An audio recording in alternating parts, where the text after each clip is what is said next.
As you drift into relaxation, let me know in the comments, where are you tuning in from and what time is it where you are?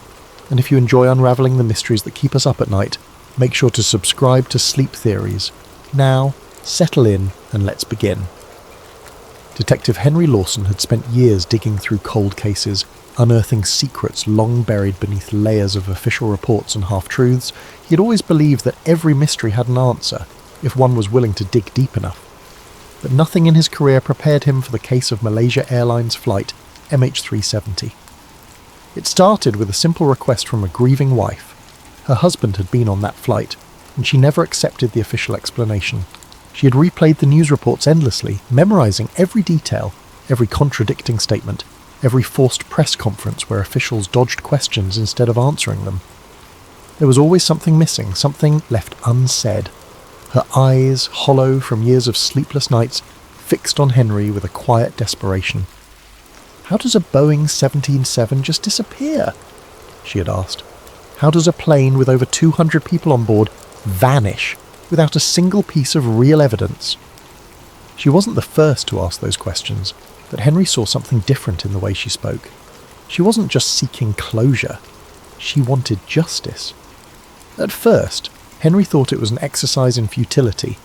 Thousands of experts had scoured the oceans, analysed the data, debated theories on global news outlets. Investigators from multiple countries had spent years chasing ghost signals, calculating possible crash sites, sending deep-sea submersibles into the abyss, only to return empty-handed.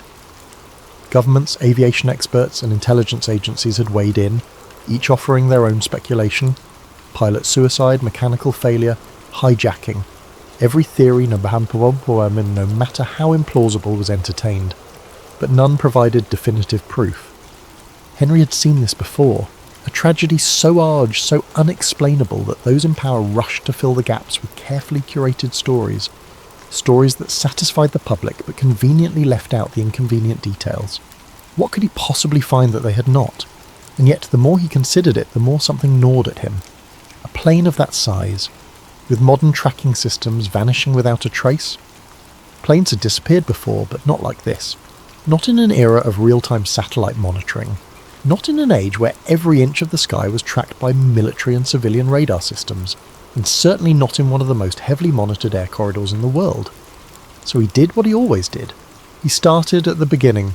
He combed through flight logs, radar data, passenger manifests.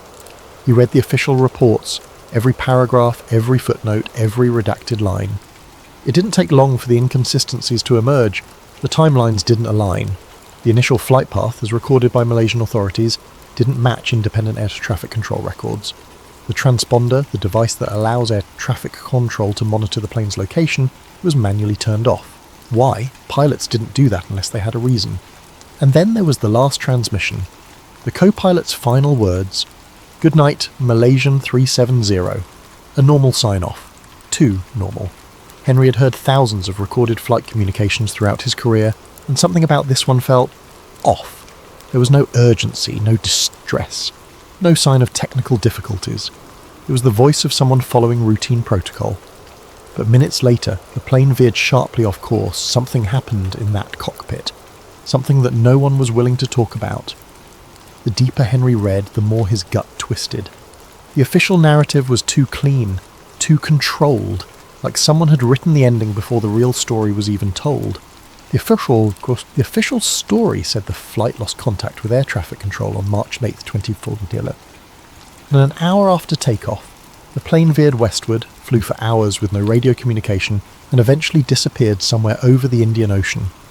But as Henry sifted through the documents, radar logs, satellite pings, pilot communications, he found discrepancies that gnawed at his instincts. For one, there was no distress signal. If there had been an emergency, the pilots would have had time to send out a mayday, but there was nothing. Then there were the radar anomalies.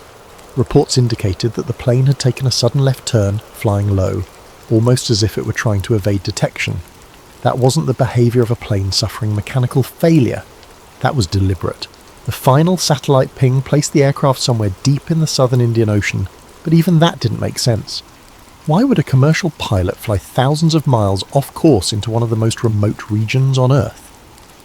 There were also whispers, classified reports, leaked transcripts, and anonymous sources claiming that multiple military radars had tracked the aircraft after it disappeared from civilian radar.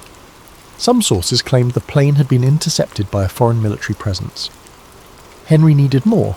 He reached out to contacts he hadn't spoken to in years, former air traffic controllers, aviation analysts, even an old friend in the military. Each conversation was the same: hesitation, fear, warnings to let this one go. But then he found Mark Delaney. Delaney had been working at a radar facility in Diego Garcia, a highly secretive US military base in the Indian Ocean, a place few civilians even knew existed.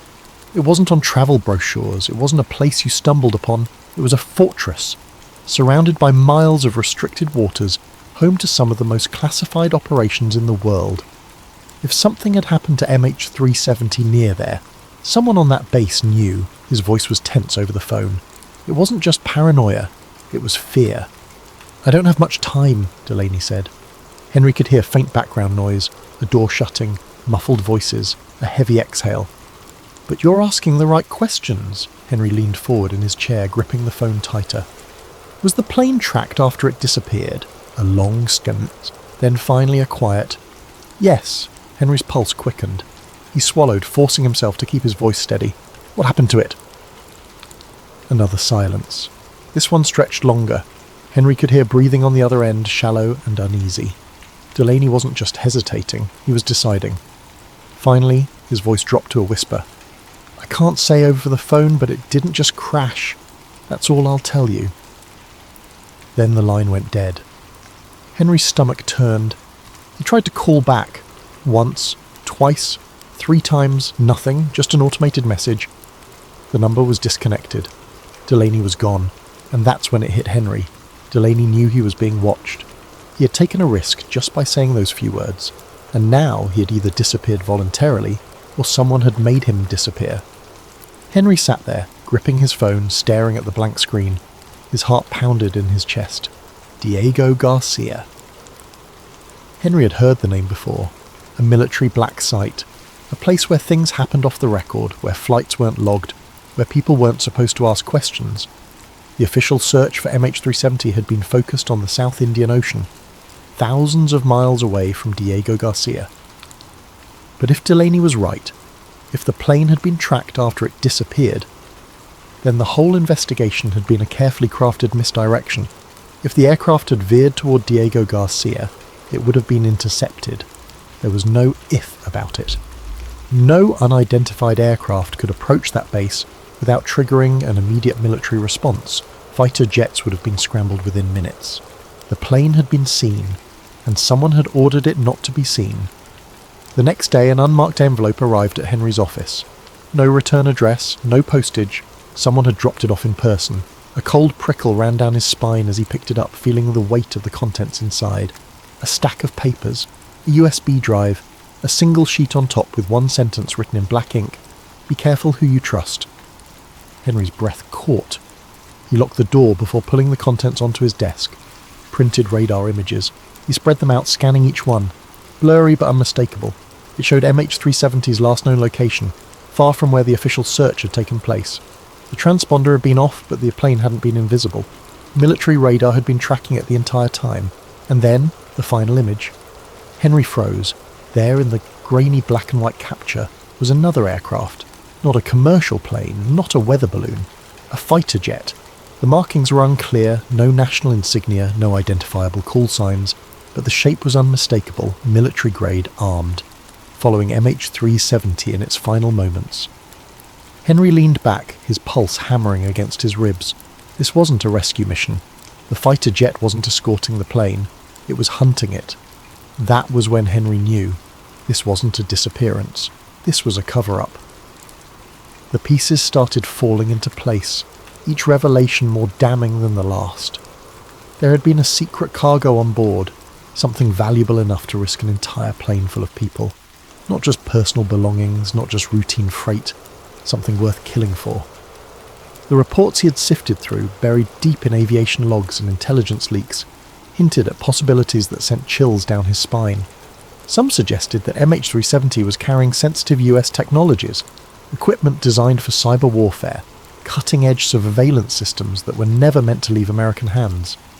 Other reports focused on a select group of passengers, engineers, specialists, men whose work was so classified that even their families didn't know the full extent of what they did. A few of them had ties to defense contractors, to research firms working on next-generation weapons and intelligence software. Henry didn't believe in coincidences. A plane doesn't just vanish. Not in the 21st century. Not with multiple nations tracking its flight path, with satellites crisscrossing the sky.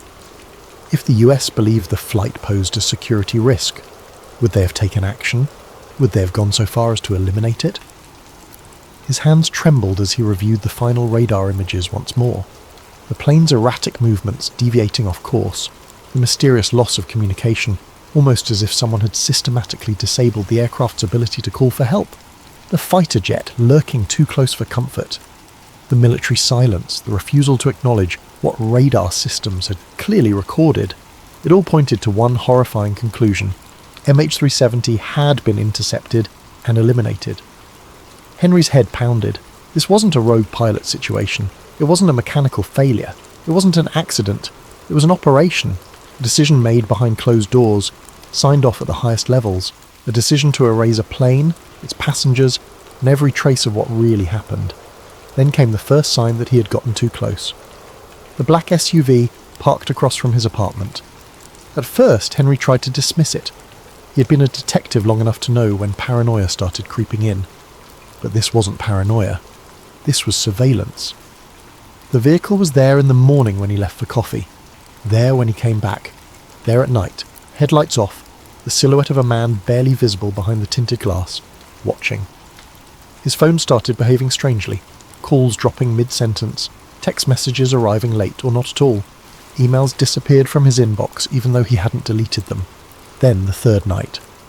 Henry had been sitting at his desk surrounded by documents, his mind a whirlwind of facts, questions and terrifying possibilities. He had been cross-referencing satellite data, looking for anything, any slip-up, any breadcrumb that had been overlooked. That was when his laptop screen flickered. For a split second the display distorted, lines of code flashing before settling into eerie silence. Then the cursor moved on its own. A message appeared in the centre of the screen. "Walk away." Henry's breath hitched. The words just sat there, glowing in the dim room. Not a warning. A command. A cold dread seeped into his bones. Someone was in his system. Someone was watching in real time. His fingers hovered over the keyboard. And then his mouse started moving again. The message erased itself, letter by letter, before the screen went black. Henry ripped the battery out of his laptop and stood up, his chest rising and falling in sharp, shallow breaths. This wasn't just a warning, it was a final notice. Henry didn't sleep that night. He sat in his darkened apartment, the weight of what he had uncovered pressing down on him like a lead blanket. The truth was there, glaring at him from the scattered papers, the images, the classified reports he had no right to possess. He had spent weeks, months digging through deception, peeling back the layers of misinformation and silence that had been carefully constructed to hide what really happened to MH370. And now he knew too much. By morning his decision was made. He would go public. The families of the victims deserved the truth. They had spent years grasping at empty answers, chasing fragments of hope in ocean currents that held nothing but carefully placed wreckage. If no one else was going to tell them what had happened, he would. He had started drafting an email to a contact at an independent news outlet, attaching the documents he had gathered. He knew they wouldn't believe him at first. The story was too big, too dangerous. But once they saw the evidence, the radar images, the transcripts, the unexplained military activity in the flight's final moments, they would have no choice but to listen. His hands hovered over the keyboard, but before he could hit send, it happened, the knock at the door. 3:47 a.m., not the polite, hesitant knock of a visitor. This was different, rhythmic, deliberate. Henry barely had time to react before the door burst open. Black suits, silencers, cold eyes, no badges, no words of explanation, just a silent command in their movements. Get up, don't resist. A man stepped forward, his presence chilling in its calmness. He didn't need to speak. Henry knew exactly who they were, and more importantly, what they were here for. They had been waiting for him to cross the line, and now he had. "We need you to come with us." Henry's pulse pounded. his mind racing for options, for escape routes. There were none. These weren't regular authorities. These were professionals. They didn't handcuff him. They didn't need to. The implicit threat hung in the air, and Henry knew that resisting would only make things worse. They escorted him downstairs where an unmarked black vehicle was idling at the curb. No license plate, tinted windows. He was ushered inside, the doors locking the moment they shut. They drove in silence. No one spoke. No one told him where they were going. The only sound was the hum of the tyres against the road and the distant realisation sinking into his bones. This wasn't an arrest. This was containment. The location was undisclosed, windowless, sterile, silent. The kind of place that didn't officially exist. They led him down a corridor, the fluorescent lights buzzing overhead, sterile and cold. Finally, they brought him into a small featureless room. White walls, a steel table, 2 chairs, no cameras, at least none that were visible. A man in a dark suit sat across from him, hands folded neatly on the table. His expression was unreadable, his presence unsettling in its quiet control. Not a law enforcement officer, not an interrogator, something worse. "You've been looking where you shouldn't," he said finally. His voice was calm, but there was no mistaking the underlying threat. Henry said nothing. The man leaned forward, tapping his fingers on the table. A calculated pause. "You've seen the footage. You know what happened." Another pause. "And you know that knowledge like this doesn't come without consequences?" Henry kept his expression unreadable, but inside his thoughts raced. How much did they know? The answer came before he could process it. The screen behind him flickered to life. Henry didn't want to turn around, but he did, and his breath caught in his throat. His wife, his daughter, bound, blindfolded, sitting in a dimly lit room, terrified but unharmed. For now. His pulse roared in his ears, his hands clenched into fists. He wanted to scream, wanted to lunge across the table.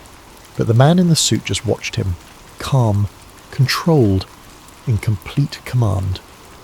"You've done enough digging," he continued, his voice devoid of emotion. "Now you're going to erase it." Henry forced himself to stay still, to not break in front of them. Then a lighter was placed in front of him. Beside it, a pile of documents, the evidence he had spent months collecting, the papers he had risked everything to find.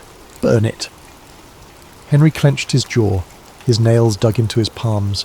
Every instinct screamed at him to fight, to refuse, to tell the world what he had uncovered. But he looked at the screen again, his wife, his daughter, and he knew there was no choice. With shaking hands, he picked up the lighter.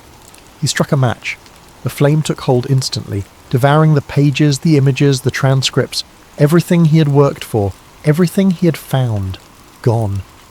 The fire crackled softly as the last of the paper curled into blackened ash. The man in the suit leaned back, satisfied. Smart choice. They let him go, but he wasn't free. 2 days later, the police arrived at his door. A raid. A warrant. Charges. Completely fabricated. Possession of illicit materials. Tampering with government property. Enough to bury him in the system indefinitely. A quick trial. A long sentence. Henry barely spoke during the proceedings. There was nothing to say. He had already lost, locked away, forgotten.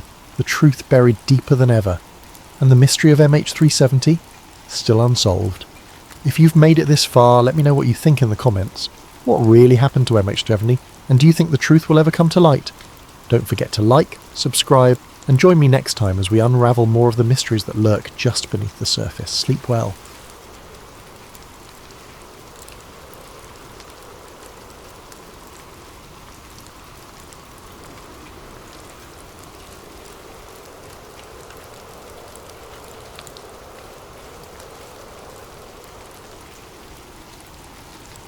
James Hart stood there, his breath hanging in the cool morning air as he stared at the sign. The words, US Government Property, Restricted Area. No trespassing glared back at him, each letter bold and unyielding against the worn metal. It was the kind of warning you didn't take lightly, the kind that usually sent law-abiding citizens like James turning back the way they came. And yet, he couldn't move. His boots stayed planted in the damp earth, his curiosity outweighing the rational part of his brain that screamed for him to leave. He scanned the area, turning his head slowly to look down the length of the fence. It was taller than he had realised, with rows of rusting barbed wire curling menacingly at the top. The trees around it were dense, their branches clawing at the metal like nature itself was trying to reclaim the land. What struck him most was the silence. The usual forest sounds, chirping birds, rustling leaves, were gone, replaced by an almost oppressive stillness that seemed to press down on him the longer he lingered. James felt a pang of guilt for even thinking about crossing the fence.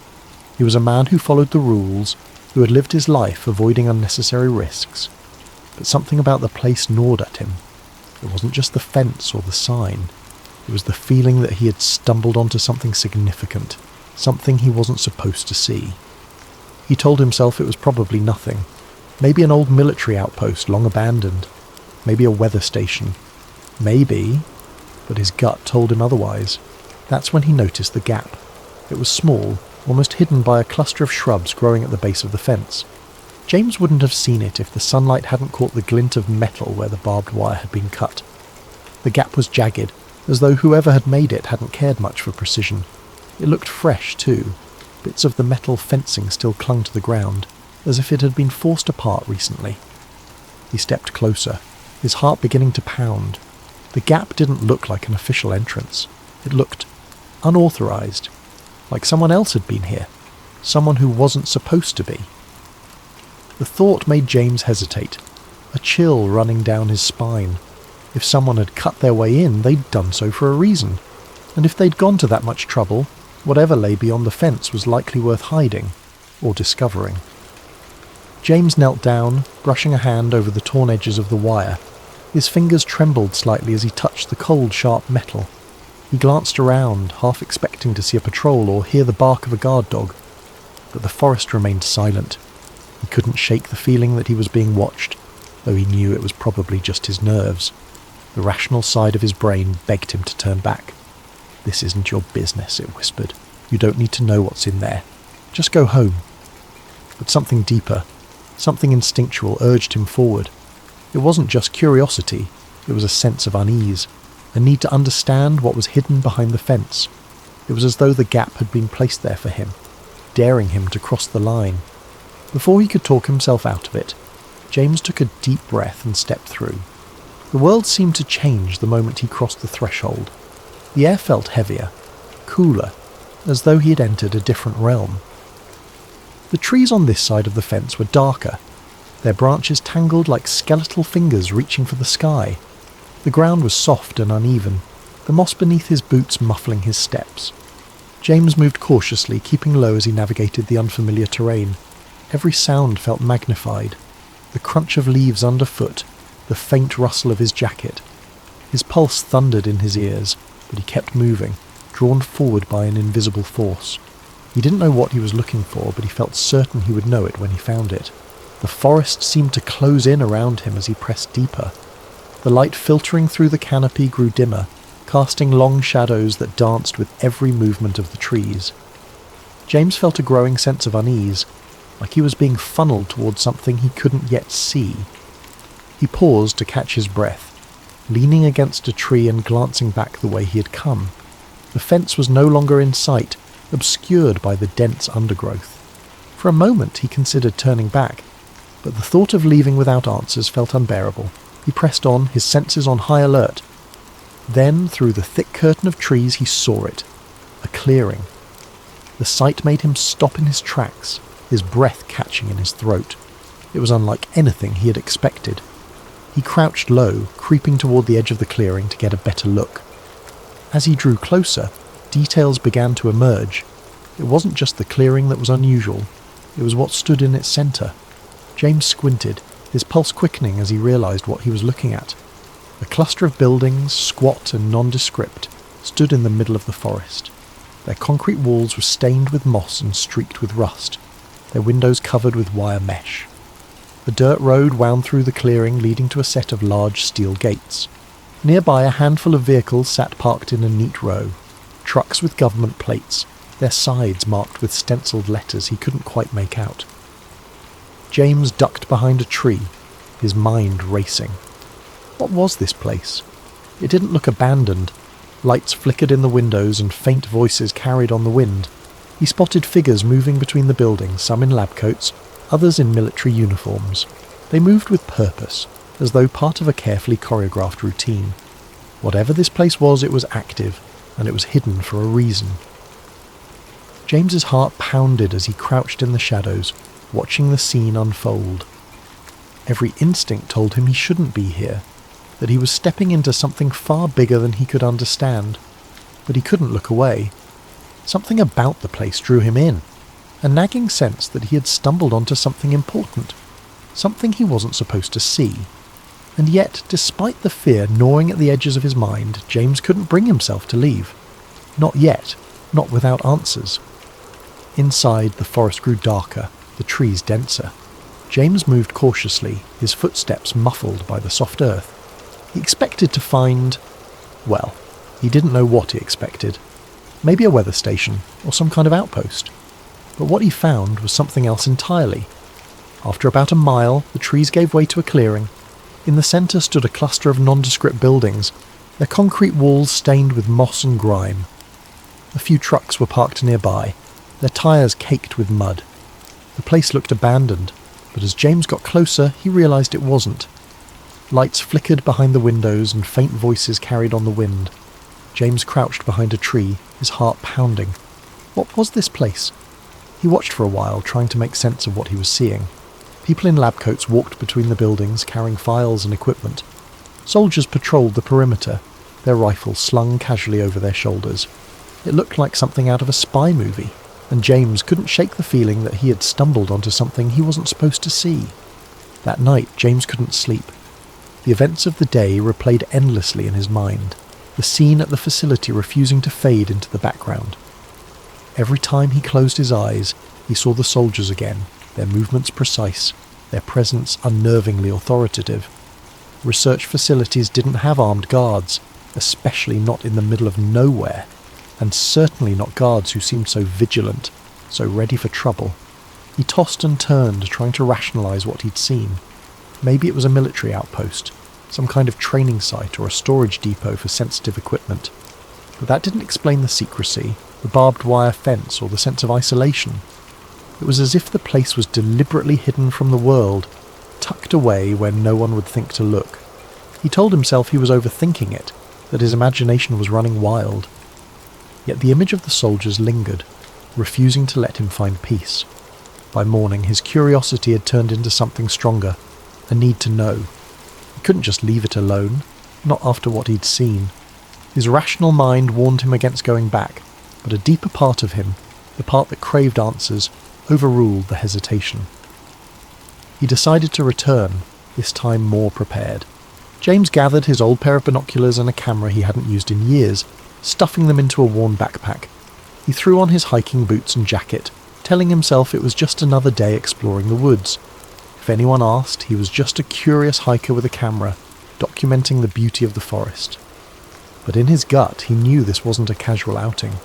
He was crossing a line, stepping further into something he didn't fully understand.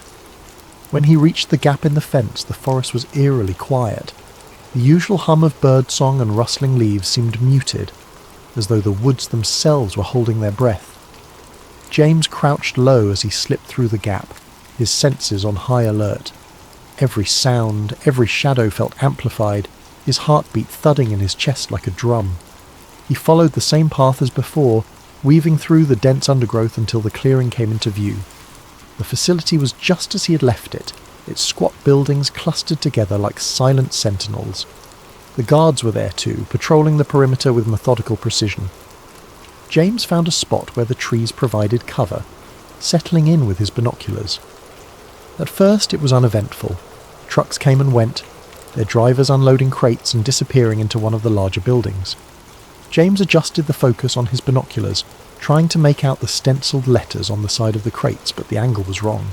He snapped a few photos anyway, hoping they might reveal more later. Hours passed, and James was beginning to think this trip might have been a mistake. He was cold, his legs were cramped from crouching, and his nerves were fraying from the constant vigilance. He was about to pack up and leave when something caught his eye. A small group of people emerging from one of the buildings. He froze, lifting the binoculars to his eyes. At first it looked like more workers or guards, but then he saw the man. Unlike the others, he wasn't wearing a uniform or a lab coat. He looked like an ordinary civilian, his clothes rumpled and his posture defeated. He was flanked by 2 guards, their hands gripping his arms as they marched him across the clearing. James's breath hitched as he adjusted the focus. The man's hands were bound behind his back, and his face was pale, almost ghostly. There was a hollow look in his eyes, a mixture of fear and resignation that sent a chill down James's spine. He watched as the man turned his head, glancing over his shoulder as if searching for a way out, or perhaps for someone who might come to his aid. The guards didn't give him a chance to hesitate. One of them shoved him roughly, forcing him to quicken his pace. James followed their movements through the binoculars, his grip tightening as they approached a building with heavy steel doors. The building was unlike the others. Its walls were reinforced, its windows small and barred. It radiated an aura of foreboding, as though it held secrets too dangerous to escape. The guards stopped in front of the doors, one of them stepping forward to punch a code into a keypad. James watched as the doors slid open with a low mechanical hum. For a moment the man hesitated, his body stiffening as though he might resist. But the guards didn't give him a choice. They shoved him inside, the doors sealing shut behind them with a finality that sent a shiver through James. He lowered the binoculars, his mind racing. Who was that man? Why was he being treated like a prisoner in what was supposed to be a government facility? Nothing about this made sense. James felt a surge of unease, the questions piling up faster than he could process them. He had stumbled onto something much bigger than he had imagined, something that felt wrong in every possible way. He debated leaving, retreating to the safety of his normal life. But as he crouched there in the shadows, watching the facility from a distance, he knew he couldn't walk away. Not yet. Not without answers. James's stomach turned. Whatever was happening here, it wasn't normal. He knew he should leave it alone, but he couldn't. He spent the next week digging for information, searching the internet for any mention of a government facility near his town. He found nothing. No maps, no records, not even a rumour. But James wasn't ready to give up. The questions gnawed at him, consuming his thoughts and erasing the boundaries of his once quiet life. Each day at the post office felt like an eternity, his mind drifting back to the strange facility hidden in the woods. At night his resolve only deepened. He had to know more, even if it meant taking greater risks. He began his nighttime visits cautiously, dressing in dark clothing and timing his excursions to align with the guards' shift changes. Through careful observation, he mapped the layout of the facility. There were at least 6 buildings, each with its own purpose.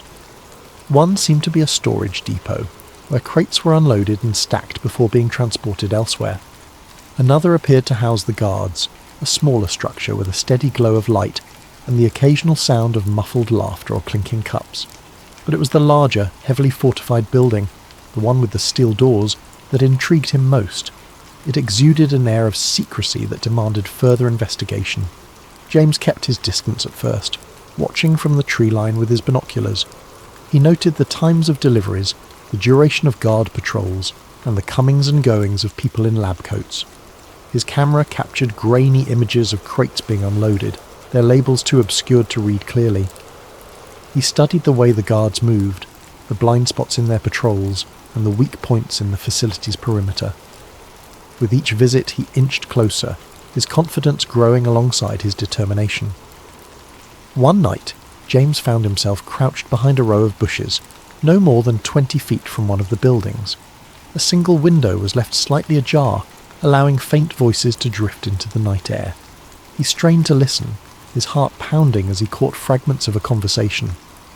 Latest subject showed increased resistance, one voice said, firm and clinical. We'll adjust the dosage tomorrow, another replied, colder, more detached. James froze, his mind racing. What subject? What dosage? He pressed himself closer to the ground, his ears straining to catch more. Erasure protocols need to be flawless. We can't afford another incident. The words sent a chill down his spine. Erasure protocols? What could that mean? He had heard enough whispers of government experiments in the past to know this wasn't ordinary research. He remained still until the voices faded, replaced by the hum of machinery and the distant chirping of crickets. Emboldened by what he'd overheard, James returned night after night, slipping closer to the facility. He began to piece together a troubling narrative, one small fragment at a time. On one of his visits, he he managed to slip into the shadows of an open loading dock, hiding behind stacks of crates as workers moved about. The crates were marked with cryptic codes, but a few bore labels that made his stomach drop. Test Compound 47A, Behavioural Protocols, Cognitive Analysis. As the workers left, their voices echoed faintly in the cavernous space. James crouched low, his camera forgotten as he strained to listen. Dr. Reinhardt wants the new batch prepped by Monday. Has Subject 18 stabilised yet? Not after the last round. They're talking full sedation this time.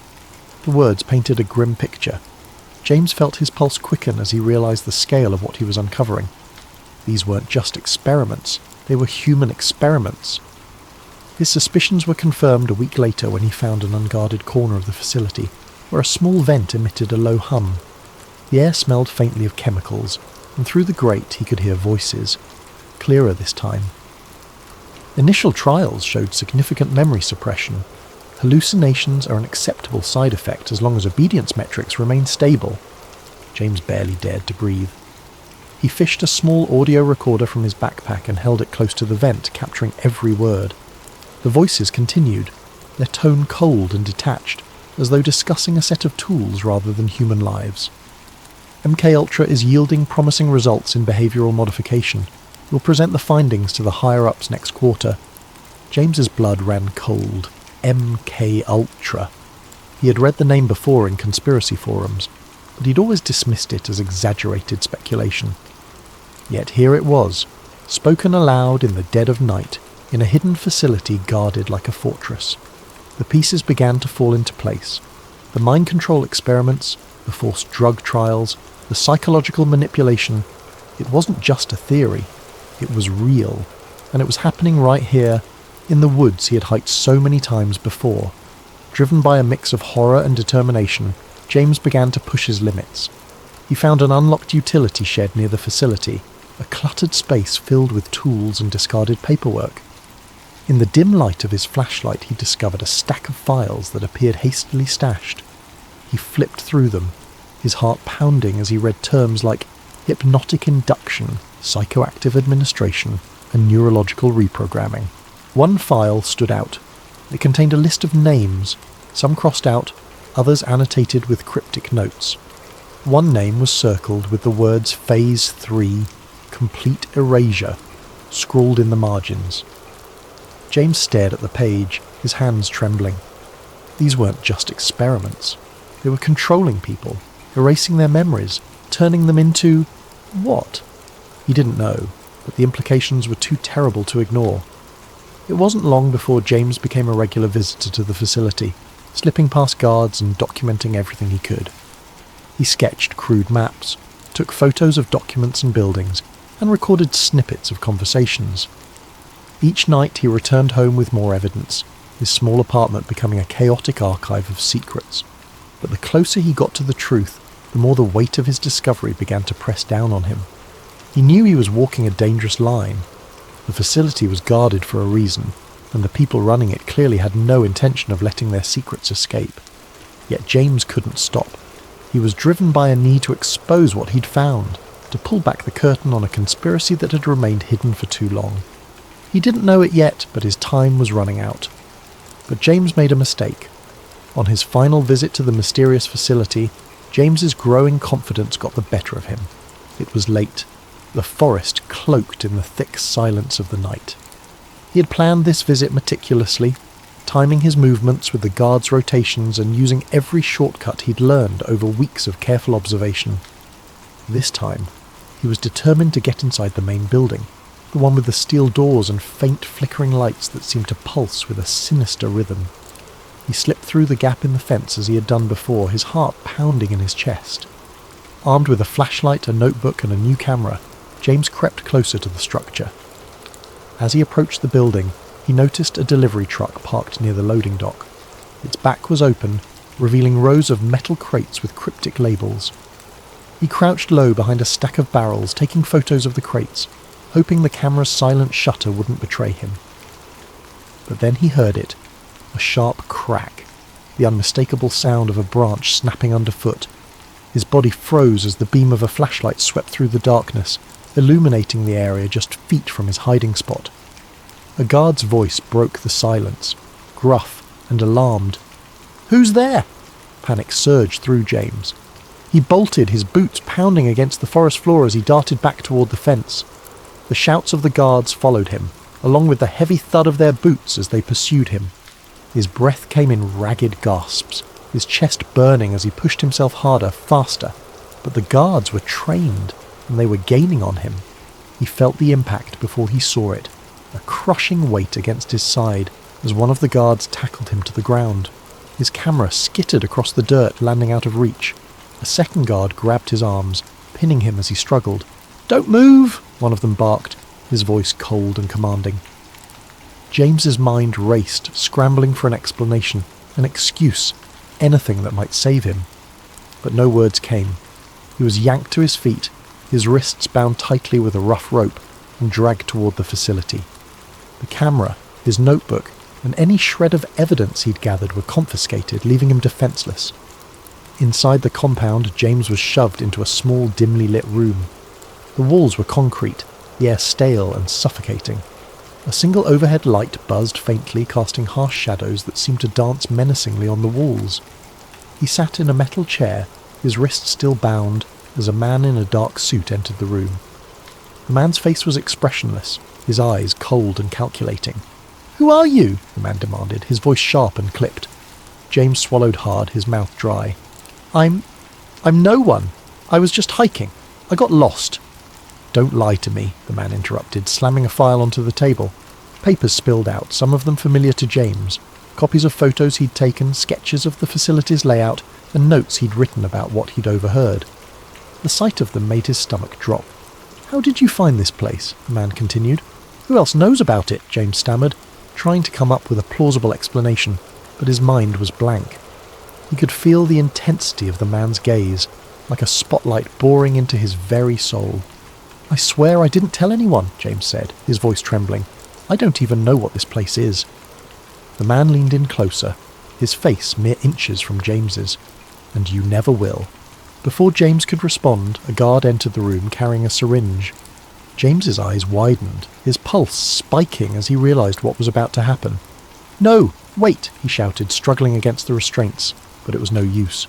The needle pierced his arm, and within moments the world around him began to blur and fade. The last thing he saw was the man in the suit, his expression unreadable as darkness consumed him.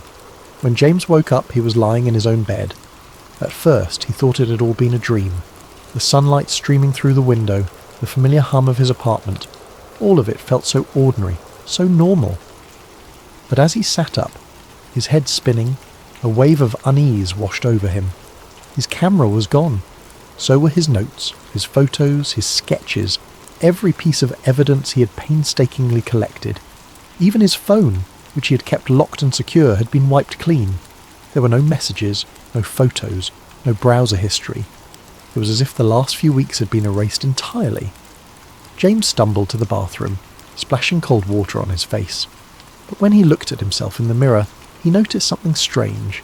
A faint bruise on his arm, right where the needle had gone in. The sight of it sent a chill down his spine, confirming that what had happened wasn't just a bad dream. Over the following days, James tried to piece together what had happened, but his memories felt fragmented, like a puzzle with missing pieces. He could recall the facility, the guards, the files marked MKUltra, but there was a strange emptiness in his mind, as though something had been taken from him. Every time he tried to focus on the details, his thoughts slipped away, replaced by a dull, throbbing headache. He tried to tell his story, to his friends, to anyone who would listen, but no one believed him. His friends chalked it up to stress, suggesting he take a break and get some rest. Even James began to doubt himself, wondering if the memories were real or if they had been planted there, part of some twisted experiment. When he returned to the trail where it had all begun, the facility was gone. The clearing was empty, the chain-link fence and buildings erased as if they had never existed. The only sign that anything had been there was a patch of disturbed earth, overgrown with weeds. James searched desperately for any trace, but there was nothing. As he stood in the clearing, staring at the emptiness, a sense of futility washed over him. Whatever had happened, whoever had taken him, they had erased their tracks, and part of him, with surgical precision. James knew what he had seen, what he had heard, but without evidence, without proof, the truth was as elusive as a shadow. James returned to his life, but it was no longer the same. The quiet predictability he had once cherished was gone, replaced by a gnawing paranoia. Every shadow, every flicker of movement in the corner of his eye felt like a threat. He avoided the woods, avoided conversations about conspiracy theories, and avoided questioning what had happened. But deep down, he knew the truth. Some secrets were never meant to be uncovered, and some questions once asked could never be unasked. Thank you for joining us tonight on Sleep Theories. May this story of secrets and shadows inspire you to reflect, to wonder, and to dream. Sleep well, and let your imagination carry you to places where the mysteries of the world unfold. Sweet dreams.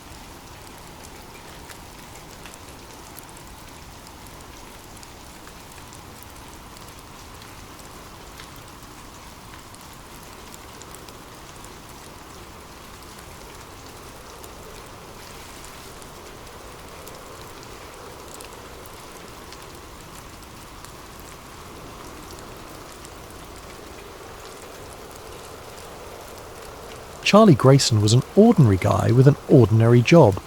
At 42, he'd spent the better part of 2 decades driving trucks, hauling everything from frozen vegetables to industrial equipment. He didn't mind the solitude of the open road. In fact, he preferred it. Life behind the wheel was simple. Just him, his rig, and the endless stretch of highway. But sometimes, the road led to places he never expected. Driving was Charlie's refuge. The hum of the engine beneath him, the rhythmic roll of tyres on pavement, and the vast, open skies above. It was his version of freedom. There were no office politics to navigate, no meetings to attend, and no deadlines beyond the ones set by his dispatcher. It was a job that required focus and patience, qualities Charlie had in abundance. He liked the routine of it, the way each delivery started and ended with a clear purpose. Most days the miles blurred together. The roads were familiar, even comforting. He knew the best diners to stop at for a slice of pie, which truck stops had the cleanest showers, and the stretches of highway where the sunsets seemed to last forever. He loved the quiet moments when the world felt like it belonged to him alone, the only sound the low rumble of his truck and the occasional whisper of wind through the windows. Charlie didn't consider himself the adventurous type. He wasn't the kind of guy who went looking for excitement or mystery. In fact, he avoided it whenever possible. His life was a steady rhythm of pickups and drop-offs, punctuated by the occasional call to his sister, or a quick stop to visit a friend on the way through town. It was predictable, and he liked it that way. But driving wasn't without its surprises. Over the years, Charlie had seen his share of odd things on the road. A bear wandering too close to the interstate, strange lights hovering in the distance late at night, and once, a car inexplicably abandoned in the middle of nowhere, its doors wide open as if the occupants had vanished into thin air. None of it had rattled him too much. He chalked it up to the quirks of life on the road and kept moving. Still, there was something about the open road that always felt a little otherworldly. Maybe it was the way the landscape seemed to stretch on forever, or the way the stars looked brighter and closer when you were miles from the nearest city. Charlie had spent countless nights parked at rest stops, leaning against the hood of his truck and staring up at the night sky. He liked to imagine the stories those stars might tell if they could talk. Stories of travellers like him, crisscrossing the country in search of something they couldn't quite name. Charlie wasn't a dreamer by nature, but he did have a quiet appreciation for the unknown.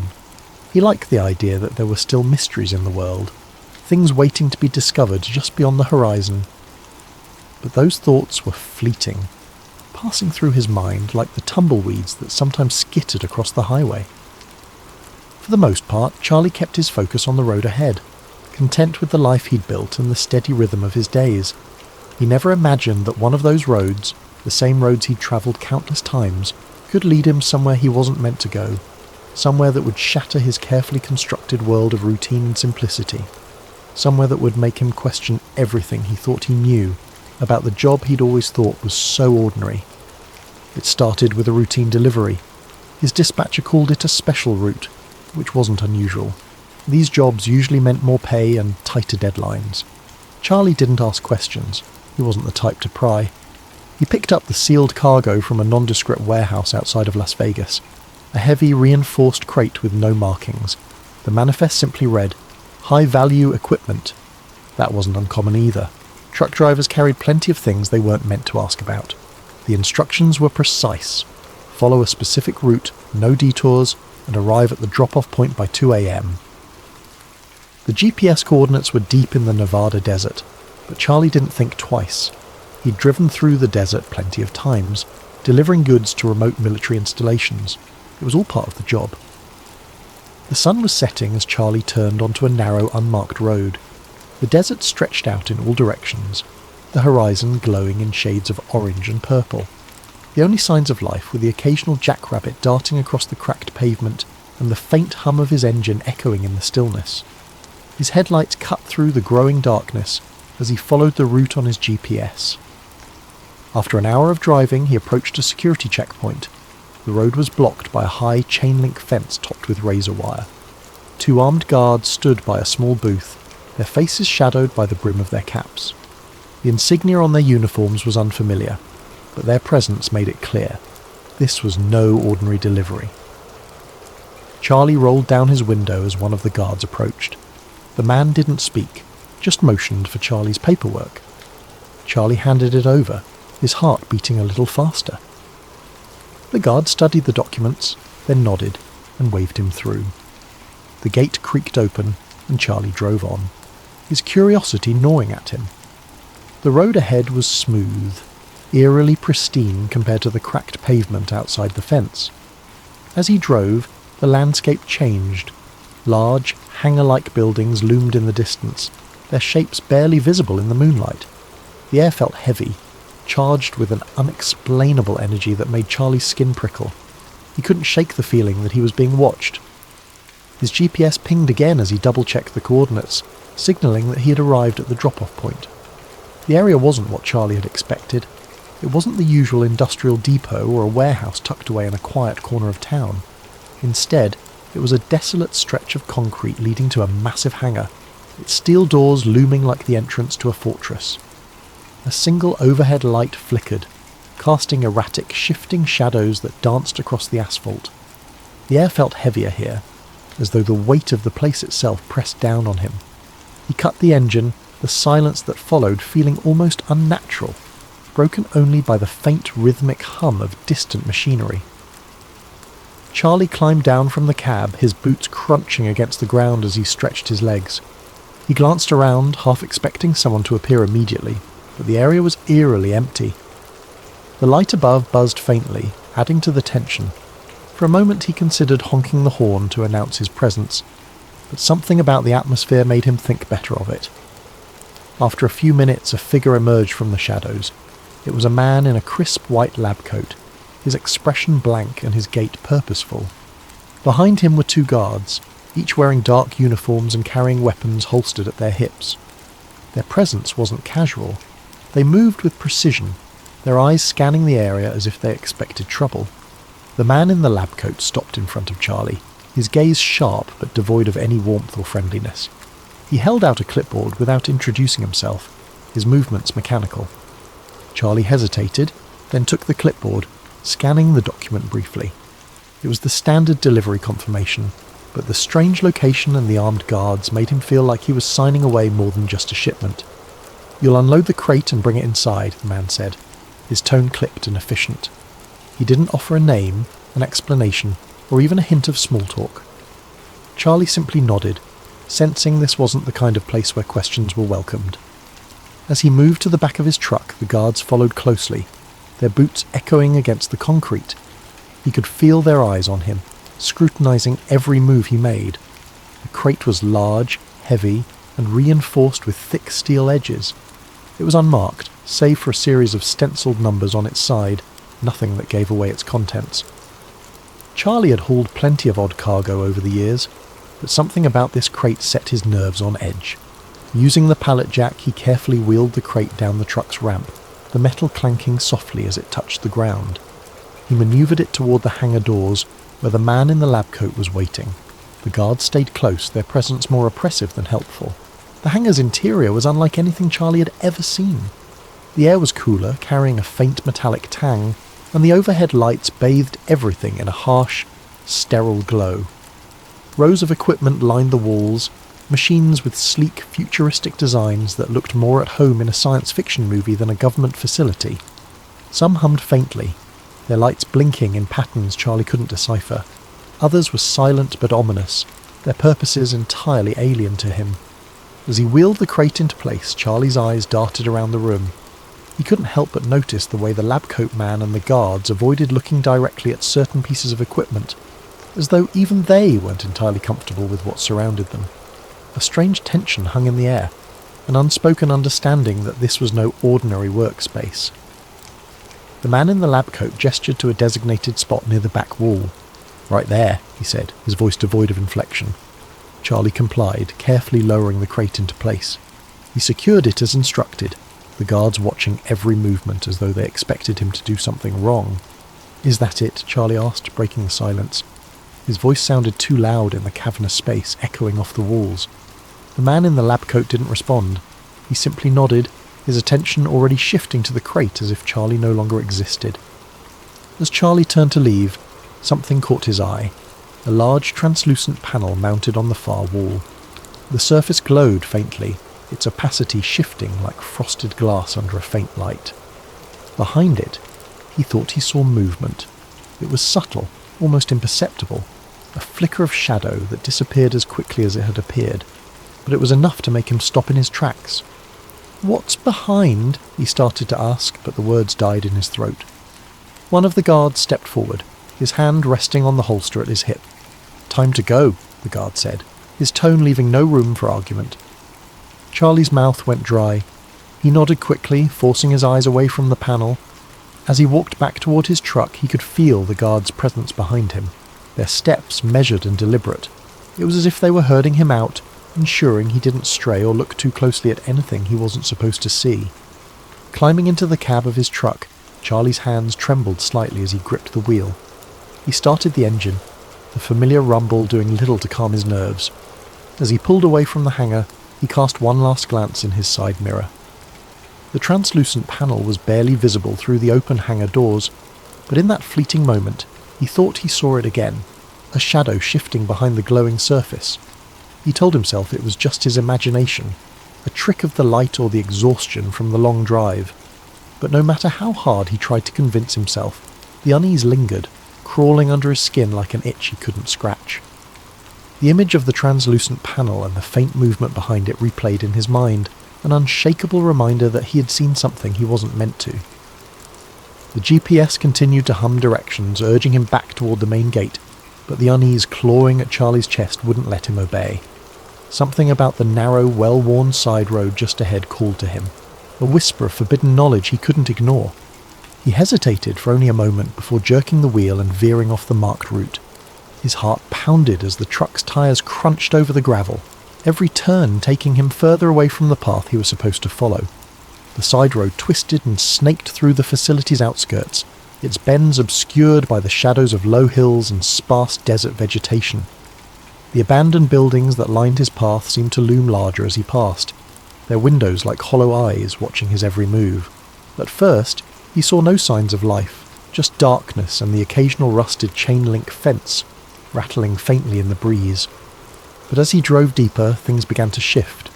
He noticed subtle signs of activity, a faint glimmer of light from a distant structure, tyre tracks freshly carved into the dirt, the unmistakable silhouette of guards patrolling a perimeter. His breath quickened. The urge to turn back tugged at him, a voice of reason growing louder in his mind, but his curiosity burned too hot to be extinguished. He pressed forward, gripping the wheel tighter as the road widened and led him into what felt like the heart of the facility.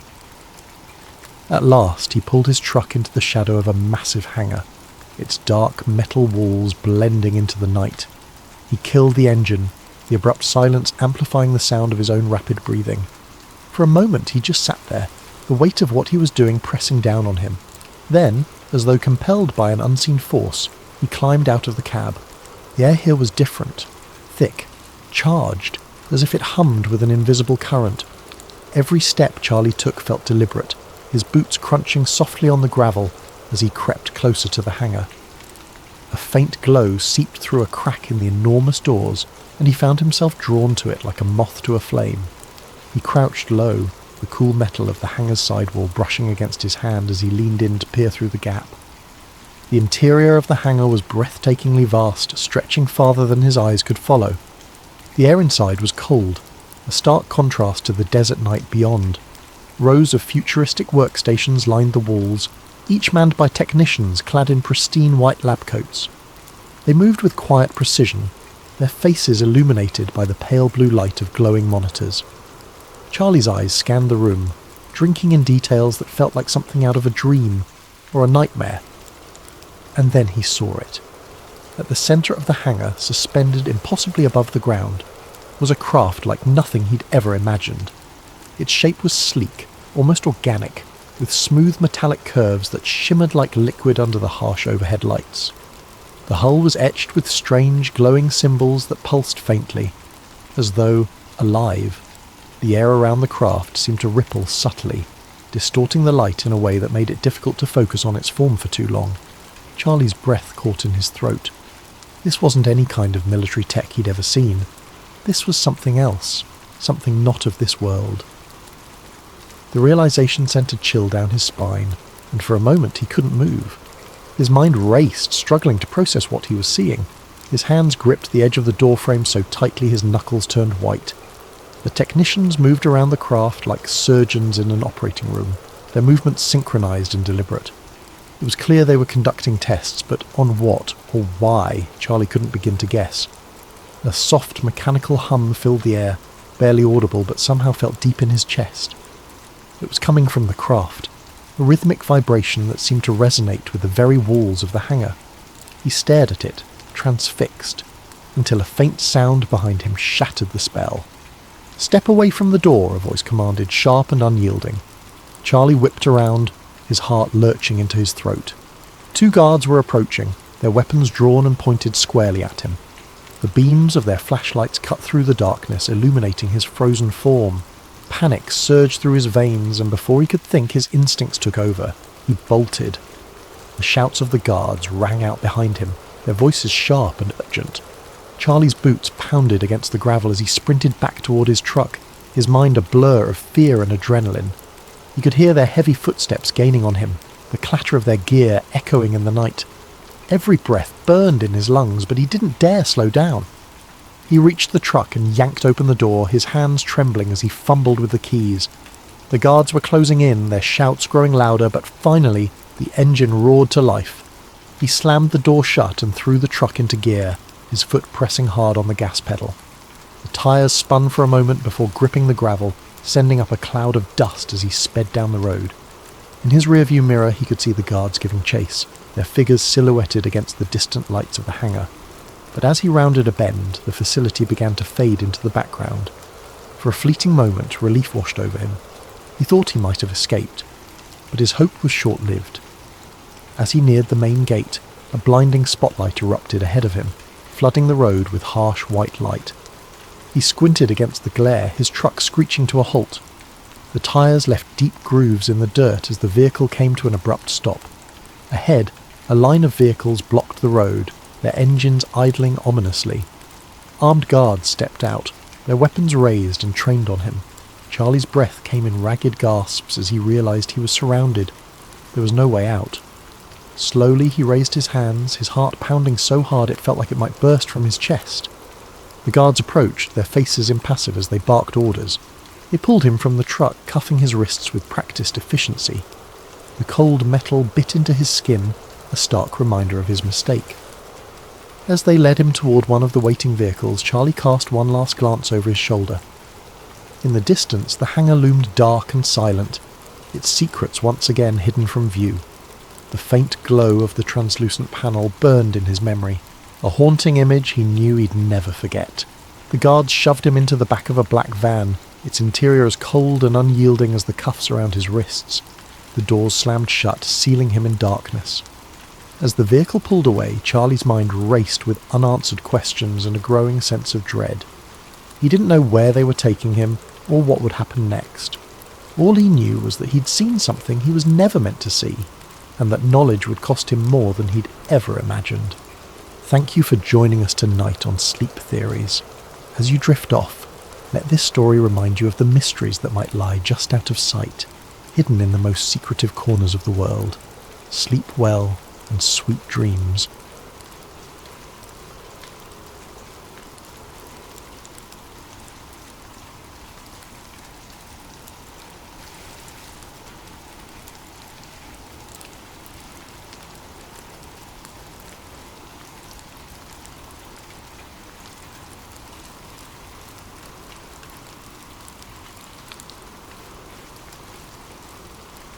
Evan Carter wasn't the kind of person who believed in conspiracies. He'd heard all the talk, people in break rooms, late-night TV shows, even podcasts his friends swore by, but he dismissed most of it as overactive imaginations looking for patterns where there weren't any. Life was messy, random. That's what he believed. So when his flight was unexpectedly rerouted through Denver International Airport, he wasn't expecting anything other than a mundane layover. The airport had always been a source of fascination for conspiracy theorists, but Evan had never paid much attention to the stories. Murals with hidden messages, strange architecture, underground tunnels leading who knows where. It all sounded like something out of a movie. Yet, as his cab pulled up to the massive structure, something about the place gave him pause. The blue Mustang statue outside the airport was the first thing he noticed. Towering over the entrance, its glowing red eyes pierced through the dusk like a warning. The locals had nicknamed it Blucifer, a fitting moniker considering its menacing appearance. Evan had seen pictures of it before, but standing in its shadow was something else entirely. There was an unsettling energy about it, a heaviness in the air that made him grip his suitcase a little tighter. He shook it off, telling himself he was just tired. After all, it had been a long day of delayed flights and last-minute changes. The airport loomed ahead, its peaked white roof resembling a series of snow-covered mountains, or perhaps the tents of an otherworldly encampment.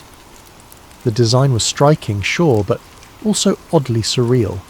He couldn't quite put his finger on it, but something about the place felt deliberate. Inside, the airport buzzed with activity. Travellers hurried from gate to gate, their footsteps echoing off the vast walls of the terminal. Evan checked his watch. 2 hours until his next flight. Plenty of time to grab a coffee and stretch his legs. But as he wandered through the expansive halls, his curiosity began to get the better of him. The murals were the first to catch his eye. Bright, sprawling works of art covered entire walls, their vivid colours and chaotic imagery stopping him in his tracks. One depicted scenes of destruction, fires raging, soldiers in gas masks, children crying beneath a dark sky. Yet, just a few feet away, another mural seemed to offer hope. A rainbow arching over smiling faces, hands reaching out in unity. The juxtaposition was jarring. What kind of message was the airport trying to send? Evan approached one of the murals, tilting his head as he studied the details. Amid the chaos of the scene, there were symbols tucked away in the background, patterns in the clouds, shapes carved into the mountains, even the way the figures' shadows fell on the ground. They seemed too precise to be random. It was as if the artist had hidden a code in plain sight, daring someone to unravel its meaning. "Strange, isn't it?" a voice said from behind him. Evan turned to see an older man in a janitor's uniform. The man's face was weathered, his eyes sharp despite the smile he wore. He held a mop in one hand, the other resting casually on the handle of his cart. "What's that?" Evan asked. "The murals," the man said, nodding toward the wall. "People think they're just art, but they're more than that. Messages, some say. Warnings, even." Evan chuckled nervously. "Warnings? About what?" The janitor shrugged, but his gaze didn't waver. "Depends on who you ask. Some say they're about the end of the world. Others think they're clues to something bigger, something hidden beneath the surface." "Hidden beneath the surface?" Evan repeated, raising an eyebrow.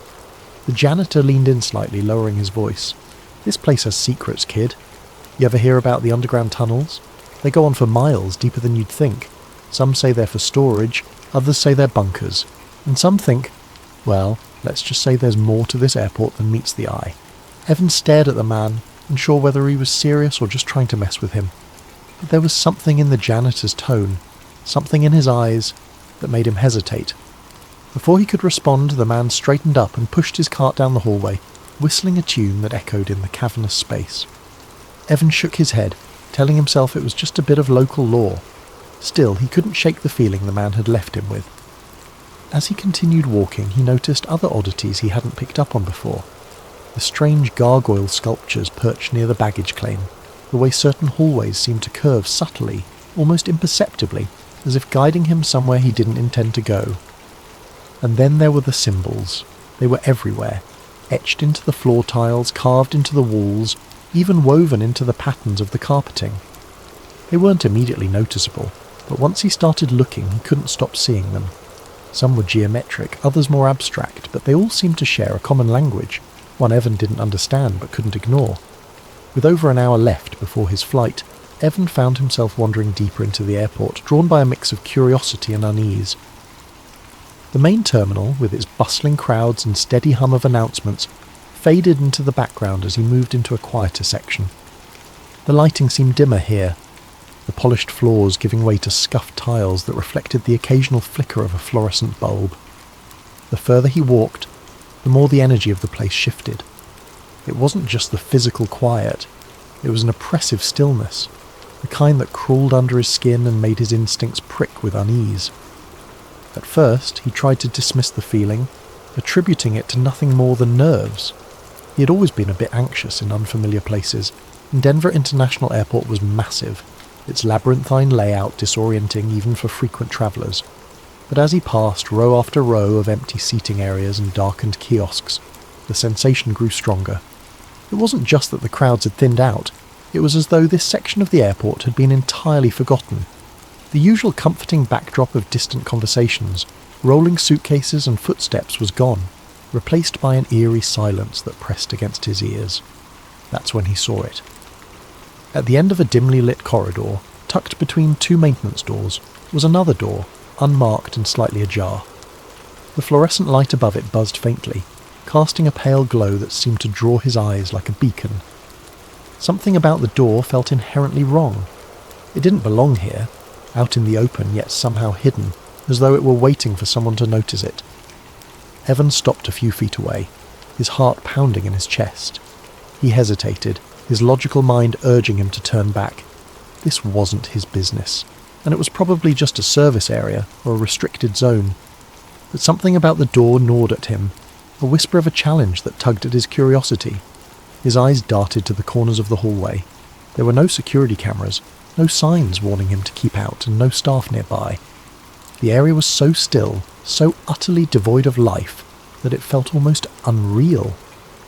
Evan stepped closer, his sneakers squeaking softly against the tiles. He pushed the door open slowly, the hinges creaking in protest. Beyond it was a narrow stairwell, the kind you might find in a service area or a building's emergency exit. The air here was different, cooler, almost damp, with a faint metallic tang that clung to the back of his throat. A fluorescent light at the top of the stairs flickered intermittently, casting uneven shadows that danced along the walls. As his footsteps echoed against the concrete, Evan's unease deepened. Every step felt heavier than the last, his breathing shallow as the dim light at the top of the stairs faded further into the distance. He could hear the faint hum of machinery, a low vibration that seemed to emanate from the very walls, thrumming in his chest like a heartbeat. It was hypnotic in a way, pulling him forward even as every rational part of him screamed to turn back. At the bottom of the stairs, he found himself in a long, sterile hallway.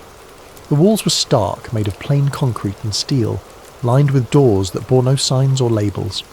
The air was still cooler down here, and the faint hum he'd heard earlier was louder now, a steady thrum that felt alive somehow. Evan glanced over his shoulder, half expecting to see someone or something behind him, but the stairwell was empty, the door at the top now a distant memory. He wasn't sure why he kept going. The hallway seemed to stretch on forever, each identical section blending into the next. The dim lighting flickered sporadically, creating brief flashes of clarity before plunging everything back into an unsettling gloom. Evan's footsteps sounded unnaturally loud in the confined space, the echo amplifying with every step. Each time he passed another unmarked door, his curiosity grew sharper, mingling with a growing sense of dread. Finally, he reached a door that stood out from the rest. It was heavier than the others, its surface marked with intricate symbols etched deeply into the metal. The patterns were strange, almost geometric, and looked disturbingly familiar. He recognised them from the murals and floor tiles upstairs, symbols he'd dismissed as abstract design elements, but now seemed to carry a darker significance. His hand hovered over the handle, his mind racing. He pressed his ear to the cold surface and froze. There were voices on the other side.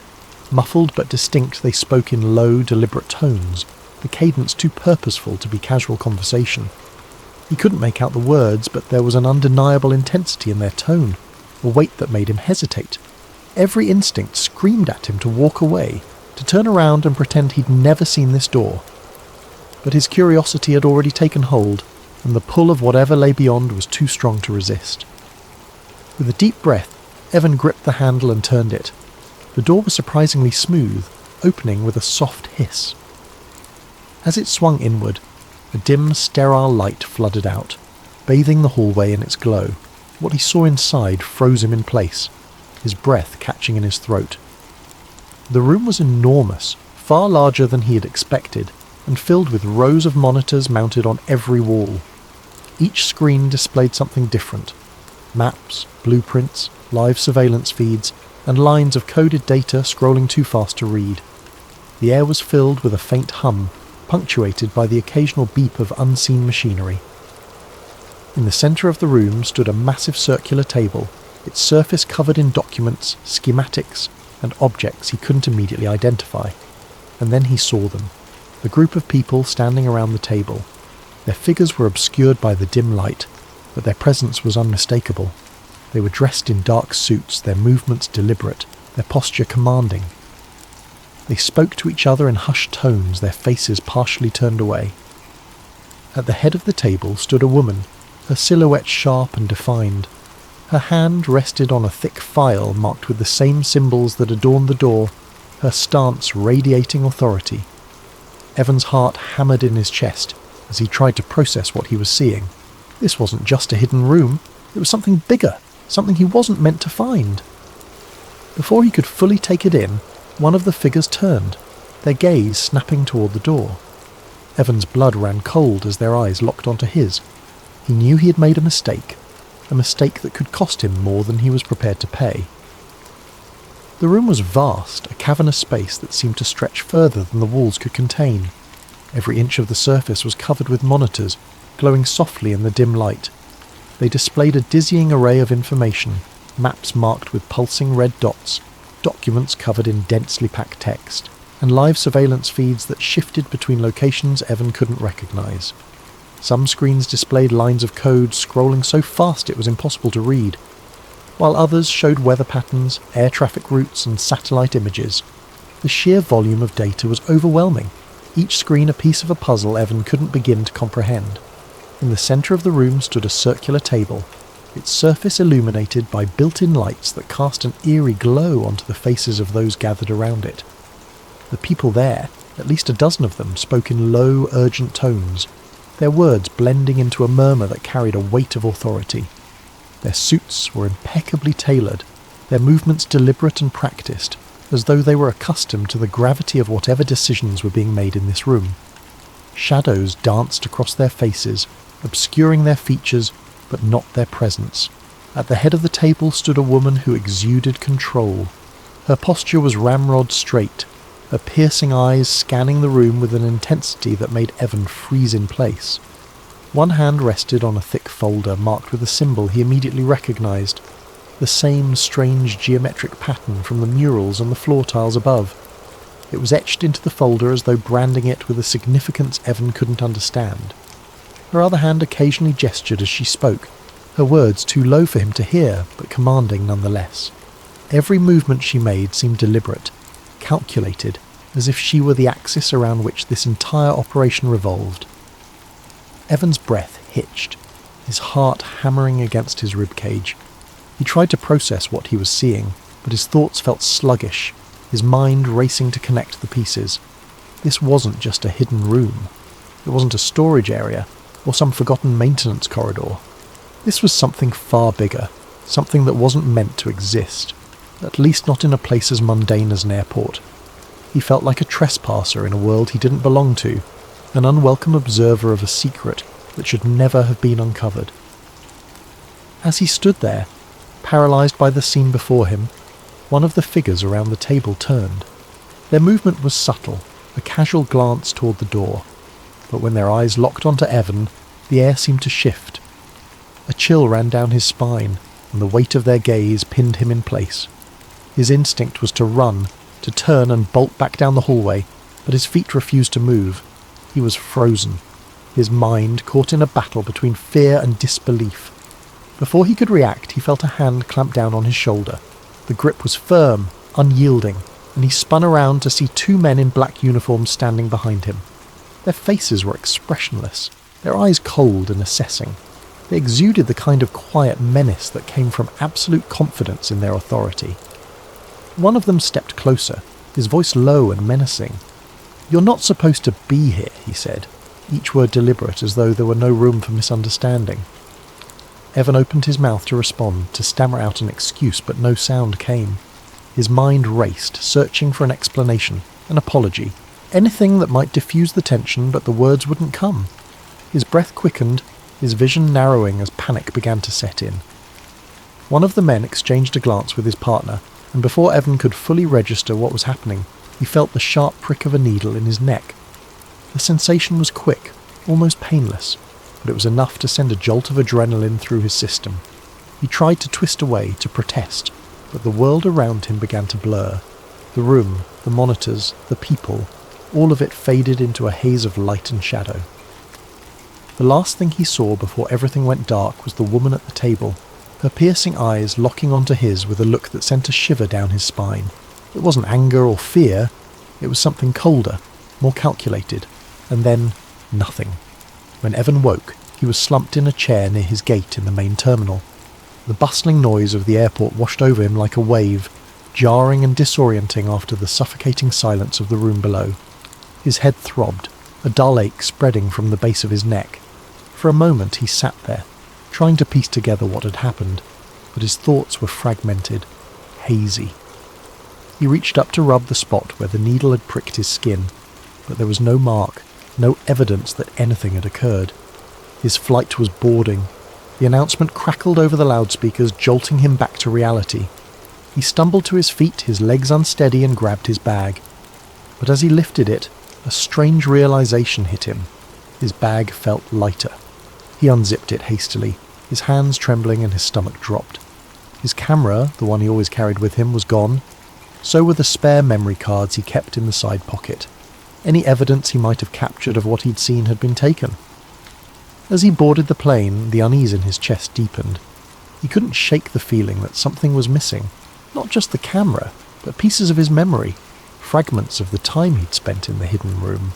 It was as though his mind had been deliberately fogged, the details slipping through his grasp like sand through his fingers.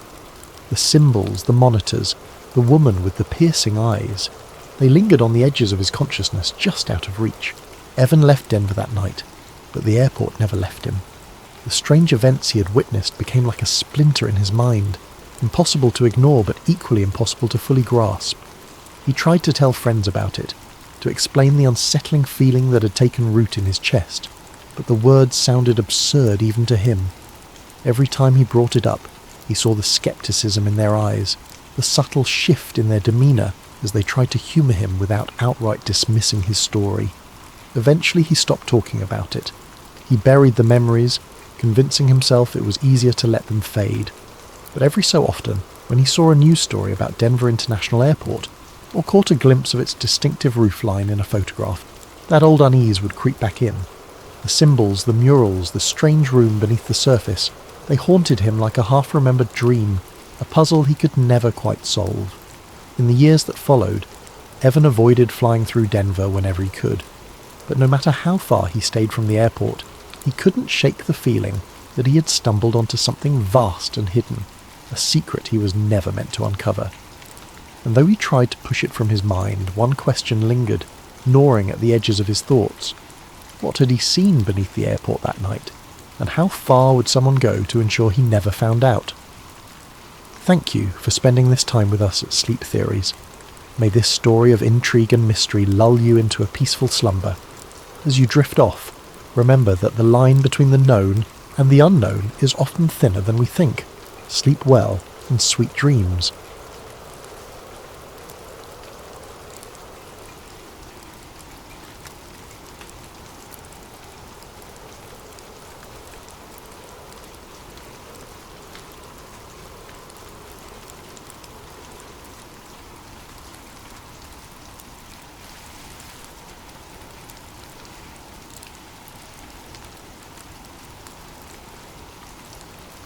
The man had no name, at least not anymore. The one he had before was buried under layers of false identities, broken memories, and whispers of things he was never supposed to know. He had been running for so long that even the concept of safety felt foreign to him, an illusion that had been ripped away piece by piece. Somewhere in a dimly lit motel room, he sat hunched over a torn notebook, scrawling down fragments of the past before they could fade away. His hands trembled, not from fear, but from something far worse. The after effects of the experiments, the things they had done to his mind, to his body, the things he still didn't understand. He had been a young man when it started, naive enough to believe that he was untouchable. The government had taken him, he was sure of that much. Whether it was through coercion, deception, or outright force, he couldn't remember. His past had been shredded, rewritten, manipulated in ways he could barely comprehend. But he knew what had happened to him. He remembered the cold rooms, the sterile walls, the doctors who spoke in monotones as they'd injected things into his veins, strapped devices to his skull. He remembered the lights, flashing too fast for his mind to process, the voices, some real, some manufactured, drilling into his subconscious. They were trying to break him, to rebuild him. He remembered the first time they took him into the chair, the cold metal pressing against his arms as they strapped him down. The restraints weren't meant just to hold him. They were designed to make him feel powerless, to remind him that he was nothing but a subject. Wires were attached to his temples, to his chest, even to his fingers. The air smelled of antiseptic and something metallic, something he could taste at the back of his throat. The first dose had made everything slow, as if he was drifting underwater. Voices became distorted, stretching out unnaturally. His vision blurred and the lights above flickered in rhythm with his heartbeat. Then the voices began, whispering phrases in monotone repetition. Some were familiar, words he thought he had once believed in. Others were foreign, ideas planted into his mind like seeds forced into barren soil.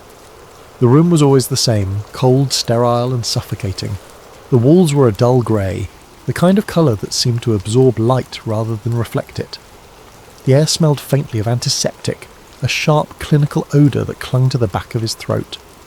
He sat in the chair, his wrists and ankles bound by thick leather straps, his head held in place by a metal brace. The electrodes attached to his temples hummed faintly, a low, constant vibration that made his teeth ache. He had stopped struggling weeks ago, or maybe it was months. Time had lost all meaning. The lights came first. They were blinding, flashing in erratic patterns that seemed to bypass his eyes and drill directly into his brain. The pulses were timed to his heartbeat, each flash syncing with the thud of blood in his ears. At first he had tried to close his eyes, to turn his head away, but the brace held him firm. The lights were relentless, strobing in colours that didn't exist in nature. Vivid greens, deep purples, and a sickly yellow that made his stomach churn. The pain wasn't physical, not in the traditional sense. It was deeper, more insidious. It felt like his thoughts were being scraped away, layer by layer, until there was nothing left but raw, exposed nerves. And then the voices began. They came from everywhere and nowhere, a cacophony of whispers that filled the room and his mind. Some were soft, almost soothing, like a mother comforting a child. Others were harsh, guttural, the kind of voices that made his skin crawl. They spoke in fragments, disjointed phrases that looped endlessly. You're weak. You belong to us. Nothing you remember is real. At first, he had tried to fight back. He repeated his own thoughts, his own beliefs, like a mantra.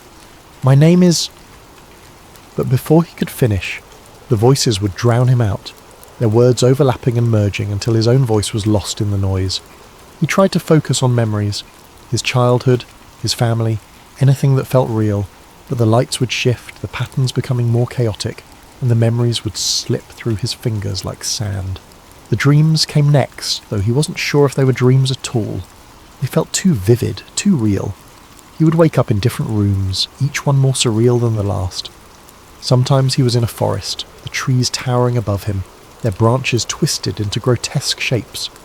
Other times he was in a city, but it was unlike any city he had ever seen.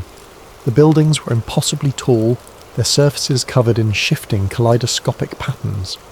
The sky was a deep, unnatural red, and the air was thick with the smell of burning metal.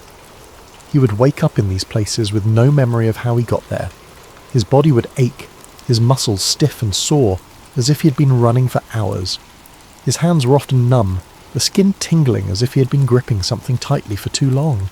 Sometimes he had bruises, dark mottled patches on his arms and legs that he couldn't explain.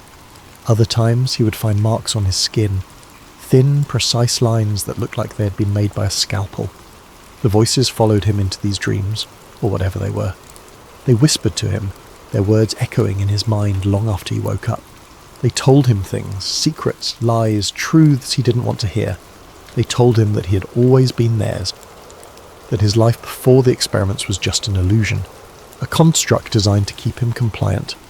They told him that he would never escape, that he belonged to them now, and the worst part was, he was starting to believe them. There were moments, brief and fleeting, when he could still remember who he was, but those moments were becoming rarer, harder to hold on to. The more they broke him down, the more he felt himself slipping away. It was like watching a reflection in a cracked mirror. The image was still there, but it was fragmented, distorted, unrecognisable. He could feel it working, the conditioning. It wasn't just the lights, or the voices, or the dreams. It was everything. The isolation, the pain, the constant, unrelenting pressure. They were reshaping him, moulding him into something new, and the terrifying truth was, it was starting to feel normal. The fear, the confusion, the doubt, it was all becoming part of him, like a second skin. He didn't know how much longer he could hold on.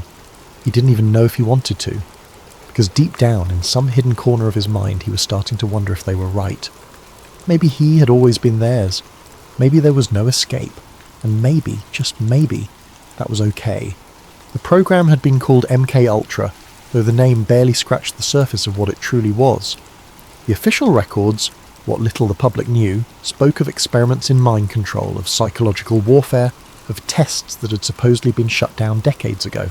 But he knew better. It had never stopped. They had just gotten better at hiding it. They had taken him apart piece by piece, stripping away the layers of his personality with a precision that was almost surgical. There was no single moment of breaking, no obvious threshold where he had gone from himself to something else. It had been gradual, insidious, a process. They had worn him down like waves against a cliffside, eroding his resistance in increments so small that by the time he noticed the change, it was already too late. They had forced him to endure days, weeks, without sleep, his world shrinking to nothing but the cold metal walls of his confinement. His body trembled from exhaustion, muscles spasming involuntarily as his mind begged for rest. But the moment his eyes slipped closed, they would shock him awake. The room was a prison of noise, filled with an unrelenting assault of static, piercing frequencies, and garbled voices that never quite formed words, yet somehow embedded themselves in his thoughts like splinters. And then there were the chemicals. They had forced them into his system, each dose carefully measured, carefully designed to peel away his defences. Some dulled his senses until he could barely remember his own name, his thoughts dissolving into a thick, syrupy haze. Others sent his mind into overdrive, racing so fast that he could hear his own heartbeat echoing in his skull, each second stretching into eternity. The whispers came then, soft at first, almost comforting, reassurances, promises of peace if he would only listen, only obey, but they grew harsher, more insistent, until they clawed at his sanity, burrowing into the deepest parts of his subconscious. Was it his own voice thinking these thoughts, or was it theirs? It became impossible to tell. They repeated phrases endlessly, planting them like seeds in the soil of his mind, watering them with repetition, nurturing them with pain. You belong to us. You have no past, no future. You are what we make you. He had tried to fight it at first, tried to hold on to his identity, but resistance had only brought more suffering, more darkness, more pain. And yet he had survived. He didn't know how. Maybe there had been something buried deep inside him that refused to be erased. Some ember of selfhood that refused to be smothered beneath their control. Maybe it had been luck, some unforeseen variable they hadn't accounted for, some minute flaw in their conditioning process that allowed him to slip through their grasp. Whatever the reason, he had managed to escape. That was when the real nightmare had begun. The night was cold, the kind of cold that seeped into your bones and made you feel like you'd never be warm again. He stood in the alleyway, his breath visible in the air, his hands shoved deep into the pockets of his coat. The note he'd found earlier was crumpled in his fist, the words "meet at midnight" burning in his mind like a brand. He didn't know who had left it there, or how they'd managed to slip it into the lining of his coat without him noticing. But he knew better than to ignore it. Every instinct told him this was important, that it might be the only chance he had to understand what was happening to him. The alley was narrow, flanked by crumbling brick walls and littered with trash. A single flickering streetlight cast long, jagged shadows across the ground. He kept his back to the wall, his eyes darting to the entrance of the alley every few seconds. He couldn't shake the feeling that he was being watched. It was a feeling he'd grown accustomed to over the past few weeks, ever since he'd started running. But tonight it was worse. Tonight it felt like the walls themselves were closing in on him. When the woman appeared, it was so sudden that he almost didn't believe she was real. One moment the alley was empty, and the next she was there, standing just a few feet away from him. She was dressed in dark clothing, her face obscured by the brim of a cap and the high collar of her jacket. Her voice was low, barely above a whisper, but it carried an intensity that made his skin crawl. "You were never meant to get out," she said. "They let you believe you did." His heart skipped a beat. "Then why am I still running?" "Because their car is still testing you," she replied, her tone matter-of-fact, as if she were discussing the weather. "They want to see what you'll do, who you'll tell, how you'll react. Every choice you make is part of the experiment." The words hit him like a punch to the gut. He had suspected as much, of course. The gaps in his memory, the unexplained bruises, the voices that seemed to come from inside his own head, it all pointed to something far more sinister than he wanted to admit, but hearing it out loud from someone else made it real in a way he couldn't ignore. "How do you know all this?" he asked, his voice trembling. The woman didn't answer right away. She glanced over her shoulder, as if checking to make sure they were still alone. When she turned back to him, her eyes were hard, unyielding. "'Cause I was one of them," she said.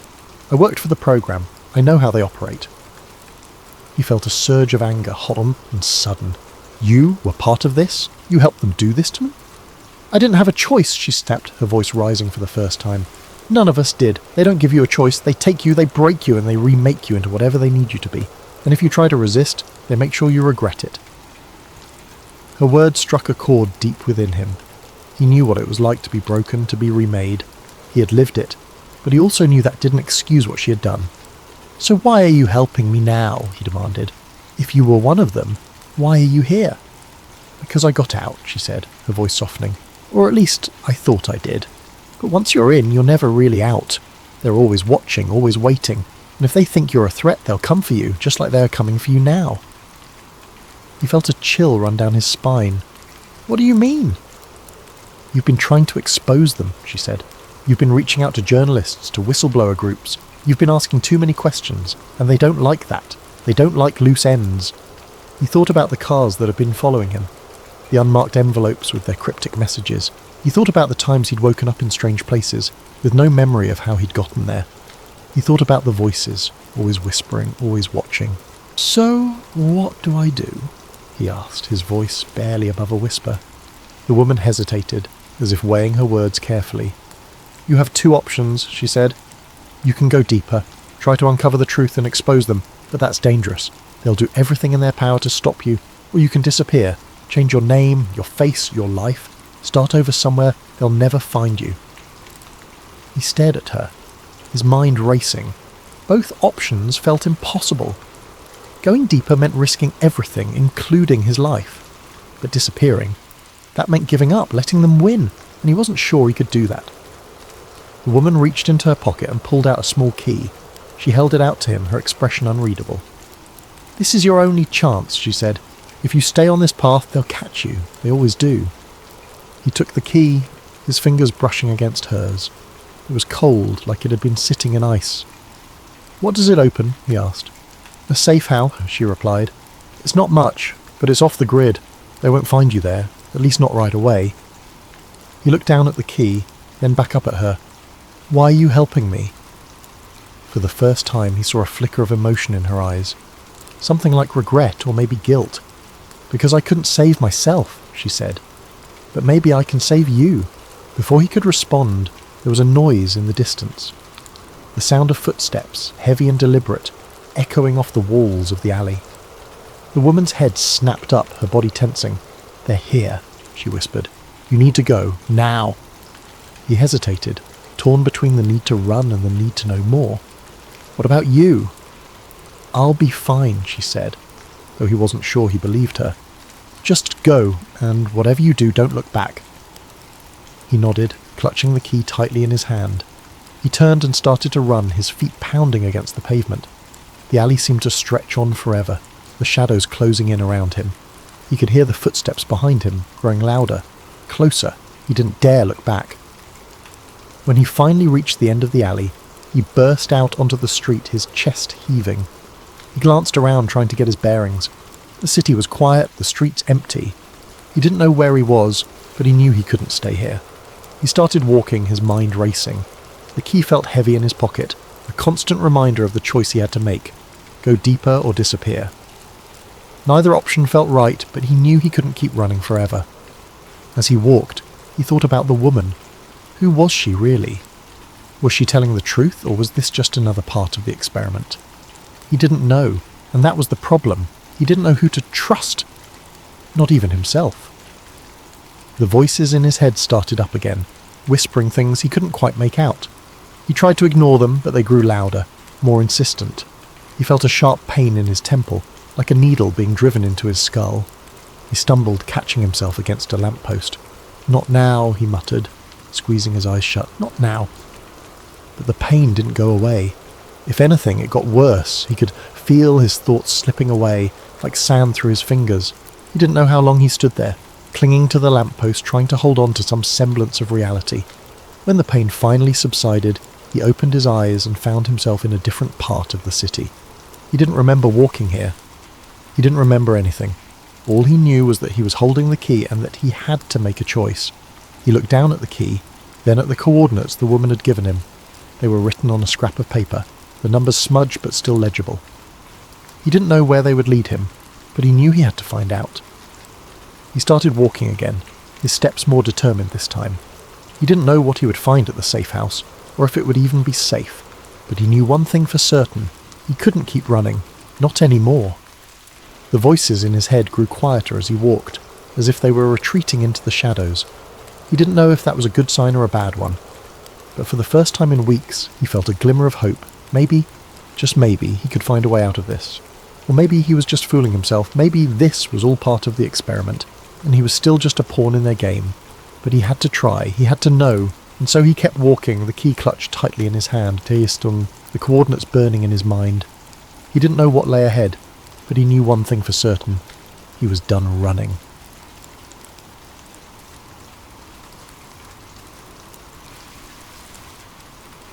The red numbers on the studio clock read 2:37 a.m, that strange hour of the night where time seemed to stretch, where the world felt just a little more hollow. The host of the Signal Line, an underground conspiracy radio show, leaned forward in his chair, the dim glow of the soundboard casting long shadows across the desk. The studio was small, barely more than a booth lined with fading soundproof foam, but to the outside world it was a beacon, a place where the people who knew too much, or thought they did, could speak freely. The radio waves carried secrets. The callers? They were the keepers of those secrets. And the host? He was just the man crazy enough to listen. For the past few months he had been chasing something big.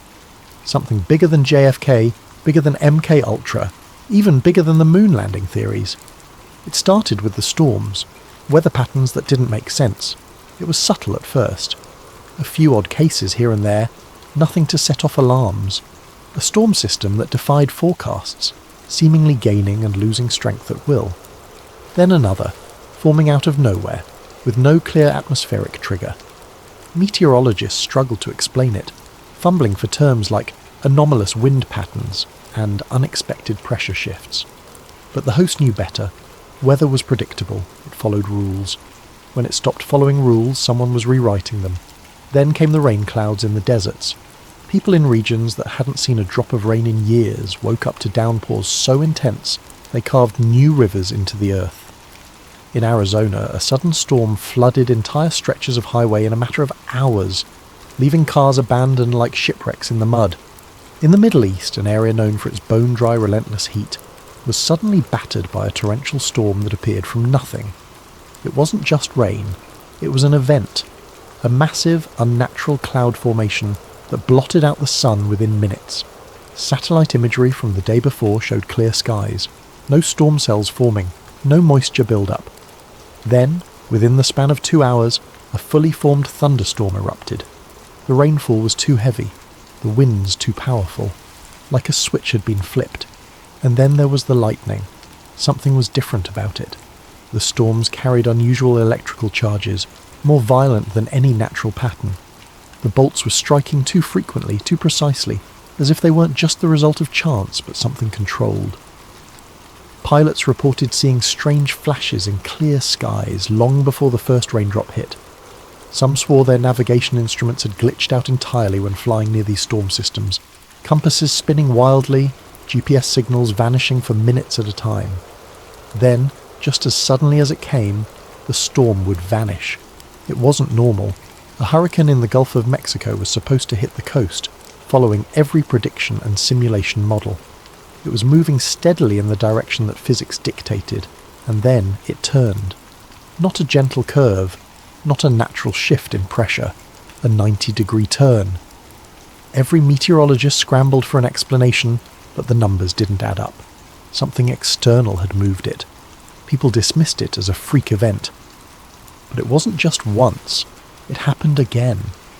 Another hurricane, another unnatural turn, this time pulling it away from land at the last second, as if something had grabbed it and redirected it. And then there were the droughts. Areas that should have been seeing rainfall suddenly dried up. Farmers found their crops dying overnight, the soil cracking as if it hadn't been watered in months.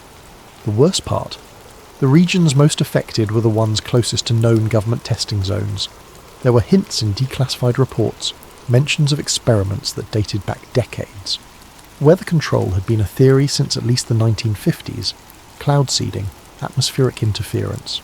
But this was different. This wasn't a rain experiment. This was control. A town in the Midwest experienced weeks of record-breaking heat, blazing temperatures that scorched crops, dried up rivers, and forced people indoors. It made no sense. Every pattern pointed toward normal seasonal weather. And then, without warning, it snowed.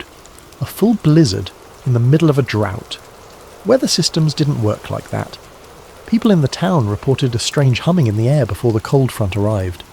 Some said the clouds looked artificial, their movement too calculated, too perfect.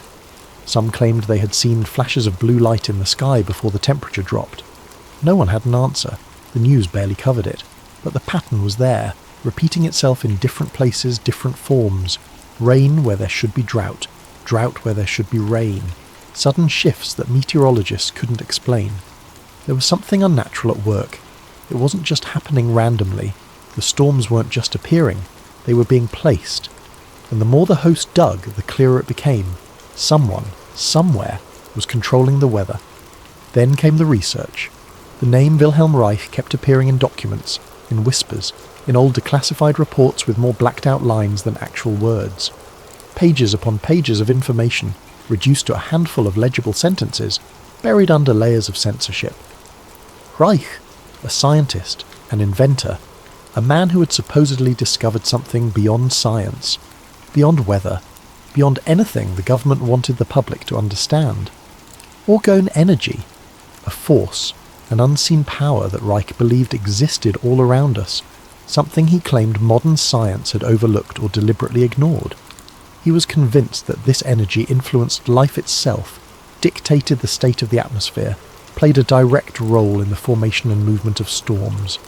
And then there was his cloudbuster, an eerie, metallic device with tubes pointing skyward, designed to pull and manipulate this energy, to disrupt clouds, create storms, break droughts. Witnesses swore they saw him do it, point the cloudbuster at the sky and watch as the clouds above began to shift unnaturally, dispersing or forming as if responding to an unseen hand. There were photographs, grainy old images of the machine in action, Reich standing beside it, cables snaking across the ground, metal pipes angling toward the heavens. It wasn't just theory, he was changing the weather, and just like that, he was silenced. His work was destroyed, his research confiscated, everything he had built, everything he had studied for decades, gone in a single government raid. The lab was dismantled, the experiments erased, the records locked away in classified vaults where they would never see the light of day again.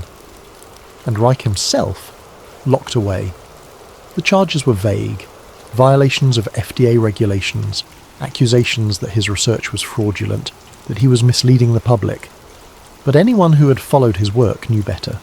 They weren't shutting him down because he was a fraud. They were shutting him down because he was right, because he had built something that worked. And that was the problem. He died in prison under mysterious circumstances, a man erased from history, his discoveries buried along with him. But the host couldn't shake one thought. What if his work didn't disappear? What if someone else picked it up? That's what he was determined to find out. He had spent weeks piecing together scattered reports, digging through old newspaper clippings, scanning archived interviews with former scientists who had known Reich. Most of them had died decades ago, but a few had vanished under strange circumstances. One, in particular, stood out. A meteorologist from the 1970s who had worked on classified weather research. He had given a single interview before he disappeared, telling reporters that the government knows more about storms than they let on, that not all weather is natural, that some storms are made. The next day, he was gone.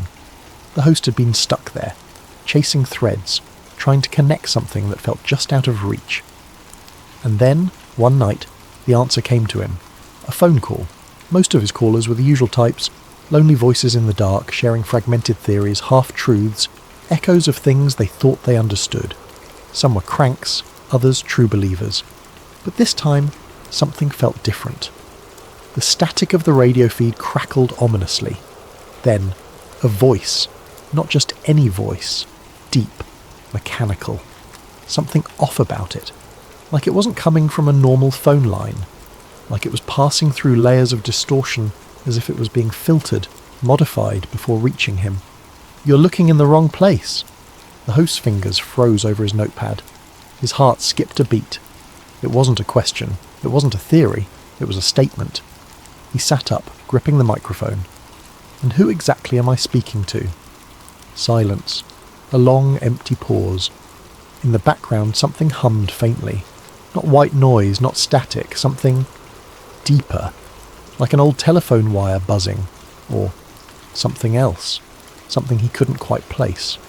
"Think bigger," the caller said. Their voice was flat, with no emotion, no hesitation, like they were reading from something, or reciting something they had known for a long time. Reich was a scientist, they continued, but his project, his research, didn't stop when he died. A prickle of cold ran down the host's spine. The way the caller said it, it didn't stop, like it had been moved. "Where?" the host asked, his throat suddenly dry. Another pause. Then finally, "You're looking for the old facilities," the caller said. "That's a mistake." The host's grip tightened on the pen in his hand. He had spent months looking through old records, trying to find traces of Reich's lab, trying to piece together what the government had taken. But this caller, whoever they were, was telling him he was wrong. "Where should I be looking?" he asked. Silence again. For a second he thought they were gone. Then, "West." A single word spoken with absolute certainty. The host's pulse jumped. "High altitudes," the caller continued, "and government clearance zones. Think about it. What do you think those unmapped facilities are really for?" A sharp click, and just like that, the line cut out. The hum vanished. The static fell silent. No number, no trace, just dead air. The host sat there, the weight of the moment pressing in on him. His mind raced. West. High altitudes. Government clearance zones. He reached for his maps, his notes, his records. It had never occurred to him before. He had been looking for old, abandoned labs, trying to dig into the past. But what if the work never stopped? What if someone had continued it? Not in the ruins of Reich's lab, not in forgotten storage rooms filled with dust-covered files, but somewhere active, somewhere classified, somewhere that had no record of existing. His fingers hovered over the keyboard. A thought hit him. The weather anomalies, the storms, the strange energy spikes before unnatural lightning. Every incident he had investigated, every unexplained weather event, they all traced back to the same areas: military zones, government research facilities, high-altitude locations. It wasn't Reich's work that had disappeared. It had been absorbed, repurposed, weaponized. His breath caught in his throat. He had been looking in the wrong place all along. The host barely slept that night. His mind was racing, thoughts overlapping in a blur of research, fear and determination. He sat hunched over his desk, surrounded by maps, declassified reports, satellite images, the glow of his screen casting flickering shadows against the wall. His fingers hovered over the keyboard, rapidly pulling up records, documents, anything that could confirm what he already suspected. Hours passed. He barely noticed. The air in his small studio felt heavy, as if the walls were pressing in on him. The world outside was quiet. Too quiet. He traced storm patterns, mapped unusual shifts in pressure, cross-referenced military movements and funding allocations that shouldn't have existed. That's when he found it. A remote facility in the Rocky Mountains, buried so deep in restricted airspace that even satellites had limited imaging of it. No records of ownership. No public knowledge of its existence. The surrounding area was marked as Federal Research Site, but no official name, no listed purpose. But then he saw the towers. Massive cylindrical structures, cold and metallic, eerily resembling the sketches of Wilhelm Reich's Cloudbuster, only amplified to an unimaginable scale. His breath hitched. It wasn't a theory anymore. Someone was controlling the weather, and he had to see it for himself. The roads leading into the mountains were desolate. As he drove, the air felt wrong, like the atmosphere itself was charged with something unseen. The trees stood eerily still. No wind, no movement, only an unnatural, suffocating silence. Then the storm began. It didn't roll in gradually like most storms did. It was instant. The sky darkened unnaturally fast, clouds boiling above him, the first raindrops striking his windshield like bullets. The deeper into the mountains he drove, the worse it became, as if something, or someone, was trying to push him away. He had the sinking feeling that they knew he was coming. Then, in the distance, he saw it. A massive structure, towering toward the storm-filled sky. Metallic tubes stretched high above the facility, angled toward the clouds, pulsing with an invisible energy that he could feel in his bones. His breath caught in his throat. It was exactly what Reich had built in the 1950s. But this wasn't just an experiment. This was an operation. A functioning machine, running at full capacity, pulling at the very fabric of the sky itself. The storm above him churned violently, but as he squinted he noticed something unnatural. The wind wasn't random, it was controlled. The rain didn't fall erratically. It moved in perfect synchronization with the facility below it. They weren't predicting the weather, they were making it. He grabbed his camera, snapping photos. His hands were shaking, but he pressed record, zooming in on the facility, on the towers, on the way the clouds above seemed to respond to something unseen. Then, movement. A black SUV, its headlights cutting through the storm, tearing up the dirt road toward him. They had seen him. His heart pounded. He barely had time to react before his instincts kicked in. Run. He turned, stumbling over loose gravel, rushing back to his car. The wind howled around him, pushing against him, making every step feel like wading through water. The engine roared to life. Tires skidded as he sped down the mountain, rain hammering against the windshield. Headlights grew closer in his rearview mirror. He took sharp turns at reckless speeds, his mind racing just as fast. They knew he had seen too much. By the time he reached his studio, his hands were still shaking. His face was pale, his clothes soaked through. He slammed the door shut behind him, locking it. He had it. The photos, the videos, proof, and tomorrow night he would show the world. The studio felt colder than usual. He sat in his chair, fingers hovering over the keyboard. The images of the facility flashed across his screen, the machines at work shifting the weather above them, the pulsing energy coursing through the metallic tubes. This was it. He hit the broadcast button. "Tonight, I have something that will change everything," he said. His voice was steady, but his hands trembled. The footage was queued up. He took a deep breath, and then the power cut out. The entire studio went black. The hum of the equipment stopped instantly. The signal went dead. For a moment there was nothing but silence. Then, footsteps. Heavy boots on concrete. His pulse spiked. In the darkness, he reached for his phone. His fingers fumbled, shaking as he tried to dial. Before he could hit the call button, the door burst open. A blinding flashlight beam cut through the blackness, illuminating the studio in harsh white light. Silhouettes filled the doorway. Government officials, their faces unreadable, emotionless, mere shadows against the brightness. The last thing he saw was the flicker of red and blue lights through the window before they grabbed him. A sharp pain shot through his skull as his body was forced forward, hands wrenched behind his back. Darkness. A car door slamming shut, the hum of an engine revving. Then, nothing. The next day, the signal line didn't air. His website, gone. His channel, deleted. No explanation, no warning. The only thing left behind was static, as if he had never existed. And the storm clouds overhead, they still moved. Not naturally, not randomly, as if pulled by an invisible hand. Because the machine? It never stopped running. Somewhere, out in the mountains, they were still controlling the sky. And the man who tried to expose it, he vanished. Stay curious, my friends. Keep questioning everything.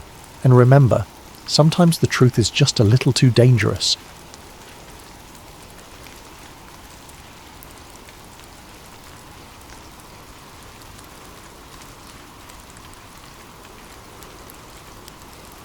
Welcome to Sleep Theories, the channel where we dive into the mysterious, the unexplainable, and the stories that make us question the world around us, all in a calm, soothing way to help you drift off to sleep.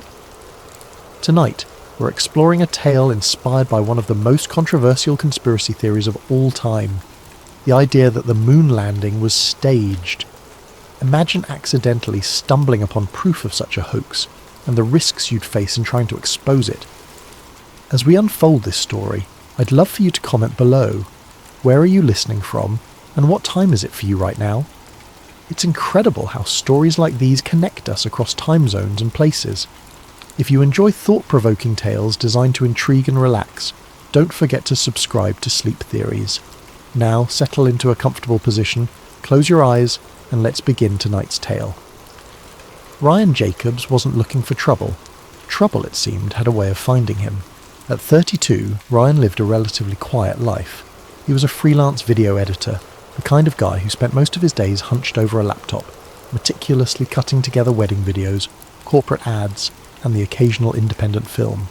His work was steady, predictable, and as far removed from the world of controversy as one could imagine. And that was exactly how Ryan liked it. But everything changed on a rainy afternoon in early November.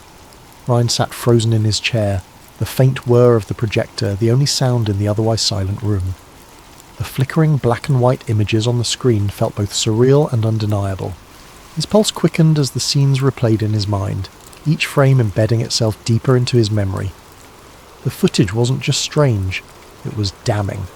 The camera lingered on the astronauts for longer than it should have, capturing moments that felt oddly unguarded. One of them adjusted his helmet, not with the slow, deliberate movements one might expect in a low-gravity environment, but casually, as though he were preparing for a costume party rather than stepping onto an alien world. Another tapped his foot impatiently as a crew member hurried over to adjust the angle of a prop rock. Ryan's gaze darted to the edges of the screen, where cables and sandbags were just barely visible, betraying the illusion. Then there were the voices. They drifted through the crackling audio, clear but dispassionate, issuing commands like a director orchestrating a scene. Hold the flag higher. It's got to look heroic. Cut the glare on the visor, we need the reflection clearer. Ryan's chest tightened as he heard a voice say, almost jokingly, don't forget to kick up the dust. This isn't supposed to look like Earth. Each instruction chipped away at his sense of reality, the layers of disbelief peeling back to reveal something darker. he found himself staring at the details in the background, the crisscrossing beams of the soundstage's metal scaffolding, the faint glimmer of an exit sign reflected in the glossy surface of a prop panel.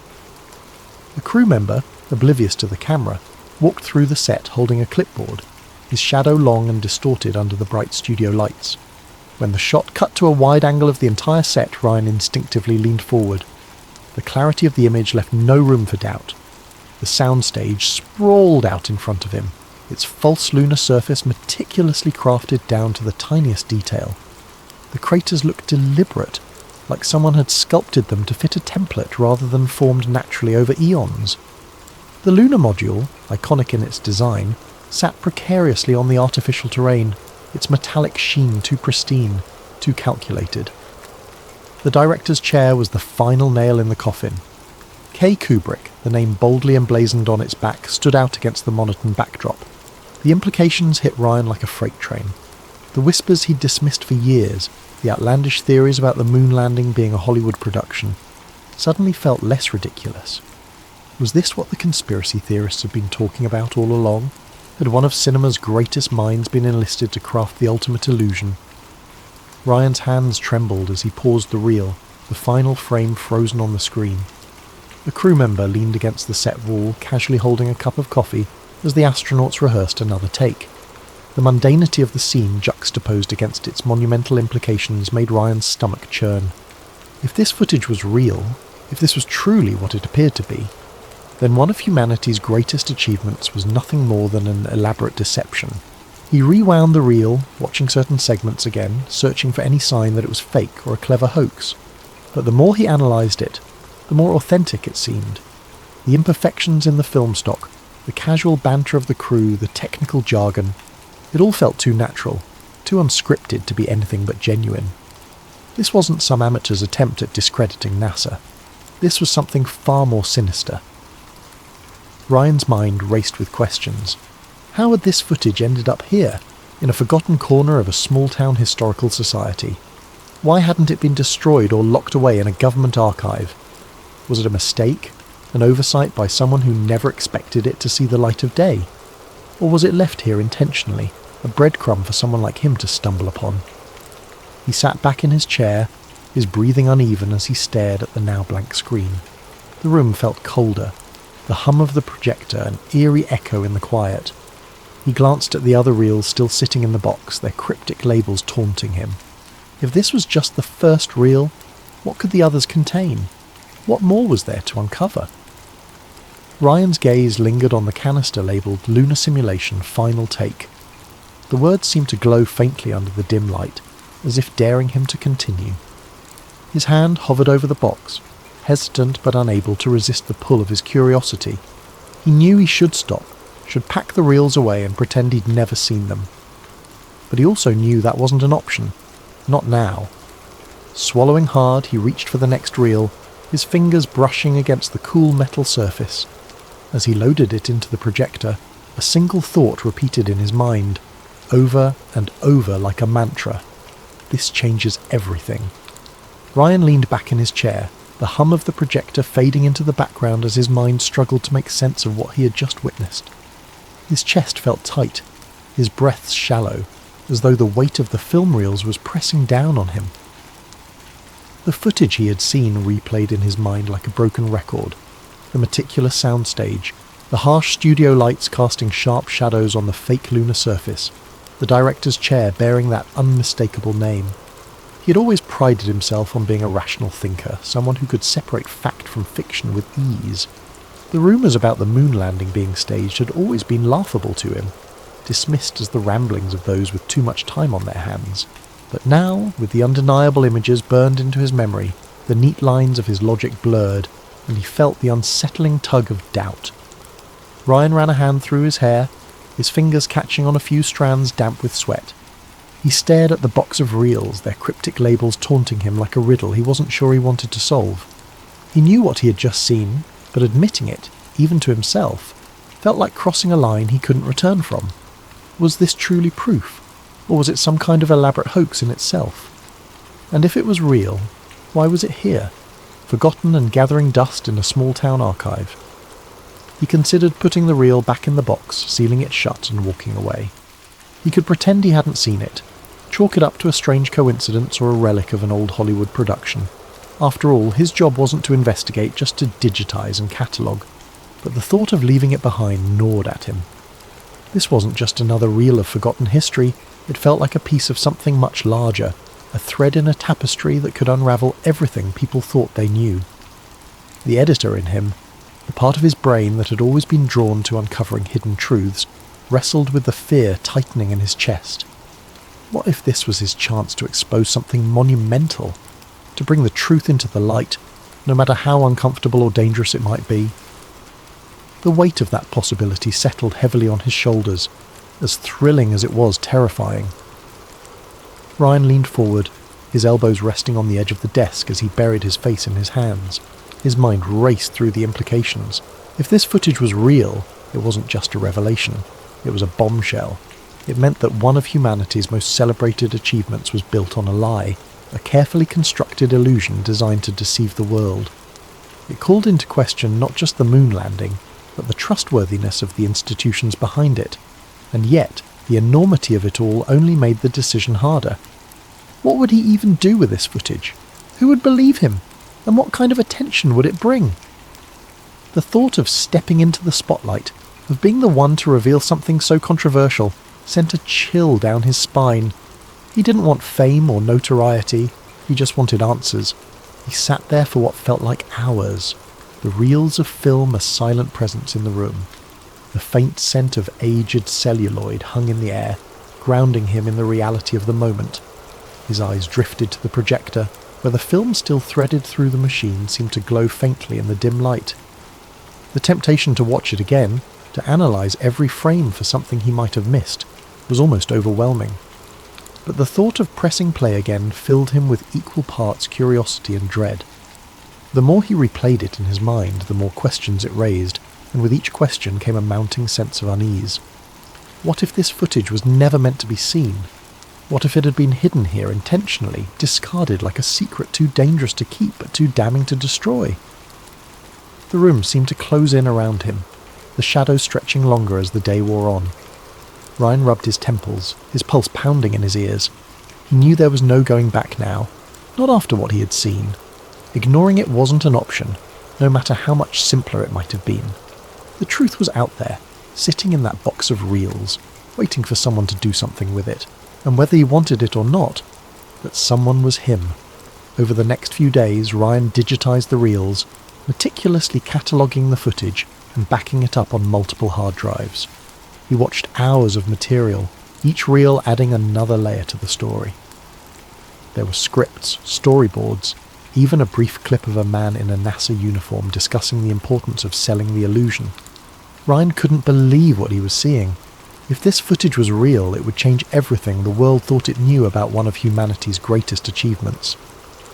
But as the week went on, Ryan began to notice things. Small at first, but unsettling. A black SUV parked across the street from his apartment for hours on end. Strange clicks on his phone line during calls. His internet connection slowing to a crawl every time he tried to upload the files. He tried to convince himself it was paranoia, the result of spending too much time watching the reels, but deep down, he knew better. The first real scare came late one night. Ryan was sitting at his desk, headphones on, reviewing a particularly damning clip of an astronaut adjusting his helmet mid-moonwalk. The room was silent except for the hum of his computer. Then, out of nowhere, his screen went black. He yanked off his headphones, his pulse racing. The power was still on, and his computer's fan continued to whir softly, but the screen remained dark. Moments later, a message appeared in stark white letters. "Stop!" Ryan's breath caught in his throat. He stared at the screen, his mind racing. Was someone trying to warn him? Threaten him? Before he could react, the message disappeared, replaced by a spinning circle as his computer restarted. When it finally booted back up, the file he had been working on was gone. He barely slept that night, his thoughts spiralling into fear and paranoia. The next morning he noticed the black SUV again, idling at the corner of his street. This time he was sure it wasn't a coincidence. Ryan decided to act. He copied the footage onto multiple drives, hiding them in different places, one in his closet, another in a safety deposit box at the bank, and a third mailed to a friend in another state. He reached out to a journalist he trusted, a woman named Claire who had a reputation for taking on controversial stories. They agreed to meet in a crowded cafe downtown, where Ryan showed her snippets of the footage on his laptop. Claire's reaction was immediate. Her face paled as she watched, her hands trembling as she adjusted her glasses. "Ryan," she said, her voice barely above a whisper, "do you know what this means? If this is real, if this gets out—" "It has to get out," Ryan interrupted. "People deserve to know the truth." But Claire looked hesitant. "You don't understand," she said. "This isn't just some cover-up. If what you're saying is true, the people behind this won't just let it slide. They'll do whatever it takes to keep it quiet." Ryan nodded. He had already begun to realise the extent of what he was up against, but knowing didn't make it any easier. The next few days were a blur. Claire agreed to help him investigate further, using her connections to verify the authenticity of the footage. But as they worked, the pressure mounted. Ryan's apartment was broken into, nothing stolen, but everything rifled through. His phone buzzed constantly with unknown numbers, the calls ending in silence when he answered, and every time he looked over his shoulder, he saw the same black SUV parked just out of sight. Ryan's paranoia grew. He stopped sleeping, his nerves fraying with each passing hour. He couldn't shake the feeling that someone was watching him, waiting for him to slip up. Even Claire began to worry, urging him to lay low while she handled the story. Then, one night, Ryan's worst fear came true. He was driving home from Claire's office when he noticed headlights behind him, too close and too persistent to be another commuter. He turned onto a side street, then another, his heart racing as the car followed him. Panic set in, his hands gripping the wheel so tightly his knuckles turned white. He didn't go home that night. Instead, he checked into a cheap motel on the outskirts of town, paying in cash and parking his car out of sight. He spent the night staring at the door, half expecting it to burst open at any moment. The hard drive with the original footage was in his bag, his last line of defence against the shadows closing in around him. By morning, Ryan knew he couldn't keep running forever. He contacted Claire, arranging to meet her at a secure location to hand over the footage. But when he arrived, she wasn't there. Instead, he found a note taped to the inside of the cafe door. "Trust no one. They're watching me too." Ryan's stomach dropped. He knew he was out of options. Alone and terrified, he boarded a bus to a city halfway across the country, the hard drive hidden in a pocket sewn into his jacket. He didn't know where he was going or how he'd expose the truth, but one thing was certain: the secret he carried was too important to bury. Thank you for joining us on Sleep Theories. As you drift off tonight, let this story remind you of the fine line between truth and deception, and the courage it takes to uncover what lies beneath. Sleep well, and sweet dreams.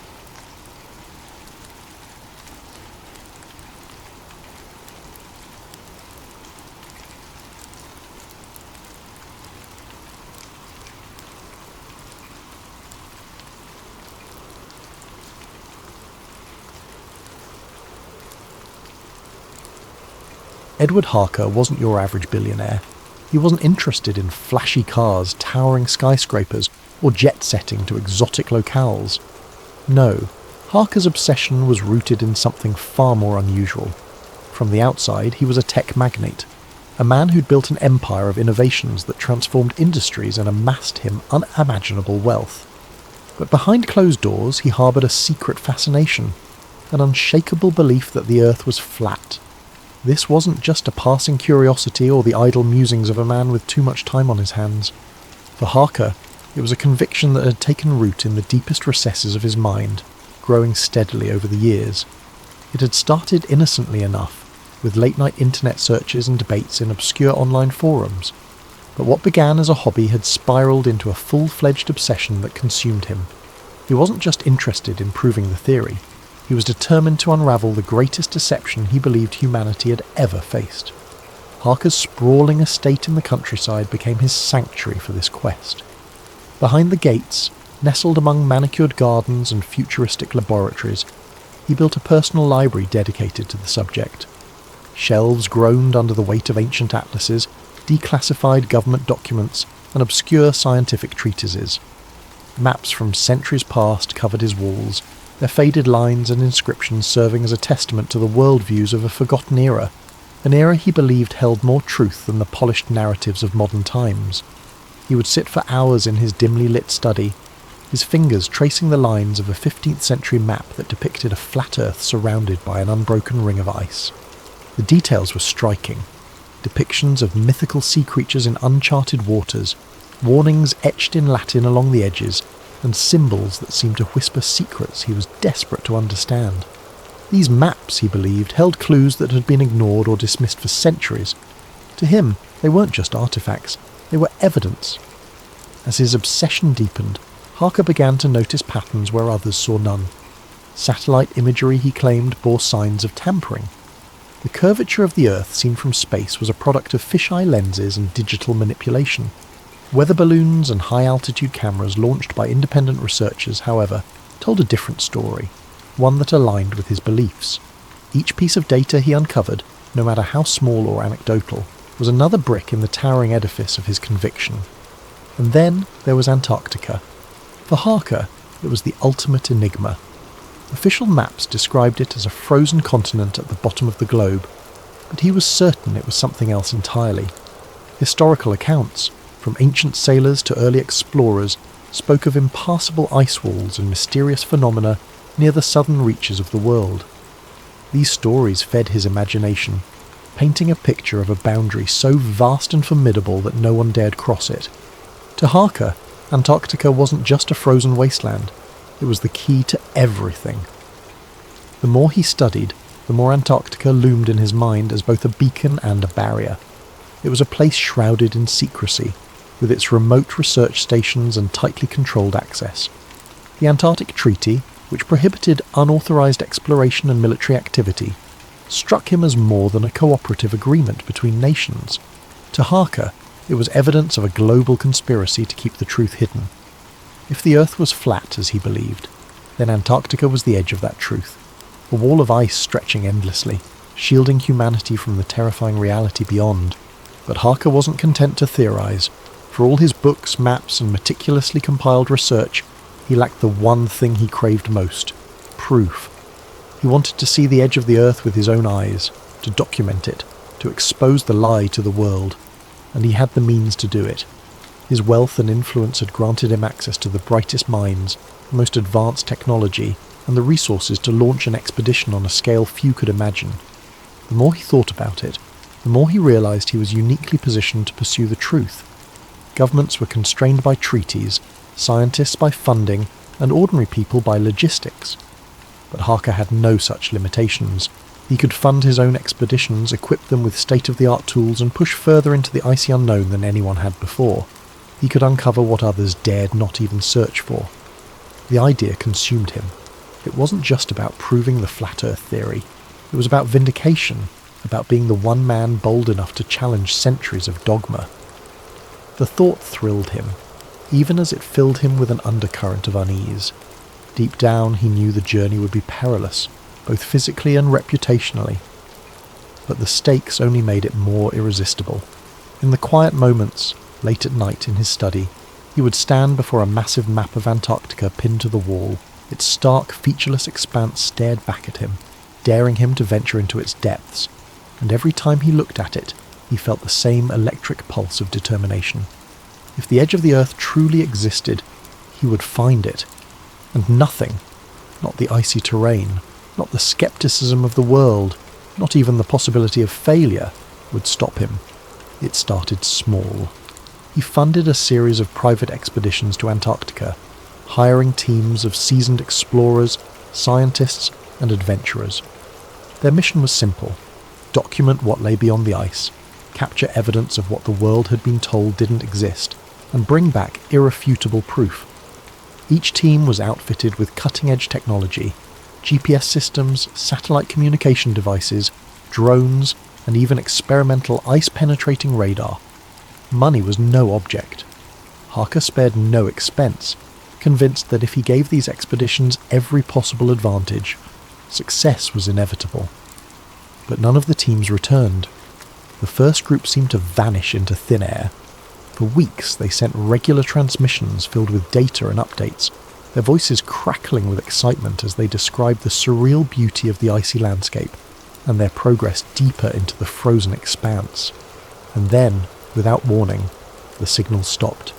Search efforts were launched, but the desolation of Antarctica made the task nearly impossible.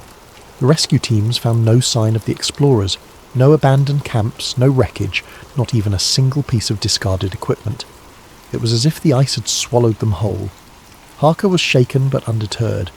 He doubled down, convinced that the first team had fallen victim to the harsh, unpredictable conditions. This time he hired an even more experienced group, one that included former military personnel, climatologists and survival experts. Their preparations were meticulous.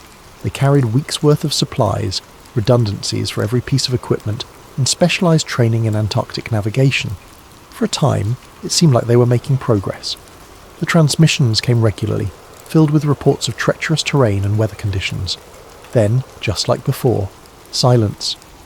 Another team gone, as though the icy continent itself had consumed them. The third expedition was the most ambitious yet. Harker personally oversaw every detail, from the selection of the team to the design of their equipment. He incorporated lessons learned from the previous failures, adding more robust communication systems, heavier vehicles, and even aerial reconnaissance drones. He was determined to leave nothing to chance. This time, they were going to make it. This time, they were going to succeed. But the third team also disappeared. Their last transmission was garbled, frantic, and cut short mid-sentence. The rescue operation that followed was exhaustive, involving some of the most advanced technologies available, but the result was the same. Nothing. No bodies, no wreckage, no answers. The losses were staggering. Dozens of lives, millions of dollars in equipment, and months of planning, all gone without explanation. The disappearances began to attract attention from the media, with sensational headlines speculating about the dangers of Antarctica and questioning Harker's obsession. But it wasn't just the public that started to doubt him. His board of advisors grew increasingly concerned. They called emergency meetings, their voices filled with frustration and fear as they begged him to stop. "It's madness, Edward," one of them said during a tense gathering in his estate's conference room. 3 expeditions, 3 failures. How many more lives are you willing to risk? "You're throwing money into a void," another added, shaking his head. "Whatever you think is out there isn't worth this. It's time to let it go." But Harker couldn't let it go. He wouldn't. To him, the disappearances weren't just tragedies, they were proof. Proof that something was out there, something the world wasn't supposed to see. He became convinced that the expeditions hadn't failed because of the conditions or human error. They had been stopped. By what or by whom, he didn't yet know. But the pattern was too deliberate, too precise to be coincidence. Someone, or something, was working to ensure that no one uncovered what lay beyond the ice. The arguments with his advisors grew heated, their voices echoing in the cavernous meeting room. They pleaded with him to see reason, to consider the mounting losses and the toll his obsession was taking. But Harker had long since crossed the line from determination to fixation. The evidence was all around him, he argued. The disappearances, the sudden silences, the complete lack of wreckage. "You don't understand," he told them, his voice steely. "This isn't failure, it's interference, and it's all the more reason to press on." His advisors exchanged uneasy glances. They had seen Harker driven before. His ambition was what had built his empire. But this was different. This was a man consumed by something he couldn't let go, no matter the cost. They warned him, some even threatening to resign if he continued.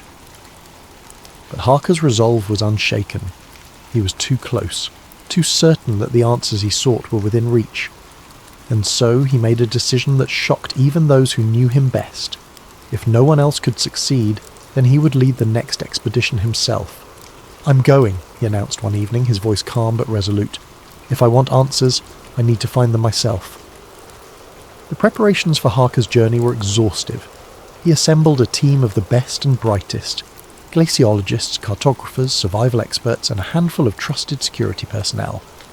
They were given the finest equipment money could buy, custom-built snow vehicles, high-tech communication gear, and enough provisions to last months. Harker spared no expense, determined that this expedition would succeed where the others had failed. Their departure was shrouded in secrecy, a cloak of anonymity drawn tightly around every detail of the mission.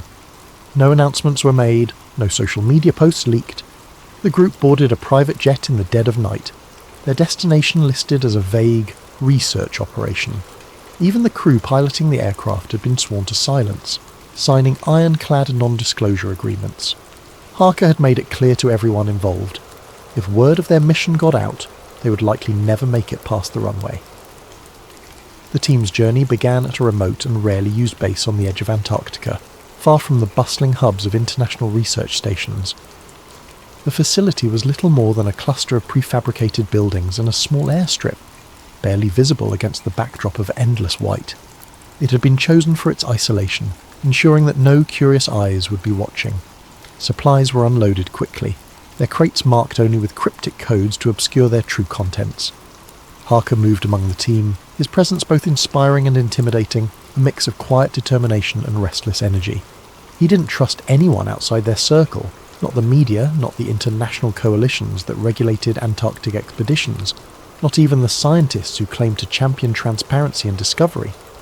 To Harker, they were all potential agents of the conspiracy, complicit in maintaining the illusion of a spherical Earth. His paranoia, once a quiet undercurrent, had become an undeniable force driving every aspect of the operation. The team's morale was an uneasy blend of excitement and trepidation. Many of them were drawn to the mission for reasons beyond Harker's flat Earth obsession. Some were seasoned adventurers, enticed by the prospect of exploring one of the last uncharted frontiers. Others were scientists, curious about the mysteries Antarctica held, even if they didn't buy into Harker's theories. And then there were those who simply couldn't resist the lure of being part of something monumental. Whether it was groundbreaking or unthinkable, they didn't care. They were here for the thrill, the chance to make history. The journey across the ice was punishing from the outset. Their convoy consisted of specialised vehicles designed to withstand the extreme cold, their treads crunching over the frozen terrain. Temperatures plunged to levels most of the team had never experienced, the bitter cold seeping into every crack and crevice of their gear. Even the most advanced thermal clothing struggled to keep them warm, and frostbite became a constant threat. The wind was relentless, a deafening roar that seemed to come from all directions at once. Gale-force gusts whipped up blinding sheets of snow, reducing visibility to a few feet at times. The vehicles moved in a slow, deliberate line, their headlights cutting through the swirling white like ghostly beacons. Inside the cabs, the team huddled in their seats, their breath fogging the windows as they exchanged worried glances. Harker, however, seemed unfazed. He sat in the lead vehicle, poring over maps and charts illuminated by the dim glow of a laptop screen. The coordinates he had spent years calculating were burned into his mind, a sequence of numbers he believed would lead them to the truth. He spoke sparingly, his focus unyielding, his intensity filling the small space like a palpable force. Whenever doubt crept into the minds of the team, they only had to glance at him to remember why they were there. His belief was a fire that refused to be extinguished, no matter how harsh the conditions. The landscape was both breathtaking and oppressive. Vast fields of snow stretched endlessly in every direction, broken only by jagged ridges of ice and the occasional towering glacier. The sky above was a pale grey expanse, blending almost seamlessly with the ground below, creating a disorienting sense of endlessness. It was beautiful in a way that defied description, but it was also utterly inhospitable, a reminder of the unforgiving nature of the continent they had dared to challenge. Days blurred into nights, though the sun never truly set this far south. It hovered low on the horizon, casting long, eerie shadows that danced across the ice. The team worked in shifts, battling exhaustion, as they set up and dismantled camps with mechanical efficiency. Sleep came in fits and starts, interrupted by the howling wind or the groaning of the ice beneath them. Meals were quick and utilitarian, eaten in silence as each member wrestled with their thoughts. The weight of the journey began to take its toll. Equipment froze and failed in the extreme cold, forcing the team to make constant repairs. The isolation pressed heavily on their minds, the endless white stretching out like a void that threatened to swallow them whole. Conversations grew sparse, replaced by the hum of engines and the crunch of snow underfoot. The only constant was Harker, his unwavering conviction pushing them forward, even as doubts festered in the back of their minds. But for all the hardships, there was a growing sense of anticipation. As the team pressed deeper into the icy expanse, following Harker's carefully plotted course, they began to notice subtle changes in the terrain. The ice seemed to grow denser, its surface more reflective, almost like glass. The air grew colder still, the wind sharper, as though they were nearing some invisible threshold. Harker was convinced they were close. He spent hours staring at the horizon, his breath fogging in the frigid air, his eyes scanning for the faintest sign of what he believed lay beyond. Each day brought them closer to the coordinates he had marked, and with every mile his excitement grew. For the rest of the team, the journey was grueling, but for Harker, it was exhilarating. He was on the brink of discovering what he had devoted his life to proving, or so he believed. The initial shock of the encounter was paralysing. The team, hardened by weeks of grueling travel and adversity, now sat in stunned silence within the confines of the armoured transport. The vehicle's interior was dark, lit only by the faint glow of control panels near the front. The hum of the engine and the rhythmic crunch of snow beneath the tyres were the only sounds, amplifying the oppressive tension that hung over them like a suffocating shroud.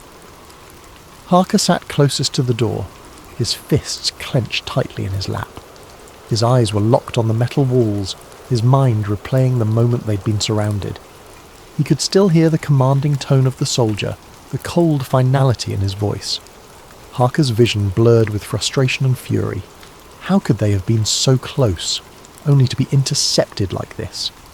Every step of the journey had led to that moment, to the edge of the earth, and now that truth had been yanked away from him like a cruel joke. The rest of the team exchanged nervous glances, their faces pale and drawn. Some of them whispered in hushed tones, their words too faint to catch. Others stared at the floor, their expressions a mix of fear and disbelief.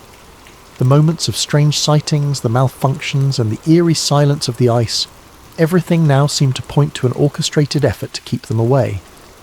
But why? The questions loomed larger than ever, filling the cramped space of the transport like a tangible weight. "Do you think they're taking us to a base?" one of the team members finally whispered, breaking the silence. "Maybe," another replied, his voice shaky. "Or worse." Harker turned toward them sharply, his voice cutting through the tension. "They won't stop us," he said, his tone resolute. "Whatever they're trying to hide, they know we're close. That's why they're doing this." A scientist on the team, a woman who had been sceptical of Harker's theories from the start, shook her head. "You don't get it, do you?" she said, her voice trembling with a mix of fear and anger. "We're not close to anything. We're prisoners now. They'll make sure we never see the light of day again." "Enough," Harker snapped, his eyes blazing. "They're trying to scare us, to make us doubt what we've seen. But we've seen it. That wall, whatever it is, they can't erase that from our minds." The scientist fell silent, but her expression didn't soften. The others avoided eye contact, unwilling to take sides in an argument that felt futile in the face of their current reality. The transport jostled them roughly as it climbed over uneven terrain.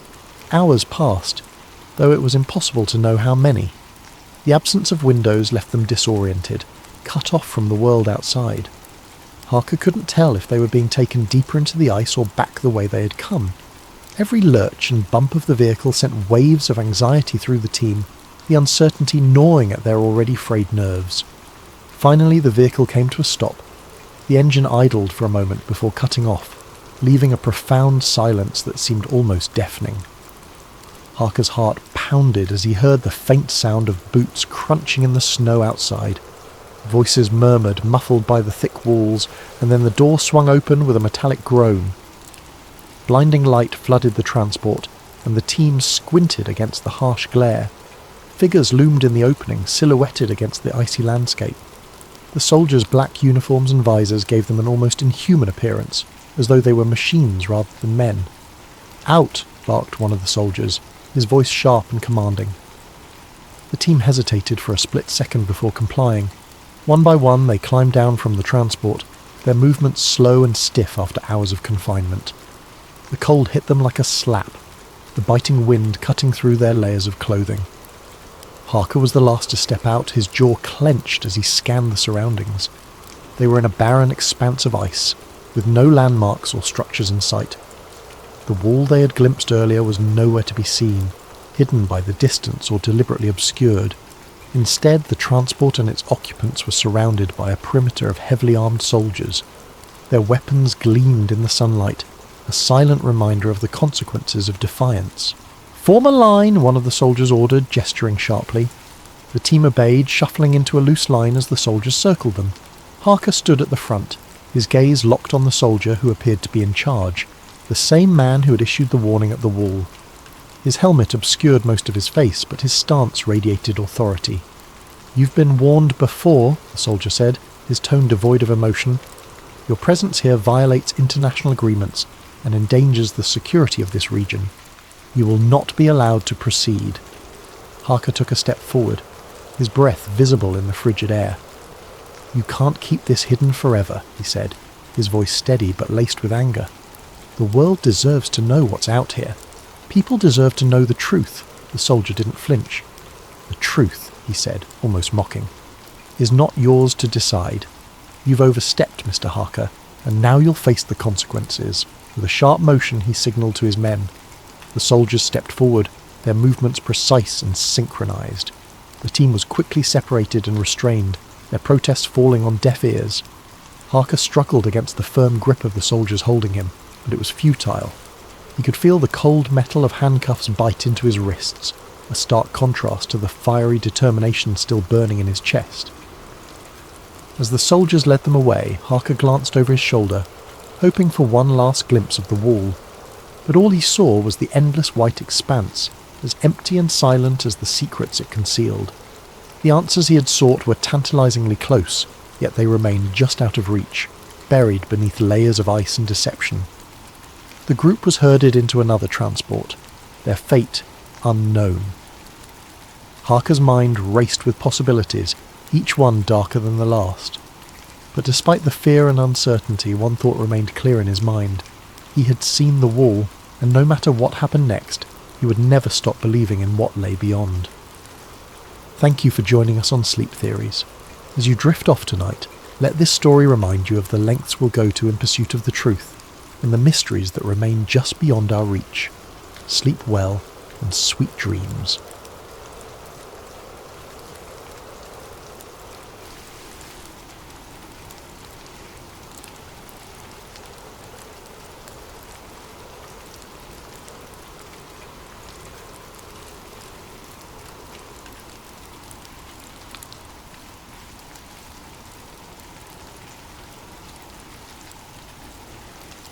Jason Hart never imagined his government job would lead him to fear for his life. At 37, Jason had spent nearly a decade as a data analyst for a classified branch of the Department of Justice. His work was straightforward, if not monotonous, reviewing old case files, compiling statistics, and ensuring information stayed where it was supposed to stay. Jason liked the stability, the quiet routine of his life. He wasn't the type to question authority or chase after hidden truths. But all of that changed one ordinary Wednesday afternoon. Jason's office was a nondescript cubicle in a secure building outside of Washington, D.C. The walls were grey, the lighting harsh, and the coffee perpetually stale. On this particular day, Jason was working through a backlog of old CIA and FBI case files marked for internal review. Most of them were mundane. Redacted memos about long-closed investigations, bureaucratic chatter, and the occasional bit of Cold War paranoia. It was mind-numbing work, and Jason often found himself zoning out, his fingers mechanically scrolling through page after page. He settled into his worn office chair, the cushion compressed to the point of discomfort from years of use, and adjusted the angle of his monitor. The screen emitted a faint hum, blending seamlessly with the quiet clatter of keyboards in the adjacent cubicles. Occasionally he could hear muffled snippets of conversations from colleagues, though no one spoke louder than necessary. In this line of work, discretion was not just encouraged. It was mandatory. Jason's desk was as unremarkable as the office itself. A neatly stacked pile of file folders sat on one corner, a mug filled with an assortment of pens on another. A faded photo of his younger self and his parents sat in a simple frame, a reminder of a life that felt worlds away from the tightly controlled environment he now operated in. The only hint of personality in his workspace was a small stress ball shaped like the Earth, which he occasionally squeezed absent-mindedly as he worked. The task at hand was repetitive but familiar. He was combing through archived documents to verify that sensitive information had been properly categorized and secured. Each file was a window into the past, though most were dull snapshots of bureaucracy, records of mundane investigations, outdated protocols, and procedural updates long since rendered irrelevant. Yet every so often, a document would catch his eye, something slightly out of place, an odd phrasing or a name that didn't seem to belong. That was part of what made Jason good at his job. He had a knack for spotting anomalies, the little details others might overlook. It wasn't that he was overly curious, he simply liked order, and inconsistencies were like splinters in his otherwise tidy mental framework. Today, however, the files seemed particularly unremarkable, and his mind began to wander. He glanced at the clock on the wall, its second hand ticking steadily toward lunchtime. Time always seemed to move slower in this building, as if the walls themselves conspired to stretch the hours. Jason sighed and took a sip from his coffee mug, wincing at the lukewarm bitterness. He made a mental note to brew a fresh pot later, though he knew he probably wouldn't. Routine had a way of dulling even the smallest ambitions. As his gaze drifted back to his screen, he noticed a folder he hadn't seen before. It wasn't unusual for files to appear unexpectedly. Sometimes supervisors added tasks without warning, assuming analysts would simply get to them in due course. Still, the folder's title struck him as odd. Confidential, Special Review. Most of the files he dealt with were part of larger collections, with clear naming conventions that reflected their contents. This one stood out for its vagueness. Jason hesitated, his cursor hovering over the folder's icon. It wasn't that he suspected anything unusual, at least not yet, but something about the starkness of the label made him pause. He glanced around the office, noting that his nearest co-workers were absorbed in their own tasks, oblivious to his moment of indecision. With a small shrug, he double-clicked the folder. The file structure inside was clean and minimal, just a handful of documents, each with similarly nondescript titles. Jason clicked on the first one, a scanned memo from decades earlier. The typewritten text was slightly blurred, the edges of the paper faintly yellowed.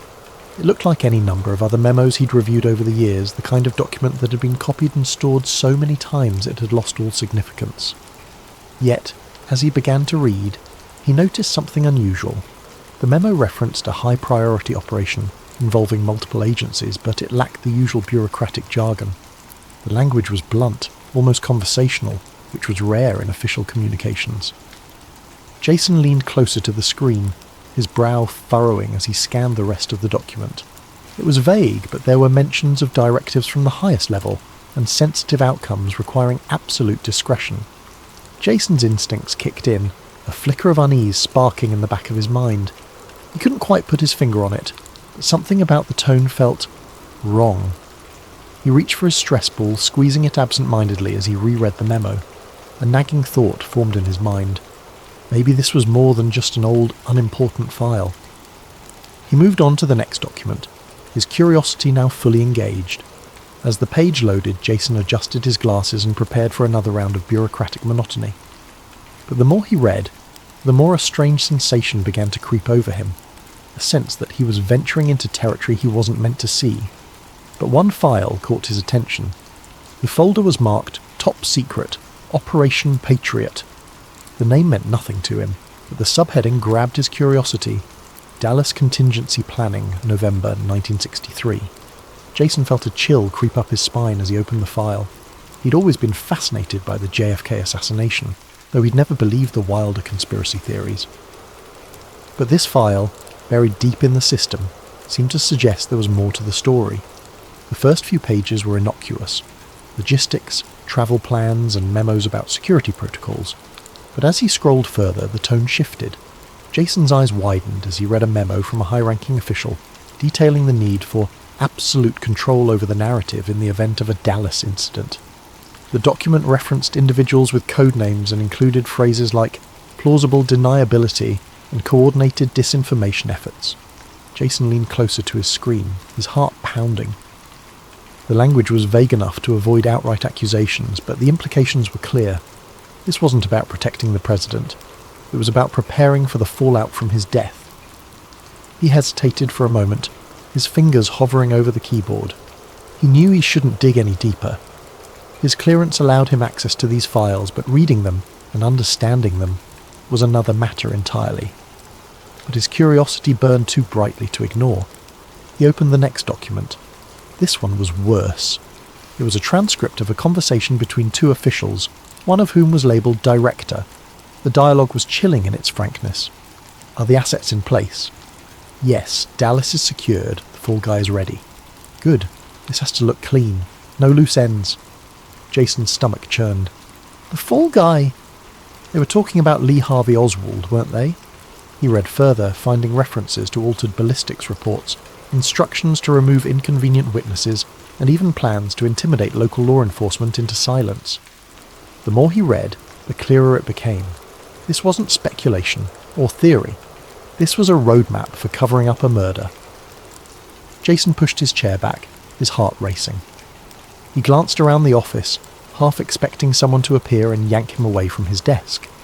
But the room was quiet, the hum of computers and faint rustle of papers the only sounds. He took a deep breath, trying to steady himself. This couldn't be real, could it? It had to be some kind of elaborate prank or disinformation campaign. But the official seals, the timestamps, the signatures, they all looked legitimate. He knew he should stop, report the file and move on, but he couldn't. He opened another document, this one a photographic scan of a handwritten note.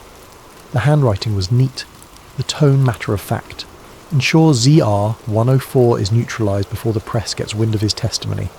The autopsy report is to remain classified indefinitely. Jason froze. ZR-104. He'd heard whispers of that code name before in conspiracy circles. It was rumoured to be connected to a key witness who had died under mysterious circumstances. His hands trembled as he saved the files to a secure flash drive, telling himself it was just for review later. But deep down, he knew he was crossing a line. That night, Jason barely slept. He lay awake in his small apartment, the flash drive tucked under his pillow like a lifeline. Every sound, the creak of the floorboards, the hum of the refrigerator, felt amplified, sinister. His mind raced with questions. What did he do with this information? Could he trust anyone with it? Would anyone even believe him? The pale glow of a street lamp filtered through the slats of his blinds, casting uneven shadows across the room. Jason stared at the ceiling, his chest tight with unease. He felt like he was teetering on the edge of something vast and dangerous, an invisible precipice that threatened to swallow him whole. The weight of the flash drive beneath his pillow seemed to press into his skull, a constant reminder of the choice he'd made to take it. His rational mind told him he should never have taken the files. He'd crossed a line, one he couldn't uncross, and now there was no telling what the repercussions would be. Yet despite the fear clawing at his insides, he couldn't shake the feeling that he'd done the right thing. The documents he'd seen were too significant, too damning, to be left buried in some forgotten digital archive. People deserved to know the truth, didn't they? But the truth came with risks.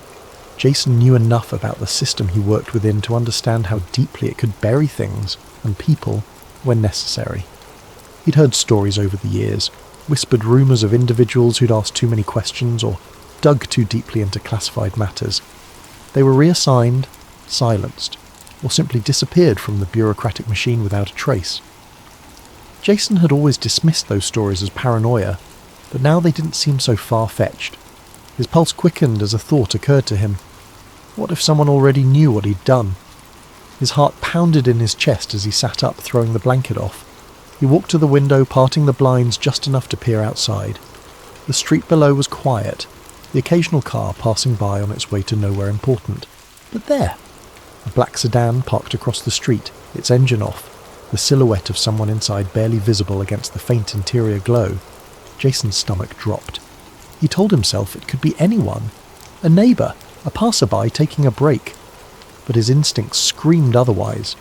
He released the blinds and backed away from the window, his breathing shallow. The apartment, once a sanctuary, now felt like a trap, its walls too thin, its spaces too exposed. He returned to the bed, sitting on the edge with his head in his hands. He couldn't keep living like this, jumping at every shadow and second-guessing every sound. But what were his options? Turning the flash drive over to the authorities seemed impossible now. If the documents he'd seen implicated people at the highest levels of government, who could he even trust? And if he went public, he'd be painting a target on his back. The minutes stretched into hours. the glow of dawn beginning to seep through the blinds.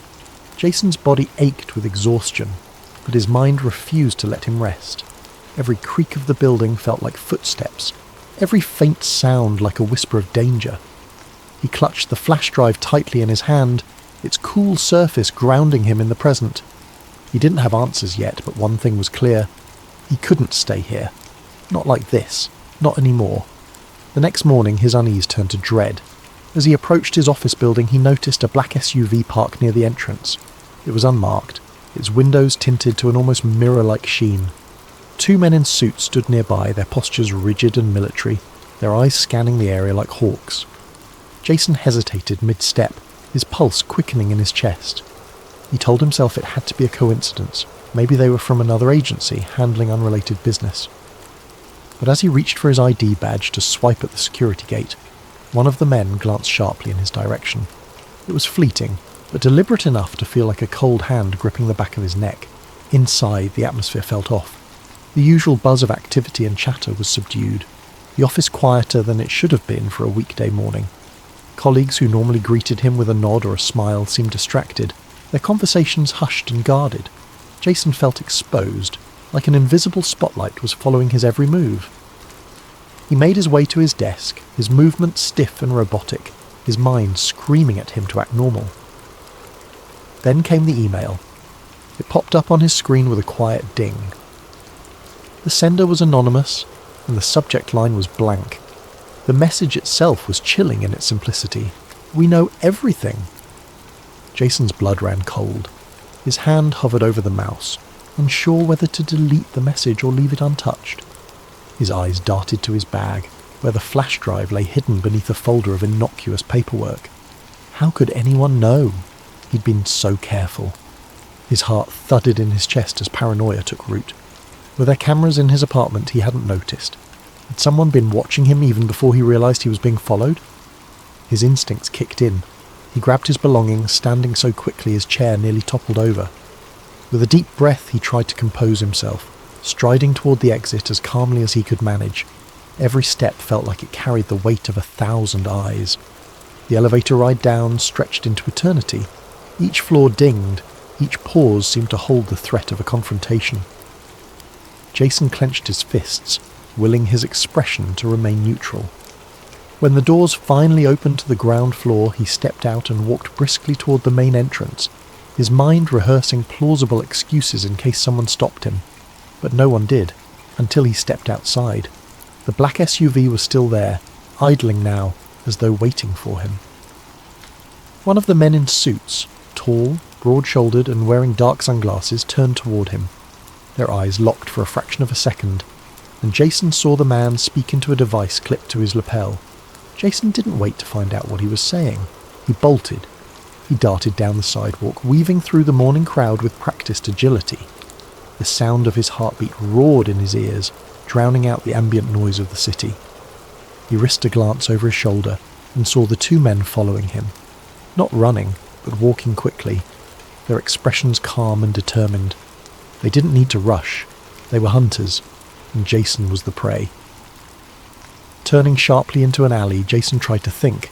He needed a plan, a way to shake them off his trail. He reached for his phone, fumbling with the screen as he dialed the only person he thought might help, an old college friend, Mark, who had become an investigative journalist. The line rang once, twice, 3 times before going to voicemail. Jason cursed under his breath, leaving a hurried message. "Mark, it's Jason. I can't explain everything right now, but I have something big. Huge. I'm being followed. I need your help. Call me as soon as you get this." He hung up, his hands trembling. The sound of footsteps at the mouth of the alley jolted him into motion. Jason ran again, ducking through side streets and slipping into crowded areas whenever he could. The chase stretched into hours, the men in suits always seeming to appear just when he thought he'd lost them. By nightfall, he found himself in a rundown motel on the edge of the city, the flash drive clutched tightly in his hand.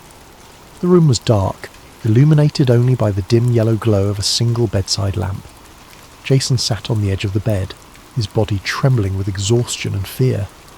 The flash drive felt heavier now, as if the weight of its secrets had become physical.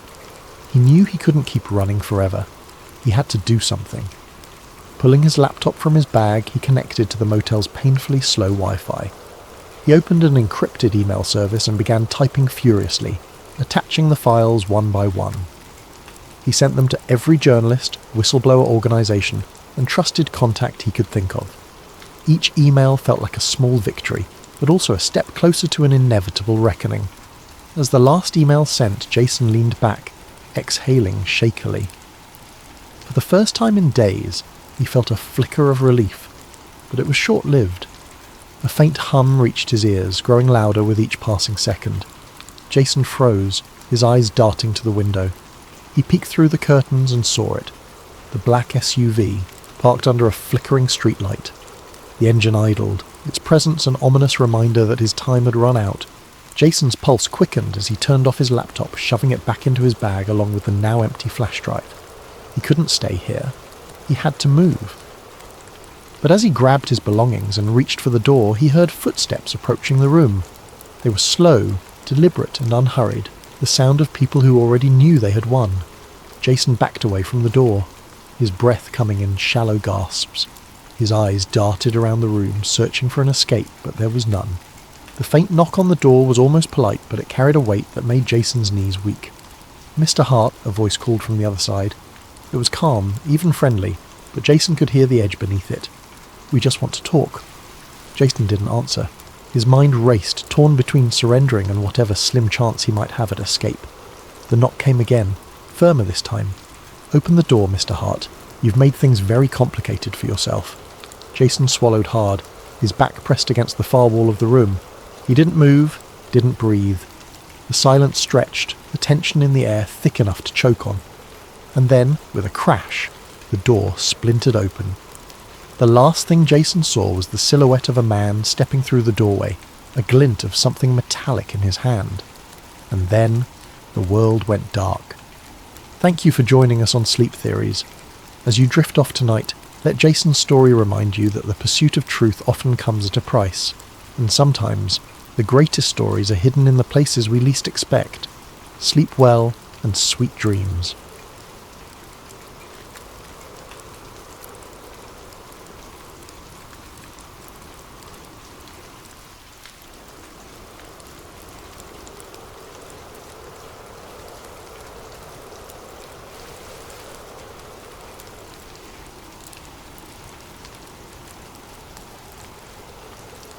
Jake Wilder wasn't a man you'd peg as the curious type.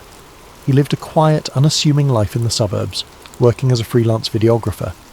His days were a mix of editing wedding videos, filming promotional content for small businesses, and the occasional passion project. It wasn't glamorous, but it paid the bills, and Jake liked the freedom that came with it. He didn't need excitement or intrigue. His life was simple, predictable, and most importantly, safe. Jake's routine was one of steady monotony, and he preferred it that way. He enjoyed the hum of his editing software late into the evening, the predictable satisfaction of piecing together footage until it became a polished narrative.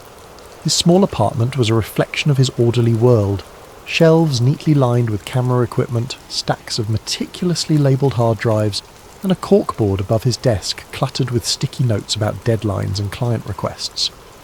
Life wasn't thrilling, but it was his, and it was under control. But all of that changed one fateful weekend in early spring. Jake had been hired to film a corporate retreat at a luxury hotel tucked away in the mountains. These types of gigs had become a staple of his workload.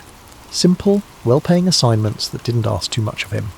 His job was to capture team-building exercises, keynote speeches, and a few candid moments that could later be used in promotional materials. It was the kind of work that didn't require much creativity, but it was easy money. And in Jake's world, easy money was a good thing. The email with the job details had come a week earlier, sent by an event planning company he'd worked with a handful of times before. The instructions were simple: arrive Friday morning, set up, and be ready to start filming by noon. Meals and accommodations would be provided, along with a generous day rate that made the 2-hour drive worth it. Jake hadn't hesitated to accept. The event sounded routine, and the chance to spend a few days in a mountain resort, even if he was working, was a welcome change from his cramped apartment. When he arrived at the hotel, he was immediately struck by its grandeur. The building was a sprawling, opulent estate, its architecture reminiscent of an old-world European castle, with towering spires and ivy-covered stone walls. The driveway was lined with neatly trimmed hedges, and the valet attendants moved swiftly between the luxury cars pulling in and out of the circular drive. It was the kind of place that radiated exclusivity, and Jake couldn't help but feel a little out of place in his beat-up sedan. Still, he was used to navigating high-end events, and he approached the assignment with his usual professionalism. Jake parked in the designated staff lot, and carried his equipment through a side entrance, following the directions he'd been given. Inside, the hotel was even more impressive. The lobby was a symphony of marble and crystal, with a grand chandelier hanging from the vaulted ceiling, and a fireplace crackling warmly at one end. The air smelled faintly of fresh flowers and polished wood, and a soft classical melody played in the background. Jake checked in with the event coordinator, a brisk but polite woman named Lauren, who handed him a detailed schedule and pointed him toward the conference hall where the first session would take place. "We'll need a mix of wide shots and close-ups," she said, barely pausing as she scanned her clipboard. "The CEO will be speaking this afternoon, so make sure you're set up early. We don't want any hiccups." Jake nodded, already mentally planning his setup. He wheeled his equipment cases through the halls, taking note of the layout and making mental notes about lighting and angles. The hallways were wide and impeccably clean, the kind of place where even the smallest detail seemed deliberate. He passed other staff members setting up tables, arranging floral centerpieces, and adjusting the positions of chairs. Everyone moved with a sense of urgency but also precision, as though they'd done this 100 times before. The conference hall itself was massive, with floor-to-ceiling windows that offered a breathtaking view of the surrounding forest. Jake took a moment to appreciate the scenery before getting to work. He set up his camera on a tripod near the back of the room, ensuring he had a clear view of the stage and the audience. He adjusted the lighting, tested the audio levels, and double-checked his backup equipment, a habit he'd developed after too many near disasters early in his career. The morning passed quickly as Jake captured establishing shots of the hotel and its grounds. He filmed the attendees mingling over coffee, their conversations a hum of polite laughter and introductions. The participants were a mix of middle-aged professionals, all impeccably dressed in tailored suits and sleek business attire. Jake noticed how many of them carried an air of confidence, the kind that came from years of climbing corporate ladders. As he worked, Jake found himself enjoying the rhythm of the day. The work wasn't challenging, but there was something satisfying about capturing the right moments and framing them just so. He knew these kinds of gigs were what kept his bills paid, and he was good at them. By the time lunch rolled around, he had already collected enough footage to feel confident about the final product. He grabbed a quick bite from the buffet, a spread of artisanal sandwiches and fresh salads that put his usual lunch of instant ramen to shame. After eating, he returned to the conference hall to prepare for the afternoon session. Everything about the day felt smooth, predictable, just the way Jake liked it. But as he stood at the back of the room, adjusting his focus and framing the stage, something caught his attention. A group of men in dark suits entered the hall through a side door, moving with quiet purpose. They weren't part of the event staff or the attendees. Jake was sure of that. Their suits were sharper, their demeanour more formal. They moved like they belonged there, yet there was an air of secrecy about them. Jake watched as they exchanged brief words with Lauren, the event coordinator. She nodded curtly, her expression unreadable, and gestured toward the far end of the hall. The men walked in that direction, disappearing behind a set of heavy double doors. Jake's curiosity flickered, but he shook it off. It wasn't his business, and he had work to do. Still, the image of those men lingered in his mind as he went about his tasks.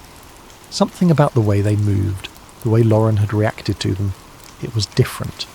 Not alarming exactly, but different. Jake told himself to focus on his job, reminding himself that corporate retreats often attracted VIPs. He'd seen his share of high-level executives and private security over the years. This was probably nothing out of the ordinary, or so he thought. What had started as an ordinary day, a simple job in a beautiful location, was beginning to feel like something more. Jake didn't know it yet, but the events of that weekend would unravel everything he thought he knew about the world, and his life, once so predictable, was about to take a turn he never could have imagined. The first oddity came on his second day at the hotel. Jake was heading back to his room after a long day of shooting, his camera bag slung over one shoulder. and his mind already on the edits he planned to tackle later that night. As he passed through the lobby, he noticed a group of men in dark suits clustered near the side entrance. They weren't staff, Jake could tell immediately. They lacked the friendly demeanour and polished smiles of the hotel employees. Instead, these men moved with a quiet but unmistakable sense of authority, their presence commanding attention without a word. Their voices were low, their conversations clipped as they murmured into discreet earpieces. Jake couldn't make out what they were saying, but their body language told a story of urgency and precision. Each man stood straight, their eyes scanning the room with practiced subtlety. Jake slowed his steps, feigning a casual stretch as he observed them. His gaze drifted toward the side entrance, where several black SUVs were parked in a neat row. The vehicles were unmarked, their windows tinted so dark they reflected the towering pine trees outside like polished obsidian. Jake's curiosity flickered to life.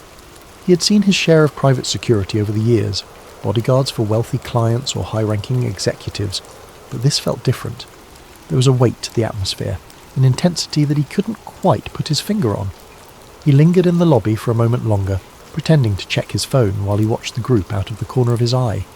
They were speaking too quietly for him to catch any words, but their clipped tones and the way they occasionally glanced toward the SUVs hinted at something serious. He told himself it wasn't his business, and continued toward the elevator, his footsteps echoing faintly against the marble floor.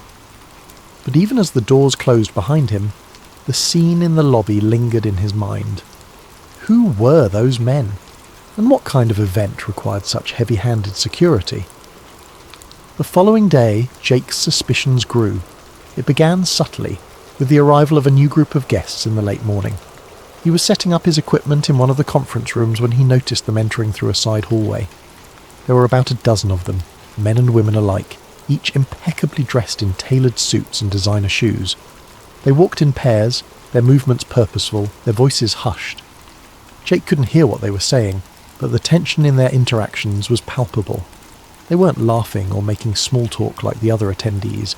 Instead, they exchanged glances that seemed loaded with unspoken meaning.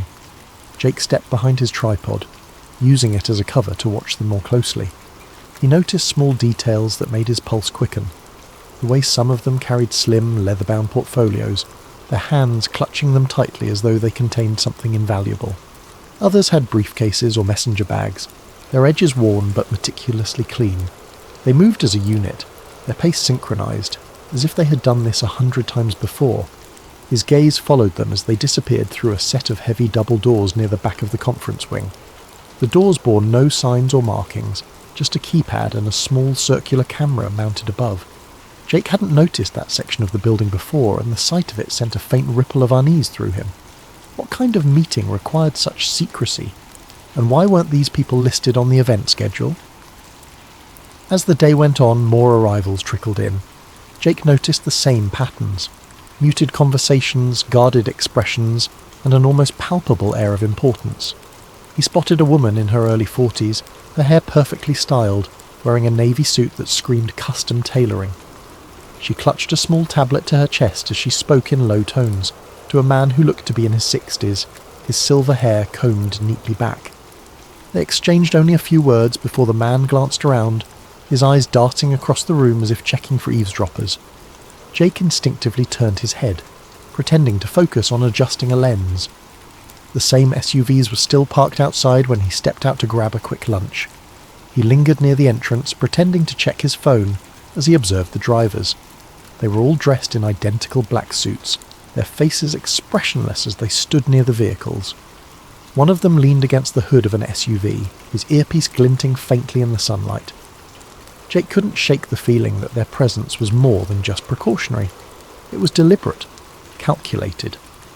By the evening, the hotel's atmosphere had shifted entirely. The once relaxed ambiance of a corporate retreat had been replaced by something more subdued, almost heavy. Jake noticed staff members moving with more urgency, their conversations shorter, their expressions tight. Even Lauren, the ever-composed event coordinator, seemed on edge.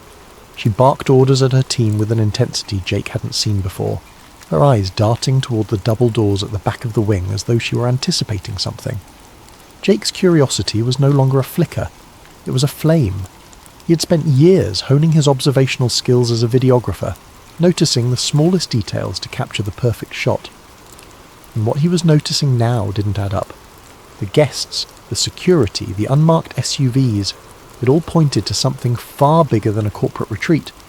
But what? He didn't have an answer, and the lack of one only made him more determined to find out. As he headed back to his room that night, his thoughts raced. Jake wasn't the type to chase mysteries or seek out danger, but something about this felt too significant to ignore. He knew he should let it go, focus on his job and avoid stirring up trouble, but as he passed the silent, shadowed hallway leading to the unmarked doors, he couldn't shake the feeling that he was standing at the edge of something monumental, something that could change everything. Later that evening, as Jake reviewed his footage in his room, there was a knock on his door. It was one of the hotel staff, a nervous-looking man who handed Jake an envelope and said, "There's been a slight change in plans. The client requests that you avoid filming in certain areas tomorrow." The staff member pointed to a highlighted section on a map of the hotel, a part Jake hadn't yet explored. Jake frowned as the man hurried away. The restricted area wasn't near any of the planned events for the retreat, which only made the restriction more curious. That night, unable to sleep, Jake's curiosity got the better of him.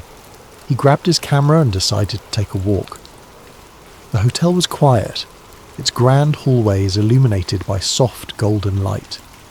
He wandered toward the restricted area, telling himself he just wanted to see what all the fuss was about. He wasn't planning to film, just a quick look and then back to bed. When he reached the cordoned-off wing, he noticed 2 security guards stationed at a set of double doors. They were chatting in low voices, their posture relaxed. Jake lingered in the shadows, debating whether to turn back, when one of the guards got a call on his radio. The other followed him down the hall, leaving the entrance momentarily unguarded. Jake's pulse quickened. This was his chance. He slipped through the doors, moving as quietly as he could. The corridor beyond was dimly lit, the air cooler, almost sterile. He passed several empty conference rooms before he heard it, a low hum of voices coming from a room at the end of the hall. He crept closer, pressing himself against the wall as he approached the partially open door. What he saw made his breath catch. Inside was a large conference room, its walls lined with ornate wood panelling. Around a massive oval table sat dozens of people, their faces illuminated by the glow of a projector. Jake didn't recognize most of them, but a few were unmistakable. CEOs of major corporations, politicians, and even a royal figure he'd only seen on the news. They were deep in discussion, their voices too low for Jake to make out individual words. On the screen behind them, a slide displayed a title that made Jake's stomach turn. Global Economic Transition Strategy, Phase 3. Jake's hands shook as he lifted his camera, adjusting the focus to capture the scene. He panned across the room, zooming in on faces, documents spread across the table, and the titles of other slides: Media Consolidation Plan, Energy Resource Redistribution, and Population Control Measures. It felt surreal, like stepping into the plot of a dystopian novel, but this was no fiction. This was happening right in front of him. He was so engrossed in filming that he didn't hear the footsteps behind him. A hand clamped down on his shoulder, making him jump. He turned to see one of the security guards glaring at him, a walkie-talkie in hand. "What are you doing here?" the guard demanded. Jake stammered, trying to come up with an excuse, but it was no use. The guard yanked the camera from his hands, pulling him away from the doorway. Jake caught one last glimpse of the room, the projector screen now displaying a list of future meeting dates and locations, before the door was slammed shut. "Come with me," the guard said, his grip firm. Jake's mind raced. He was in trouble, serious trouble. But more than that, he was terrified of what he'd just uncovered. The guards took Jake to a small windowless room and left him there, alone, for what felt like hours. His thoughts spiraled as he sat in the hard plastic chair, staring at the blank walls. Would they call the police? Or worse, would they make him disappear? The men and women in that room weren't just powerful, they were untouchable. Finally the door opened, and a man in a tailored suit stepped inside. He closed the door quietly, his expression unreadable as he took a seat across from Jake. "Mr. Wilder," he said, his voice calm but firm, "you've stumbled into something you shouldn't have." Jake didn't respond, his throat dry. The man placed Jake's camera on the table between them. "This footage never leaves this room," he said. "Do you understand?" Jake hesitated, then nodded. He didn't have much choice. The man leaned forward, his tone softening just slightly. You seem like a smart guy. Let me give you some advice. Walk away. Forget what you saw. This isn't your fight." Before Jake could reply, the door opened again and 2 guards entered. They escorted him out of the room, down a series of hallways and out of the hotel. They returned his camera minus the memory card and told him in no uncertain terms to leave and never come back. But Jake couldn't walk away. The memory of what he'd seen burned in his mind, the fragments of conversation he'd overheard replaying in his head. He knew he was in danger, but he also knew the world needed to know the truth. Over the following weeks, Jake began piecing together the breadcrumbs. He researched the Bilderberg Group, an annual meeting of elites shrouded in secrecy, and matched the faces he'd seen to public figures. He found mentions of other meetings, hidden in plain sight, and began documenting their locations and agendas. It became an obsession. Jake worked in secret, uploading encrypted videos and files to anonymous forums. He knew the risks, but the pull to expose the truth was stronger than his fear. Then, one night, as Jake sat hunched over his laptop in his darkened apartment, he heard a knock at the door. His blood ran cold. He hadn't told anyone where he lived, not since he'd started digging deeper.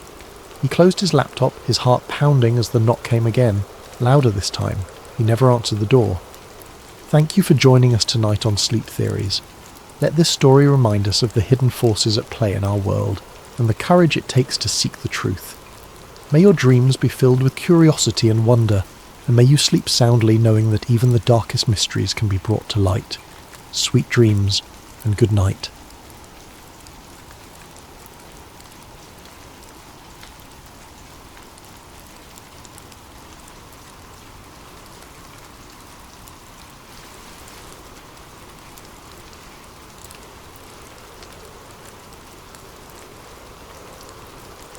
I sat back in my chair, the weight of the revelation pressing against my chest like a physical force. The folder's contents spilled out across my desk, a chaotic mess of paper and mystery, but my mind kept circling back to the photographs. They were haunting. The figures in the images wore expressions of guarded focus, their postures rigid, as if they knew their work was being watched, or worse, judged. I found myself drawn to the machinery in the background. It wasn't the clunky, rugged equipment I'd come to associate with early space exploration. No, this was sleek, sophisticated, almost futuristic, like something plucked from a science fiction novel. I picked up one of the photos and held it closer to the light. The scientist stood in front of a massive cylindrical object, its surface smooth and unmarked except for a faint emblem that looked like a fusion of the NASA logo and a Cyrillic design. My breath caught in my throat. If this was real, it meant something extraordinary, something the world had never been told. I set the photo down and turned to the memos. My fingers shook as I flipped through them, each one offering pieces of a puzzle I wasn't sure I wanted to solve. Phrases leapt off the pages: coordinated asset exchange, joint lunar initiative, narrative alignment essential for national security. These weren't just routine communications, they were agreements, contracts, written in the language of covert diplomacy. The words felt clinical, stripped of emotion, but the implications were anything but. What struck me most were the names. Many were redacted, replaced with black bars that ran across the memos like a visual silence, but a few escaped the censor's pen. One name in particular kept appearing: Dr. Anatoly Makarov. I didn't recognize it, but it was always accompanied by another: Dr. Robert Langston, a Soviet scientist and an American engineer, mentioned together in multiple documents. They were clearly key players in whatever this cooperative project had been. But why? And how had their collaboration escaped notice for so long? The cassette tape sat untouched on my desk, a silent witness to my mounting unease. I wasn't ready to listen to it yet, not until I'd exhausted the written records. I needed to anchor myself in what I could see and read before subjecting myself to whatever was waiting on that tape. I forced myself to examine the details in the memos more closely. One referenced a meeting in Geneva, labelled simply as Summit Directive 17. Another spoke of an unregistered launch site in Central Asia. But it was the final memo in the stack that truly unnerved me. It was dated July 1969, the same month as the Apollo 11 moon landing. The text was brief, written in cold, detached language. Ensure synchronized broadcast feed. Visual alignment parameters have been approved. No deviations permitted, success contingent on absolute operational silence. My skin prickled as I read the last line again. Operational silence. What did that mean? And why was it tied to the moon landing, the very event that defined the space race? My mind raced with possibilities, none of them comforting.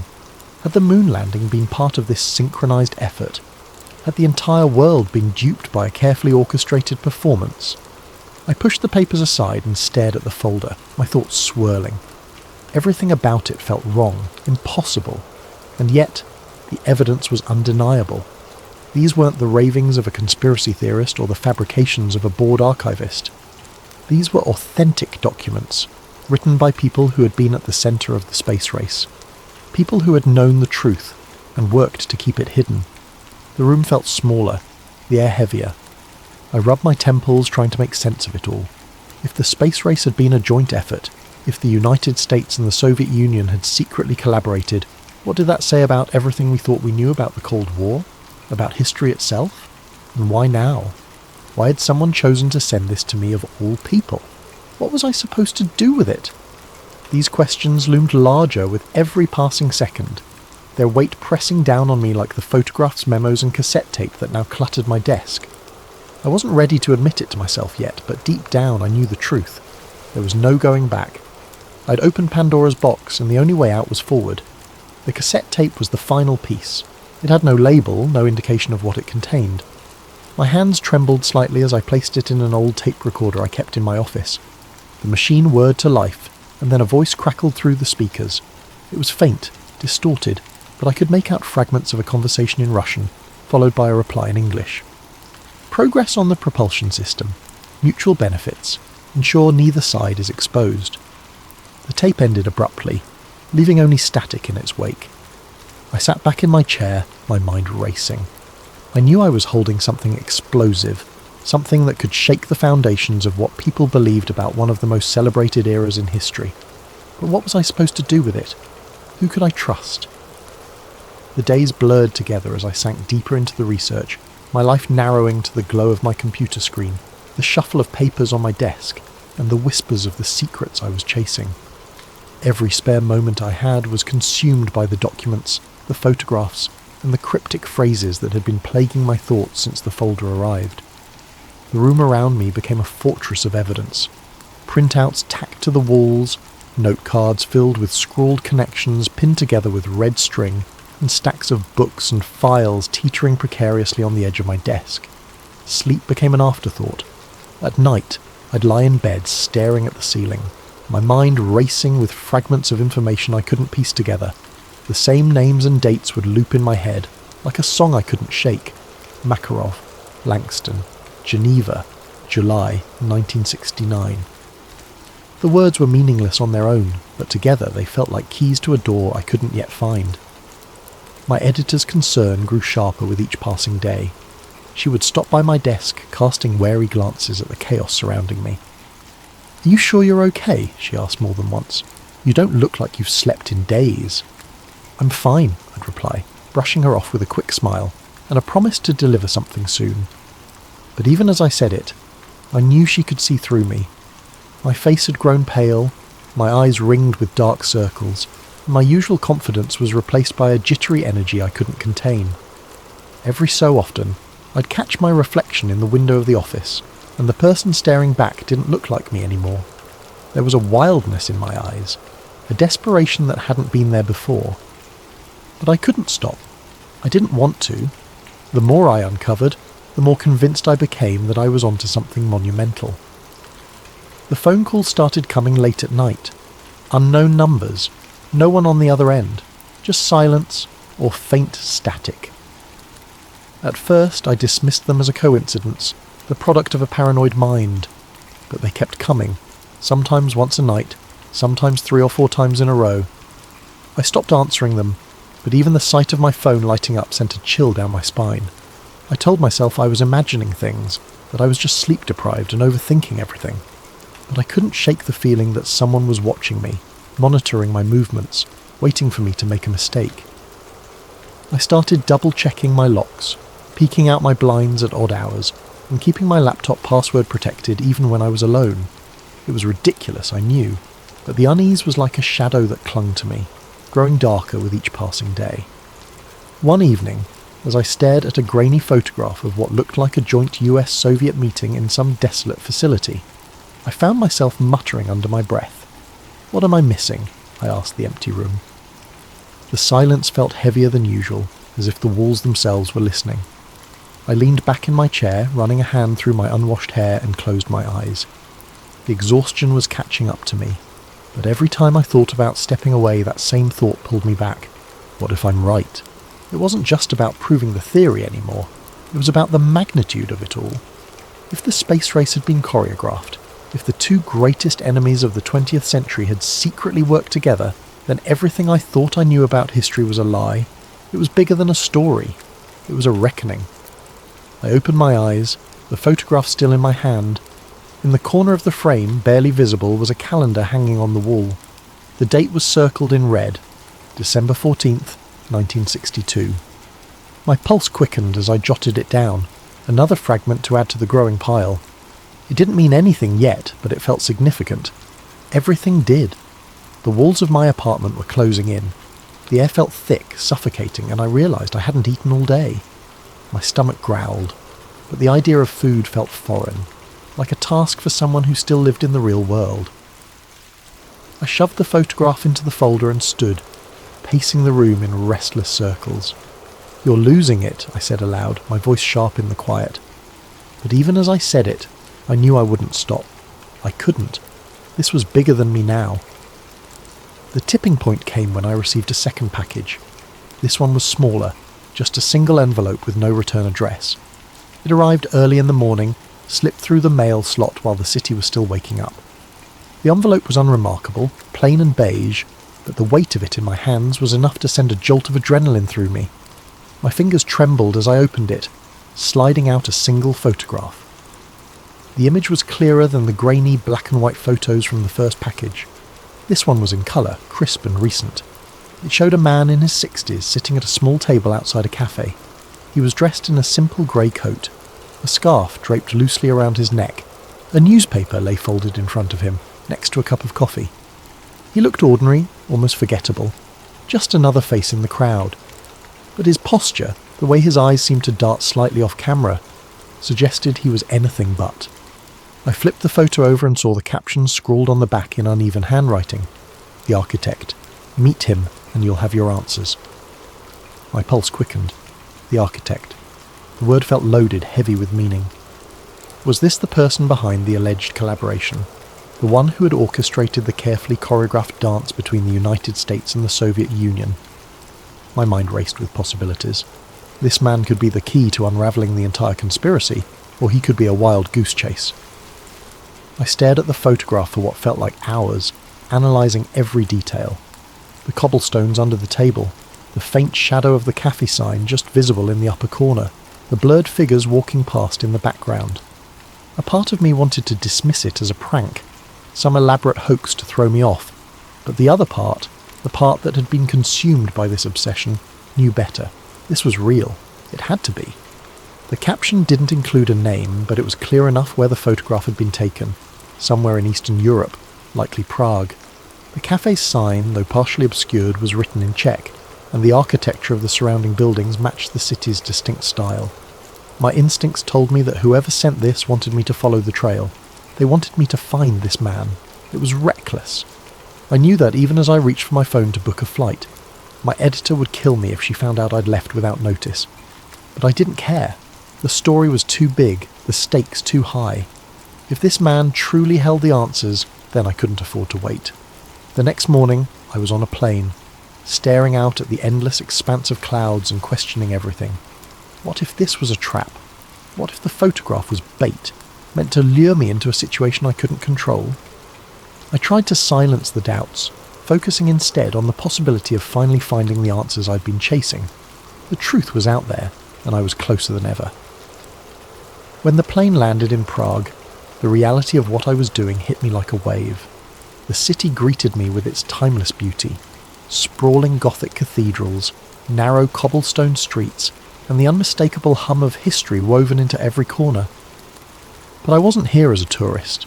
The photograph in my pocket felt heavier than ever, a constant reminder of my purpose. I checked into a small hotel near the city centre, my room overlooking a quiet courtyard. As I unpacked, I spread the photograph out on the desk and studied it again. The cafe sign, now clearer under the bright lamp, read, Kavana Nadeye, Hope Cafe. A quick search on my phone confirmed it was a real place, tucked away on a side street not far from the old town. My stomach tightened. This was it. That evening I made my way to the cafe, the photograph clutched tightly in my hand. The streets were alive with the soft glow of streetlights, the chatter of locals and tourists blending into a soothing hum. But for me, the atmosphere was electric, every step bringing me closer to what felt like the edge of a cliff. When I arrived, the cafe looked almost exactly as it did in the photo. Small tables spilled onto the cobblestone street, their surfaces illuminated by dim lanterns. Inside, the warm glow of hanging lights reflected off the polished wooden walls. I hesitated at the entrance, scanning the tables for the man in the photograph. My heart raced as I saw him. Sitting at the same table, his posture identical to the image I'd studied 100 times. He didn't look up as I approached, his focus seemingly on the newspaper spread before him. My hands felt clammy as I cleared my throat. "Excuse me," I said, my voice shaking slightly. "Are you—" Before I could finish, he folded the newspaper neatly and looked up. His eyes met mine, sharp and assessing, and a faint smile tugged at the corner of his lips. "You've come a long way," he said, his voice calm and measured. "I was wondering when you'd find me." I froze, unsure of what to say. He gestured to the chair across from him, and I sat down, the photograph still clutched in my hand. For a moment neither of us spoke, the weight of the silence pressing down on me. Finally he broke it. "You have questions," he said simply, "and I have answers, but I need to know something first."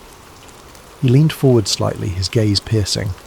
"Do you truly understand what you're asking to uncover?" I swallowed hard, the enormity of the moment sinking in. "I don't know," I admitted, "but I need to know the truth." He studied me for a long moment, then nodded. "Very well," he said, "but be warned, once you know there's no going back." I nodded, my grip tightening on the photograph. Whatever he was about to reveal, I knew it would change everything. I wanted to press him further, to demand answers. But before I could, the door to the cafe opened and 2 men in dark suits walked in. The architect stiffened, his eyes darting to the exit. "You need to leave," he said, his voice urgent. "Now." "What about you?" I asked. He smiled faintly. "I've been running long enough." I hesitated, but his expression left no room for argument.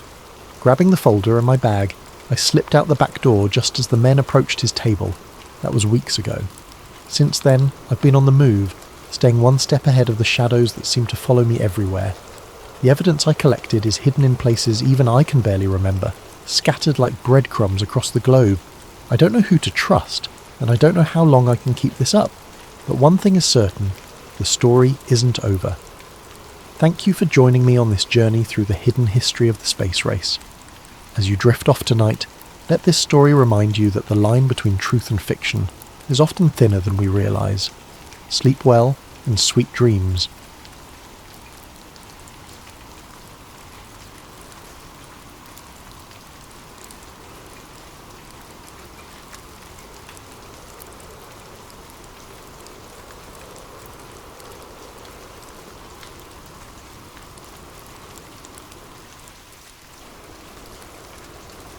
It started on an ordinary day for Daniel, a young software engineer with a knack for solving puzzles. His life was structured and predictable.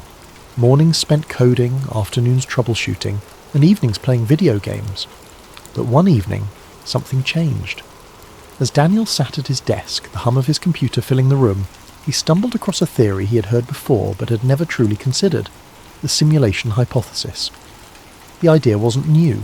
Philosophers, scientists, and tech enthusiasts had discussed it for years. The premise was simple, yet profound. What if the world around us wasn't real? What if everything, every tree, every cloud, every person, was part of a highly sophisticated computer simulation?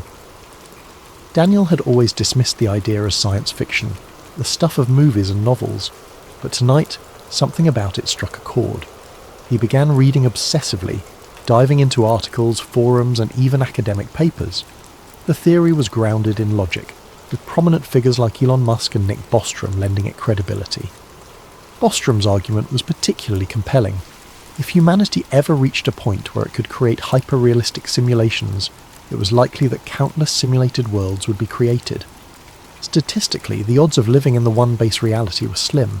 Most likely we were already in a simulation. At first, Daniel laughed it off, but the more he read, the harder it became to ignore. Strange memories surfaced, moments from his past that didn't quite add up. A childhood friend he could remember vividly one day seemed like a distant blur the next. Patterns began to emerge in the world around him. Coincidences that felt too perfect, glitches that he had previously chalked up to his imagination. One night, Daniel decided to test the theory for himself. It had been weeks of consuming forum posts, articles, and late-night podcasts about the simulation hypothesis. The idea had started as a passing curiosity, but now it gripped him, gnawed at the edges of his perception, and made him question the very ground beneath his feet. If reality was as structured and artificial as the theories suggested, there had to be a way to prove it, or at least glimpse behind the curtain. He sat at his desk, illuminated by the glow of his computer screen, and began writing a simple program. It wasn't anything extraordinary, just a piece of code designed to generate random numbers. The logic was straightforward. The output should be completely unpredictable. Yet, as he stared at the rows of numbers that scrolled across the screen, he noticed something unsettling. At first it seemed like a coincidence. A number here, a number there, repeating after a few cycles. He rubbed his eyes, convinced he was imagining things, but the more he watched, the clearer the pattern became. Every few intervals the same sequence appeared like a song stuck on loop. The numbers weren't random at all. It was as if an invisible hand was guiding them, injecting order where there should have been chaos. Daniel's heart raced. He ran the program again, tweaking variables, trying different algorithms. Yet no matter how he adjusted the parameters, the pattern remained. It was subtle, but undeniable. It felt deliberate, like someone, or something, wanted him to notice, and that was only the beginning. Once Daniel began paying attention, the glitches seemed to follow him everywhere. Lights in his apartment flickered without warning, even though his landlord had just installed new fixtures. Objects on his desk seemed to shift position when he wasn't looking. His coffee mug moved slightly to the left. A pen rolled a few inches away from where he'd placed it. He told himself he was imagining things, but deep down he wasn't so sure. The strangest moments happened when he ventured outside. On his usual walk to the park, he began to notice strangers behaving oddly. One day, a man in a dark coat walked past him, muttering to himself. Daniel didn't think much of it until later, when he saw the same man again, walking in the exact same way, muttering the exact same words. It wasn't déjà vu. It was like a scene repeating in a poorly rendered video game. And then there was the bird. It was a quiet afternoon, the kind Daniel usually enjoyed. He sat on a park bench sipping coffee when he saw a sparrow dart across the sky. It was an ordinary sight, but halfway through its flight the bird froze. It wasn't slowing down or adjusting its path, it was frozen in midair, its wings caught in an unnatural pause. Daniel blinked, his heart pounding. A second later the bird resumed its flight, as if nothing had happened. He stood up, his coffee forgotten, and scanned the park. No one else seemed to notice. Parents pushed strollers, joggers passed by, and kids chased each other near the swings. To them, the world was moving as it always had. But to Daniel, something was wrong. The bird's pause had lasted only a fraction of a second, but it was enough to shatter his sense of normalcy. He began to see these glitches everywhere. A car parked on the street blinked out of existence for a moment, only to reappear in the same spot as if nothing had happened. Digital clocks glitched, showing impossible times, 4:73 a.m. or 25:01 p.m, before correcting themselves. Even conversations with strangers felt scripted. A cashier at the grocery store repeated the same phrase twice, word for word, with the same intonation and rhythm, as though she had been reset mid-sentence. Daniel couldn't escape the feeling that the world around him was unravelling. Or perhaps it wasn't unravelling. It was revealing itself layer by layer, as if daring him to dig deeper. As weeks passed, Daniel's obsession consumed him, like a fire spreading through dry wood. What had started as a casual curiosity about simulation theory had evolved into an all-encompassing fixation. His once tidy apartment now resembled a war room. Walls covered in hastily scribbled notes, strings of red yarn connecting photographs and diagrams, and stacks of open books teetering precariously on every available surface. The soft glow of computer screens illuminated the chaos, their hum a constant background noise as Daniel delved deeper into his quest for answers. Friends had stopped reaching out, their texts and calls ignored until they dwindled into silence. Daniel barely noticed. His world had narrowed to a singular purpose, to prove that reality was not what it seemed. Days and nights blurred together as he scoured the internet for clues, digging through obscure forums, listening to late-night podcasts, and watching grainy videos of supposed glitches in the Matrix. He wasn't just exploring anymore, he was hunting, desperate for something tangible, something irrefutable. And then, one night, he found it. It was nearly 3 a.m, the hour when the world outside seemed the quietest and Daniel's mind felt the sharpest. He was scrolling through a forum dedicated to simulation theory, its threads filled with a mix of wild speculation, eerie anecdotes, and the occasional well-articulated argument. His eyes skimmed past a post titled "Proof Hidden in Plain Sight," and then stopped.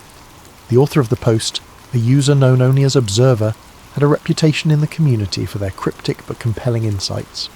The post was unlike anything Daniel had seen before. Observer claimed to have found evidence of the simulation, not in the form of glitches or anomalies, but encoded messages embedded within reality itself. The post included no direct evidence, only a series of cryptic clues and riddles, each one urging readers to look for patterns in everyday life. "They don't hide the truth," Observer had written.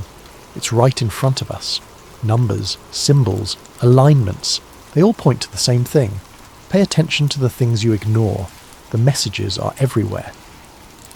Daniel's heart raced as he read and reread the post, the words resonating with a strange and unshakable truth.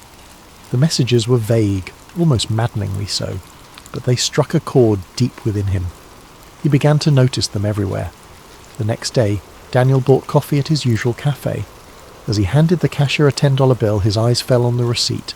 The total was $4.42, an unremarkable amount until he noticed the timestamp printed at the bottom, 4:42 p.m. It was the same sequence of numbers he had seen on his phone battery days earlier, and it sent a shiver down his spine. Later that evening, as he walked through his neighbourhood, he passed a billboard advertising a clothing brand. The slogan, written in bold, sleek font, read, "It's all connected." It wasn't the kind of phrase that would normally catch his attention, but tonight it stopped him in his tracks. The words seemed directed at him, as though they were a private message hidden in plain sight. And then there were the stars. Daniel had always been fascinated by the night sky, often spending hours gazing at the constellations from his balcony. But now even the stars seemed to hold secrets. One clear night, as he studied the sky, he noticed an unusual alignment. 3 stars, brighter than the others, formed a perfect triangle. It wasn't a recognised constellation. He'd checked his star charts, and yet it felt deliberate, like a signature left behind by the architects of his reality. The more Daniel looked, the more he found. Random numbers on receipts began to repeat with eerie precision. Phrases and advertisements seemed to echo his own thoughts. Even snippets of conversations overheard on the subway felt too perfectly timed, too meaningful to be mere coincidence. The world around him was starting to resemble a puzzle, one that begged to be solved. But for every clue Daniel uncovered, a new question arose. Were these patterns real, or was his mind playing tricks on him? If the messages were intentional, who or what was leaving them? And most importantly, why? The answers, Daniel felt, were tantalizingly close. Yet the more he searched, the more the lines between reality and illusion began to blur. His once firm grasp on the world around him was slipping, replaced by a growing sense of unease. Somewhere, buried within the fabric of existence, he was certain the truth awaited him. All he had to do was find it. Daniel couldn't shake the feeling that someone, or something, was watching him. At first it was subtle, a twinge of unease when he sat in front of his computer for too long, or the sense that shadows shifted slightly in his peripheral vision. But as days passed, the signs became impossible to ignore. His computer began behaving in ways that defied explanation. Files he hadn't touched would open on their own, random error messages would flash across his screen, and his webcam light flickered on for a few seconds at a time, though he had never enabled it. Each new glitch sent a shiver down his spine. He tried to rationalise it. Perhaps it was a software bug or malware. He ran scans, reinstalled programs, even replaced his webcam entirely. But the anomalies persisted, and with each one, the sensation of being observed grew stronger, like an invisible presence was scrutinising his every move. Then came the night everything changed. It was late, well past midnight. The quiet hum of the city outside was barely audible over the faint whir of Daniel's computer fan. He had been sifting through yet another obscure forum thread, his tired eyes scanning lines of cryptic text, when the screen suddenly went black. His fingers froze mid-typing, the room plunged into an unnatural silence. Even the gentle buzz of his desk lamp seemed to fade away. Before he could react, white text flickered onto the dark screen. The words were simple but chilling. "You're getting close." Daniel's breath caught in his throat. His pulse quickened as he leaned forward, his face illuminated by the eerie glow of the message. He stared at the screen, half expecting more text to appear, but none did. He tried to type something, anything, but the keyboard was unresponsive. The message remained for a few more moments before vanishing, leaving the screen blank once again. He sat back in his chair, his heart pounding in his chest. Was this a prank? Had someone hacked into his system? Or more terrifyingly, was this a response to his relentless digging into simulation theory? The thought sent a cold chill down his spine. The message felt deliberate, as though whoever, or whatever, had sent it was watching him in that very moment. In the days that followed, Daniel's world began to feel more surreal. Conversations with people took on an uncanny quality. Friends and strangers alike spoke in clipped, almost mechanical tones, repeating phrases with eerie precision. The cashier at the grocery store said, "Have a nice day," in the exact same cadence on 3 separate visits. It was as though the people around him were following a script, their responses pre-programmed and devoid of spontaneity. Even the sky seemed unnatural. Daniel noticed that the clouds rarely moved, hanging in place like props on a painted backdrop. The colours at sunset were too vivid, too perfect, as if rendered by an artist with an overactive imagination. The air itself felt heavier, charged with an invisible tension that made his every breath feel laboured. And then, one fateful night, it happened. Daniel was sitting at his desk, staring at the blinking cursor on his screen. He had been trying to write down his thoughts, to make sense of the strange events that had been unfolding. But his mind was a whirlwind, and the words refused to come. Suddenly the lights in his apartment flickered and went out. The hum of his computer died, plunging the room into an almost oppressive silence. He sat motionless, his eyes adjusting to the darkness. For a moment he thought the power outage was a coincidence, a mundane inconvenience. But then, in the corner of the room, a faint glow began to emerge. It wasn't the warm light of a candle or the cold blue of an LED. It was something entirely otherworldly, shifting in colour and intensity like a living entity. The glow grew brighter, pulsing rhythmically as it filled the room with an ethereal light. Daniel's breath hitched as he stood, his movements slow and cautious.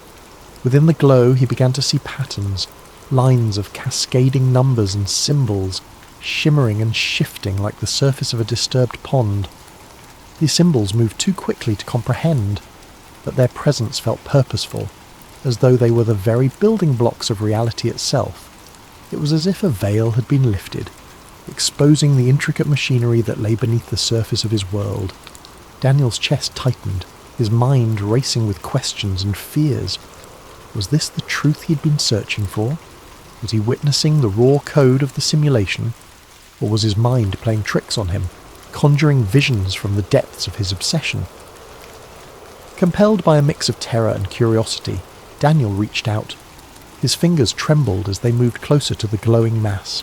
The moment his hand made contact, a surge of energy coursed through him, jolting him like a bolt of lightning. He gasped, his vision flooded with a kaleidoscope of images and sensations. He saw flashes of his life, memories both familiar and foreign. He saw himself as a child playing in the park, but the scene felt off, as though it were a recording played back on faulty equipment.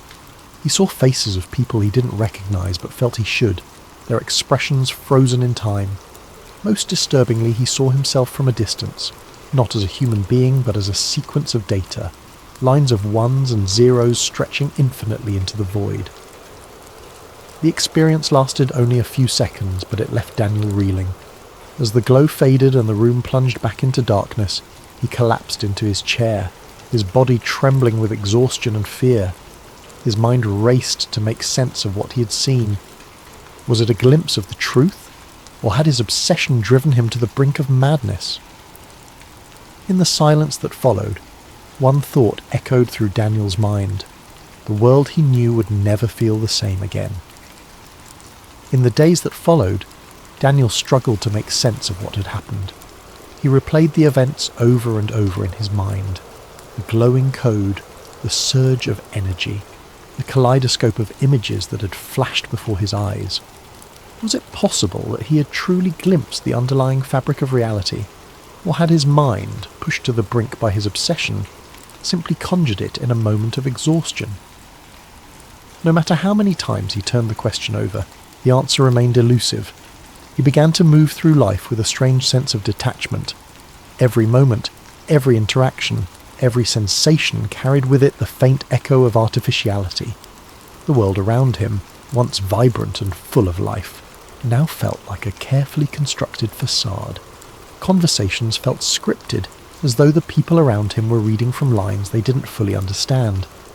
The sound of traffic outside his apartment seemed monotonous, like a looped recording playing on repeat. Even the city lights that twinkled in the distance felt calculated, their brightness too perfect, their arrangement too deliberate. Daniel spent hours staring out the window of his apartment, watching the world unfold below. He noticed details he had never paid attention to before. The way pedestrians seemed to walk in synchronized patterns, the way the wind rustled the trees as though following an unseen rhythm. It was as if the simulation, if that's what it was trying harder than ever to convince him of its authenticity. But the harder it tried, the more artificial it felt. One evening, as he watched the sun set behind the city skyline, a strange calm settled over him. The colours of the sky, vivid oranges and purples fading into deep blue, felt impossibly beautiful, almost as if they had been painted just for him. And in that moment, Daniel realised something profound. Whether the world was real or simulated didn't matter. His experience of it was all he had, and it was no less meaningful for being uncertain. The laughter of a child playing in the park, the warmth of the sun on his skin, the taste of his favourite coffee, these things felt real. They brought him joy, comfort and connection, and perhaps that was enough. Daniel didn't stop wondering about the nature of reality. His curiosity was too deeply ingrained to simply vanish, but he no longer let it consume him. Instead, he began to focus on the things that grounded him, the friends he had neglected, the hobbies he once loved, the simple pleasures that made life worth living. If the world was a simulation, then it was a beautiful one, and he would cherish it for what it was. As he sat by his window that evening, the city lights twinkling in the distance, Daniel felt a sense of peace he hadn't known in months. The question of whether his world was real or fabricated faded into the background, replaced by a quiet acceptance of the mystery. Some truths, he realised, didn't need answers. Sometimes the beauty of the question was enough. Thank you for joining us tonight on Sleep Theories. May this story of reality and illusion inspire you to reflect, to wonder, and to find comfort in the unknown. Sleep well, and let your dreams carry you to a place of endless possibility. Sweet dreams.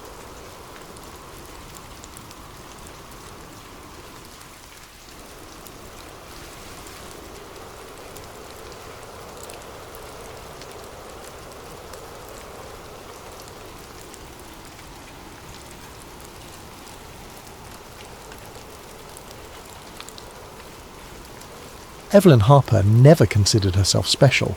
She lived in a small, quiet town on the edge of the Midwest, where the stars felt closer than the ground beneath her feet.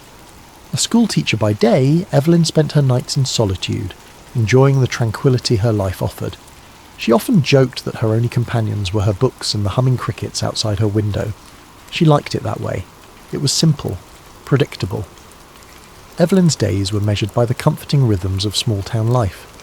She woke at dawn to the sound of birds chirping outside her modest farmhouse, their melodies blending with the faint rustle of wind through the trees. Her mornings were always the same: coffee in her favourite mug, the one with a chip on the rim from years of use, and the daily crossword puzzle from the town's only newspaper. By the time she'd finished her second cup, the sun would have risen fully, casting its golden light over the rolling fields that stretched out to meet the horizon.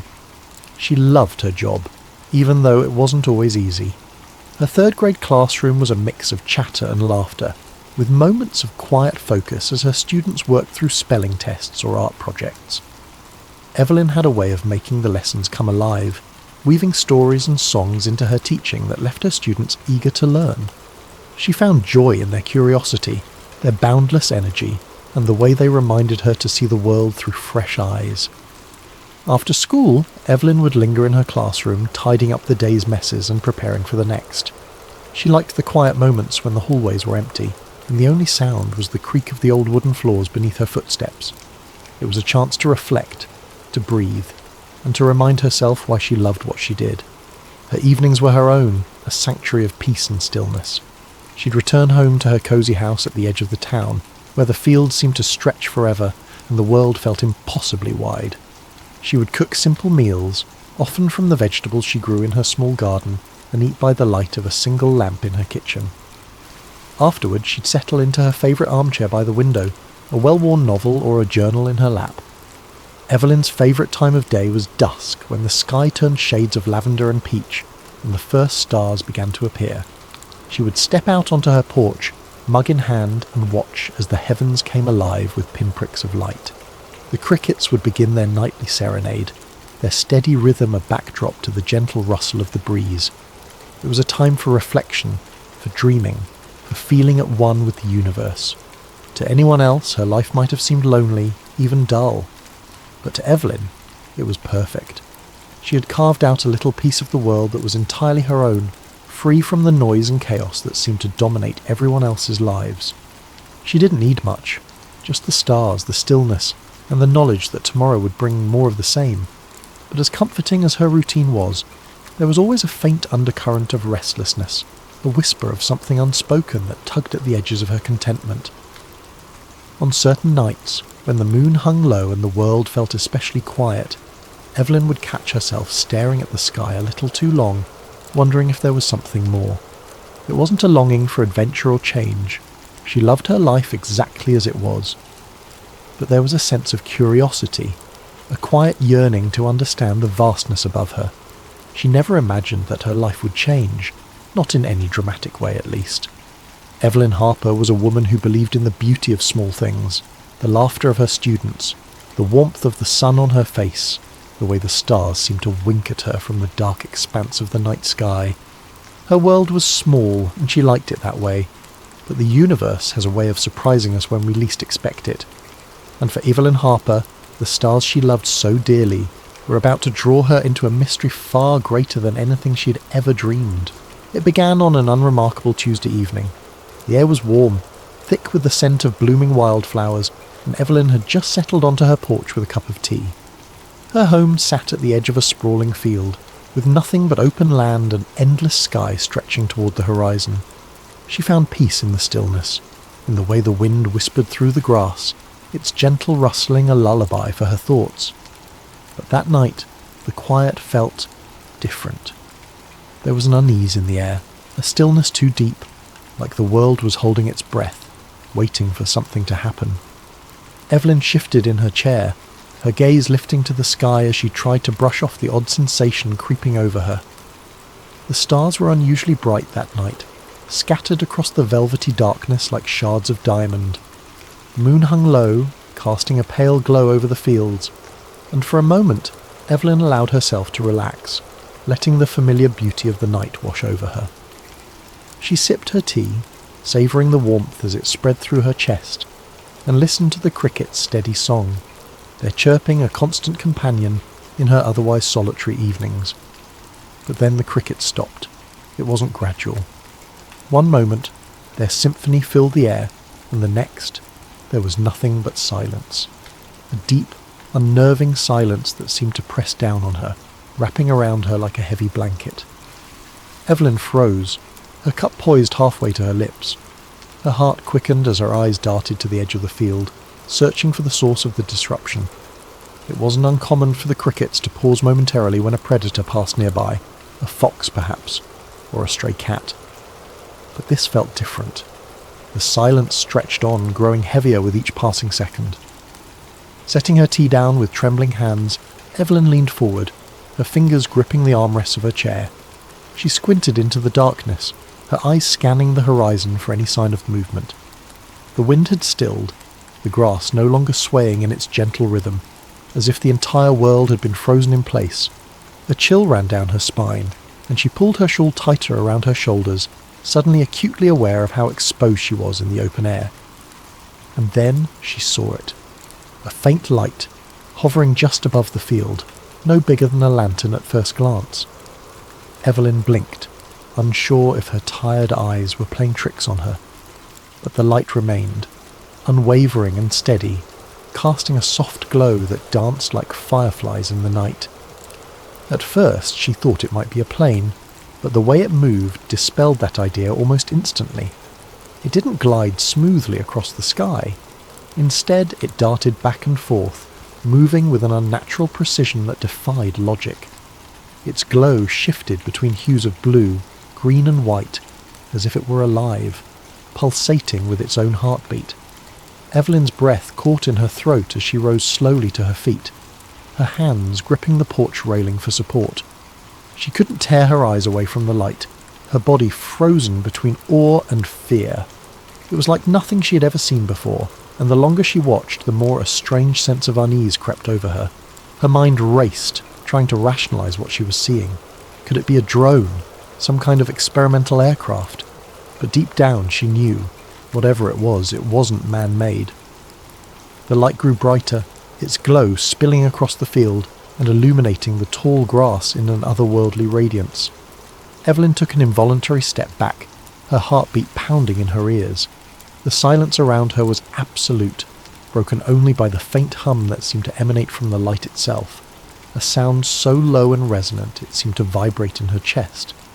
She could feel the air shift around her, charged with an energy she couldn't describe. It was as if the night itself had come alive, holding its breath along with her, and then, just as suddenly as it had appeared, the light vanished.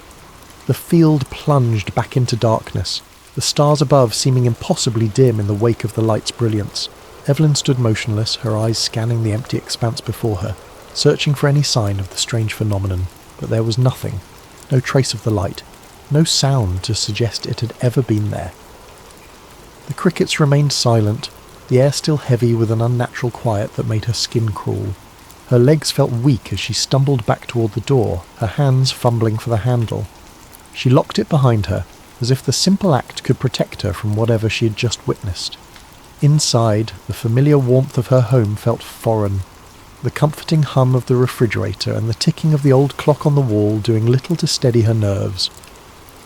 Evelyn paced the small living room, her thoughts racing. She tried to convince herself it was nothing, a trick of the light, a strange weather phenomenon, or perhaps even an overactive imagination brought on by too much solitude. But the image of the light was burned into her mind, vivid and unrelenting. She checked the windows repeatedly, peering out into the darkness for any sign of the movement. Each creak of the old house made her jump, her pulse quickening as shadows danced in the corners of her vision. She thought about calling someone, her sister perhaps, or one of her colleagues from school. But what would she say? How could she explain what she had seen without sounding like she'd lost her mind?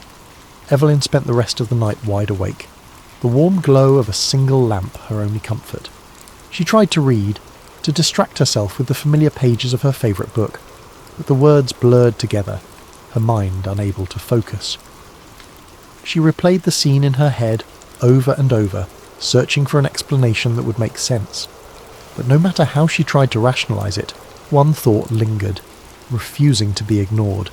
It was something more. As the first rays of dawn broke over the horizon, painting the fields in shades of gold and amber, Evelyn finally allowed herself to relax, if only for a moment. The world looked ordinary again, the cricket's song returning as if nothing had happened. but Evelyn knew the truth. What she had seen the night before wasn't ordinary, and deep down she suspected that this was only the beginning. The next morning, Evelyn felt like a ghost. She went about her day as usual, teaching a third-grade class, chatting with colleagues, but her mind was elsewhere. She couldn't shake the feeling that she'd been watched, that whatever had hovered above her field the night before wasn't finished. When she returned home that evening, the unease only grew. She checked the locks on her doors and windows twice, her eyes darting to the field every few minutes. The sun dipped below the horizon, painting the sky in streaks of pink and orange, but Evelyn found no beauty in it. She sat by the window, clutching her mug of tea like a lifeline, and waited. It happened again around midnight. This time the light was brighter, its movements more erratic. Evelyn's hands shook as she grabbed her phone, intending to record it, but before she could hit the button, her body was overcome with a sudden wave of exhaustion. Her vision blurred, her limbs felt heavy, and the last thing she remembered was collapsing onto the couch. When she woke, it was morning. The sun streamed through her window, the field outside bathed in golden light. For a moment she thought it had all been a dream, but then she noticed something. Her bare feet were caked with dirt. Her heart raced as she inspected herself further. There were faint scratches on her arms, as if she had been walking through the field, but how? She had no memory of leaving the house. That day, Evelyn tried to convince herself she was imagining things. She avoided looking at the field, avoided thinking about the light. But the marks on her arms wouldn't let her forget. And that night, as she lay in bed, staring at the ceiling, she knew it wasn't over. Over the following weeks, the experiences escalated in ways Evelyn couldn't have imagined. At first, it was subtle. The lights in the sky came more frequently, sometimes appearing in the distance, their glow faint but unmistakable. Each time they lingered longer, as though they were searching, waiting. Evelyn would watch from the safety of her home, her heart pounding in her chest, telling herself it was nothing she needed to fear. But the lights grew bolder. They began appearing closer, illuminating her fields with an intensity that turned the familiar landscape into something alien and unrecognizable. Their brightness pierced through her curtains, seeping into her sanctuary like an unwelcome intruder. And then there were the marks. She noticed the first one on a cool morning as she stood in front of her bathroom mirror. It was small, perfectly circular, just below her collarbone. It didn't hurt, but its precision unnerved her. Over the following nights more appeared, on her arms, her legs, even the back of her neck. They were always the same, small, round, and too symmetrical to be accidental. Evelyn tried to rationalise them. Perhaps she'd bumped into something, or maybe it was a strange reaction to a bug bite. But deep down she knew these explanations didn't hold up. The marks were too deliberate, too uniform. Then there was the humming. It began as a faint noise, so soft she thought it was her imagination. But as the nights went on, it grew louder, more insistent. It wasn't coming from outside, nor was it a sound her house should make. It seemed to emanate from nowhere and everywhere all at once, resonating through the walls, the floor, and even her own body. It wasn't just a noise, it was a feeling, a vibration that settled deep in her chest and made her stomach churn. She tried to ignore it, burying her head under her pillow, but the sound seemed to follow her, pressing against her senses until it was impossible to pretend it wasn't there. Her once tranquil home, the place she had cherished for its solitude and peace, had become a source of dread. Every shadow felt menacing, every sound suspicious. The cricket's song, once comforting, now seemed eerie when it returned, as though mocking her. The silence that followed the lights was worse, a suffocating stillness that made her feel as though the world outside had ceased to exist.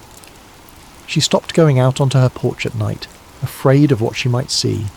Even inside, with the doors locked and the curtains drawn, she felt exposed, as though the walls of her home were no longer a barrier between her and whatever was out there. One particularly cold night, Evelyn sat curled on her couch, her hands gripping a flashlight. She had taken to keeping it with her at all times, a small, futile comfort against the growing darkness that seemed to creep into every corner of her life. She hadn't slept in days, her mind too alert, her body too tense. Her tea sat untouched on the coffee table, its steam curling into the dim light of the room. The humming had started again, faint at first, then gradually building in intensity. She felt it before she heard it fully, a low vibration that set her nerves on edge. And then the light came. It started as a soft glow in the distance, just like before, but this time it didn't stay outside. The light grew brighter and brighter, spilling through the cracks in her curtains, under the door until it filled the entire room. It wasn't just a glow, it was a presence, overwhelming and impossible to escape. It illuminated everything, casting strange, elongated shadows across the walls that didn't align with the furniture or her own movements. Evelyn's breath caught in her throat as she stared, paralysed by the sheer unnaturalness of it. The humming grew louder, its resonance vibrating through her chest like a deep, unending note. She gripped the flashlight tighter, her knuckles white as her eyes darted around the room, and that's when she saw them.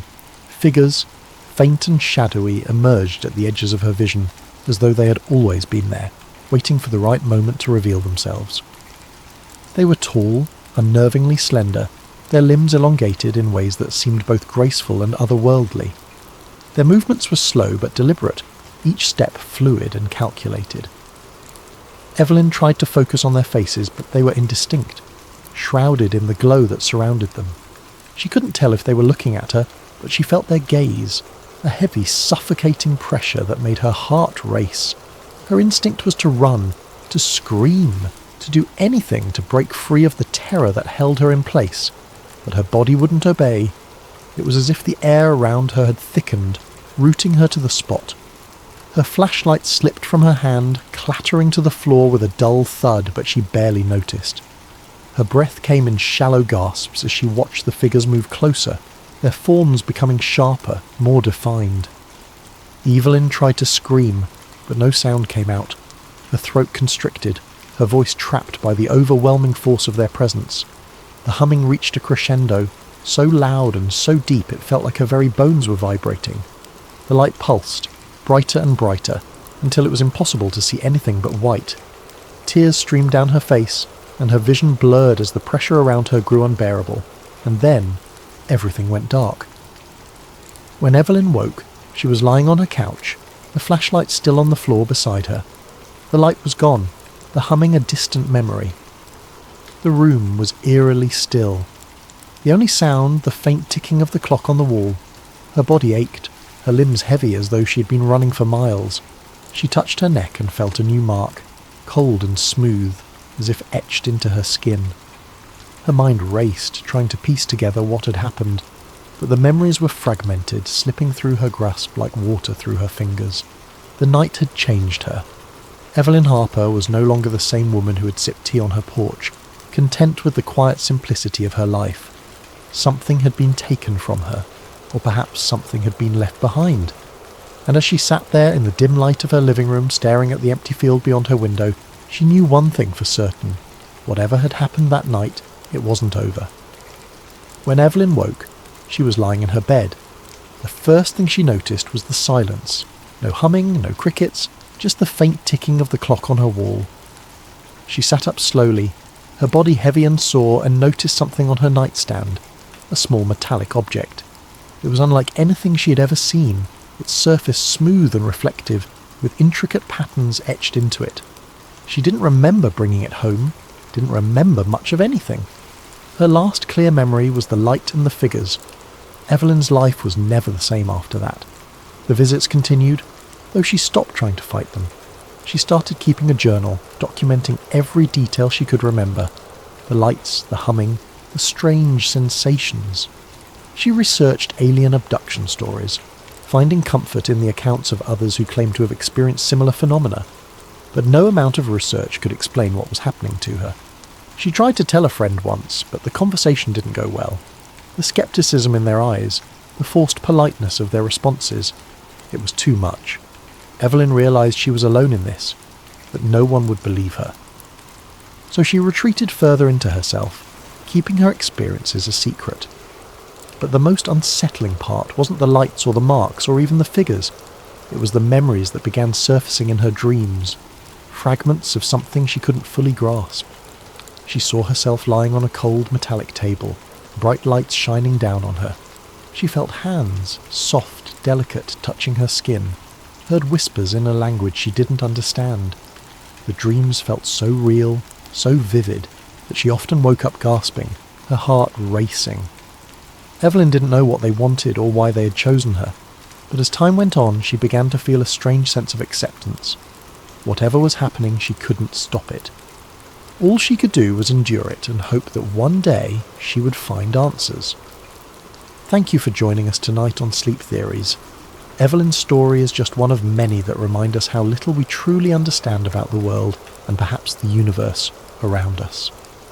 May this tale of mystery and wonder lull you into a peaceful sleep, where the boundaries of reality and imagination blur. Sleep well and sweet dreams.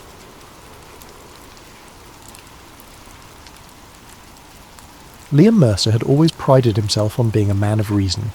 In a world teeming with chaos and half-truths, he found comfort in the certainty of logic.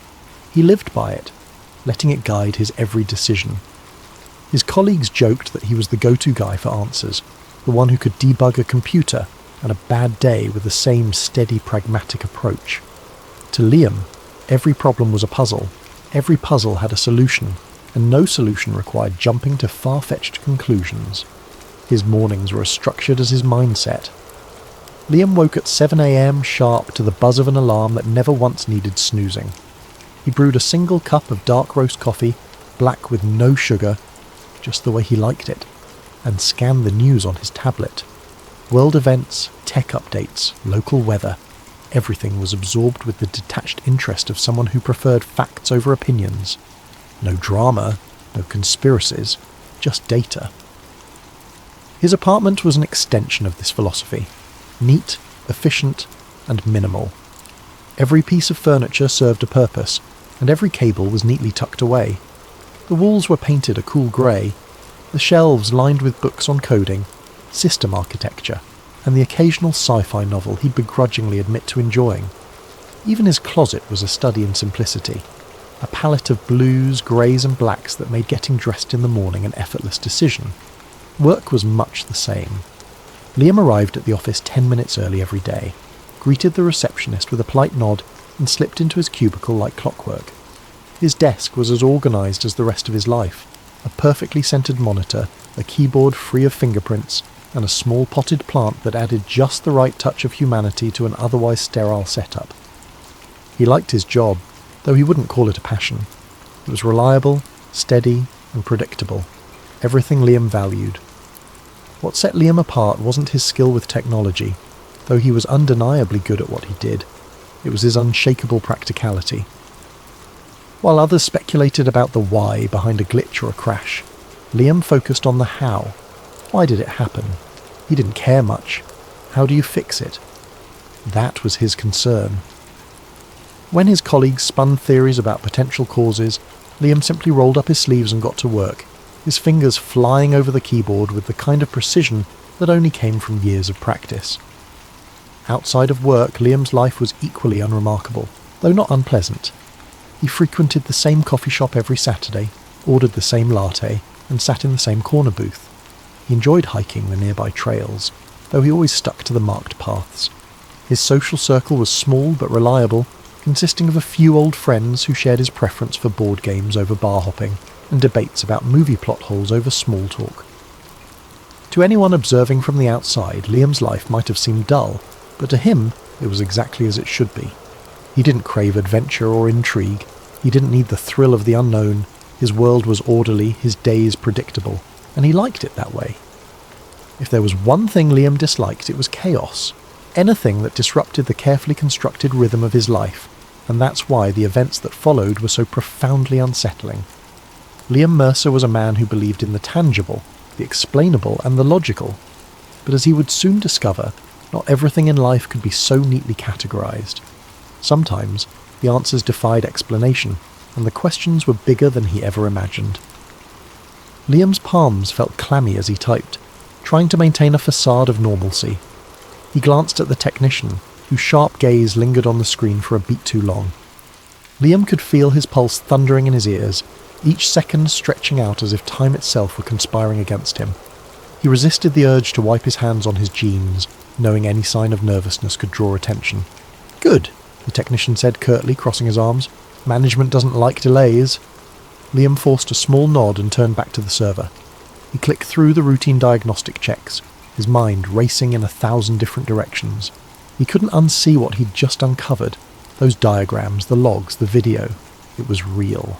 It had to be. Every instinct told him this wasn't just some elaborate prank or experimental concept. The level of detail, the complexity of the data.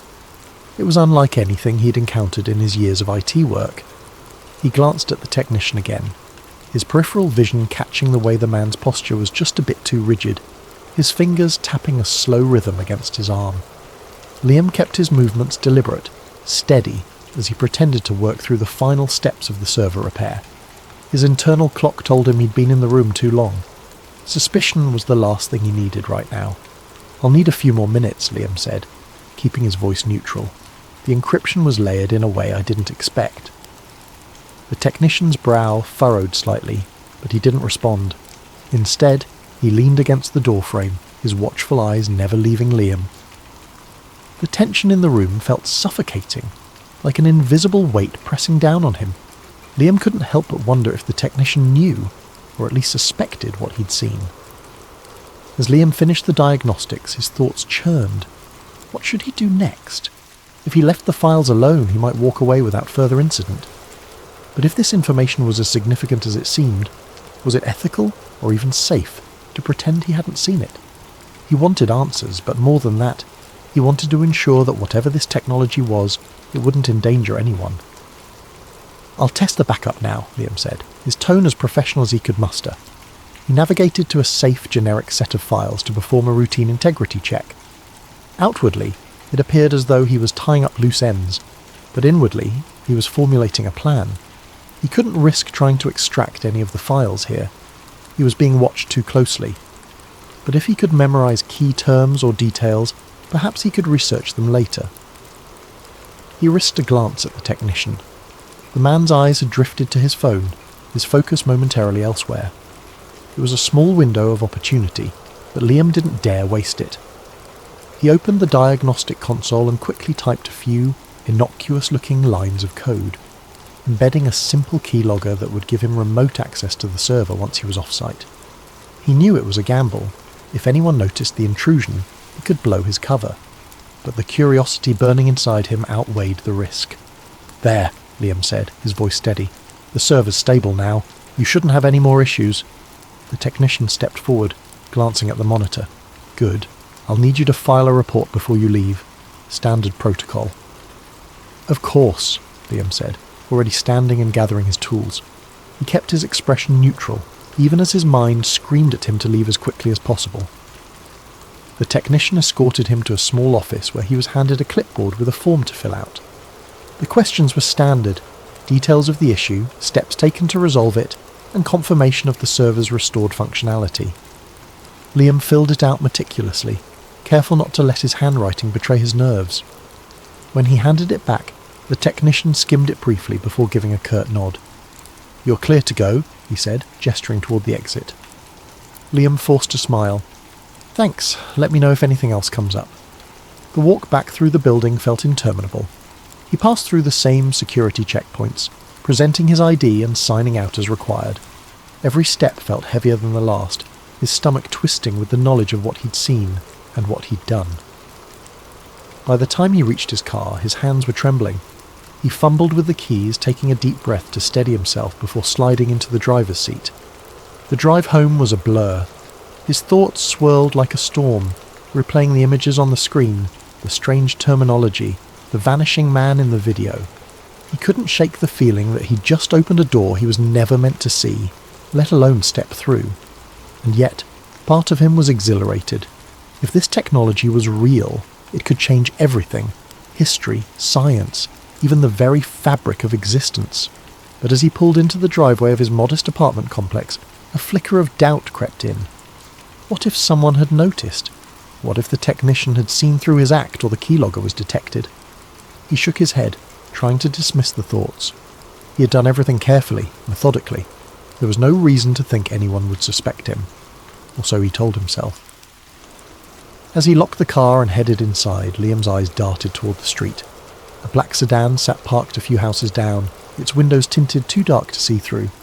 It wasn't a car he recognised, but it could have been anyone. A neighbour, a visitor, even a passing stranger. And yet, as he climbed the stairs to his apartment, he couldn't shake the feeling that he was being watched. The rest of the day passed in a haze. Liam moved through the motions, checking the final diagnostics, closing the server panels, and gathering his tools into his worn black case. On the surface, everything appeared normal, but inside his thoughts churned relentlessly. The images of those diagrams and the grainy video of the man disappearing into thin air replayed over and over in his mind like a movie he couldn't turn off. The words temporal displacement protocols echoed in his head, accompanied by a gnawing sense of unease. He couldn't stop questioning what he'd seen. Were the files real? Were they some kind of advanced simulation or classified experiment? And if they were real, why were they stored on a server so poorly maintained that someone like him had to repair it? The whole situation felt wrong, like a puzzle where none of the pieces should fit but somehow did. Liam knew one thing for sure. What he'd stumbled upon wasn't meant for his eyes. As he exited the server room, the lab's technician gave him a curt nod, but Liam noticed the man's eyes lingered a moment too long on the flash drive peeking out of Liam's case. He quickly zipped the bag closed, offering a casual smile as if nothing were amiss. The technician said nothing, but Liam could feel the man's gaze boring into his back as he walked toward the exit. The process of leaving the lab was just as tedious as entering it. He passed through checkpoint after checkpoint, presenting his ID and signing forms at each stop. His palms were clammy, and he forced himself to remain calm, to keep his movements slow and deliberate. Each guard seemed to scrutinize him just a little more than they had that morning, their eyes lingering on his badge or scanning his bag with what felt like extra care. Liam reminded himself to breathe. They had no reason to suspect him, no way of knowing he'd accessed the files.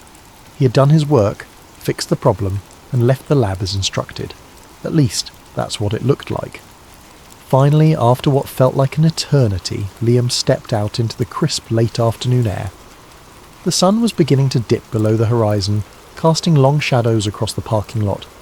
He inhaled deeply, the scent of rain in the distance cutting through his spiralling thoughts. His car was parked in the far corner, away from the other vehicles.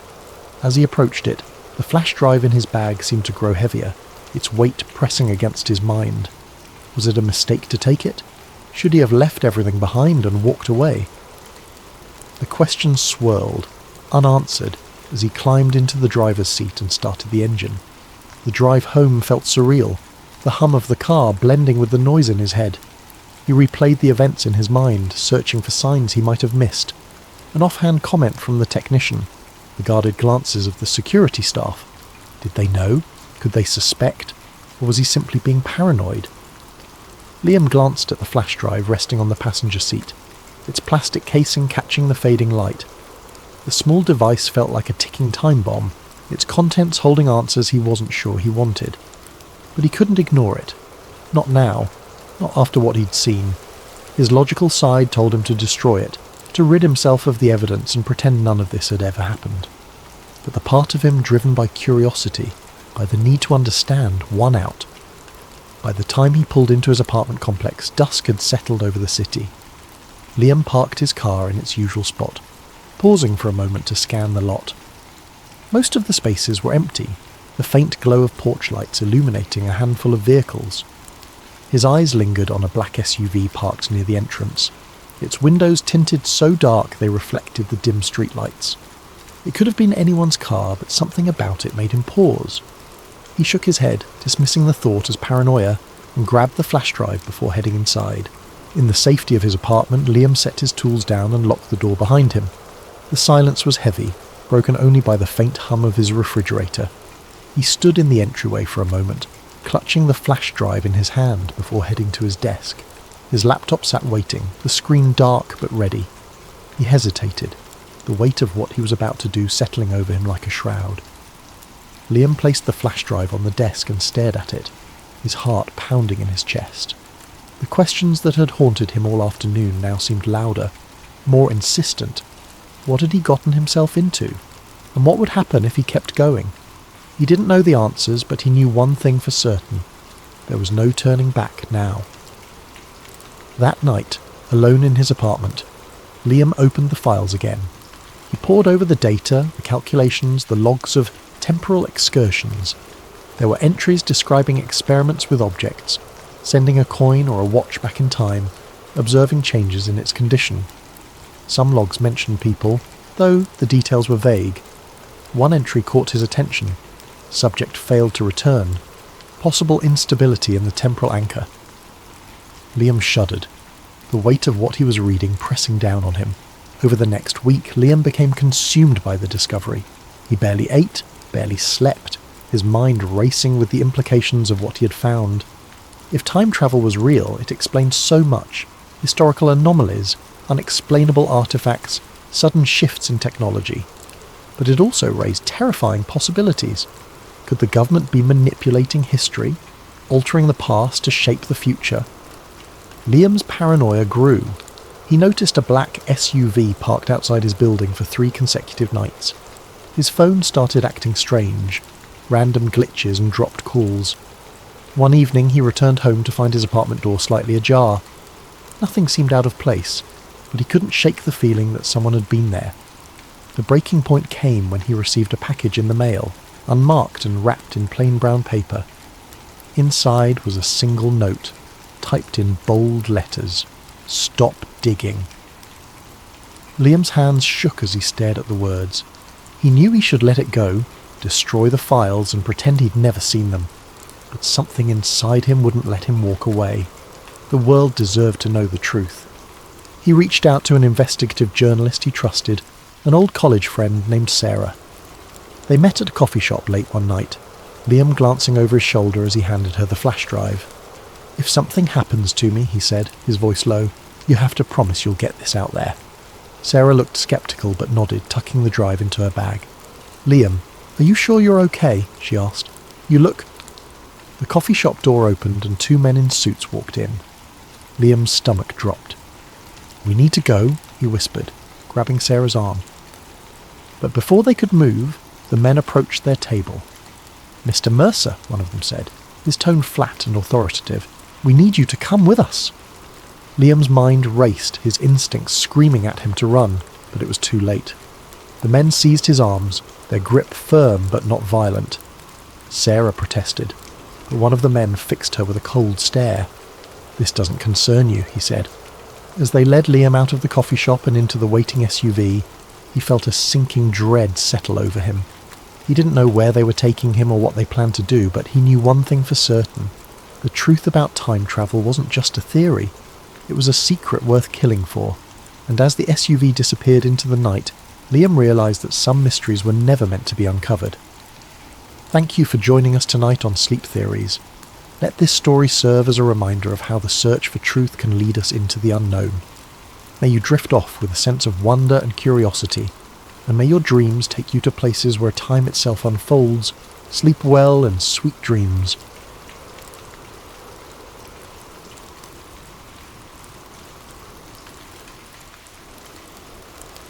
Ethan didn't remember a time in his life when he didn't feel out of place.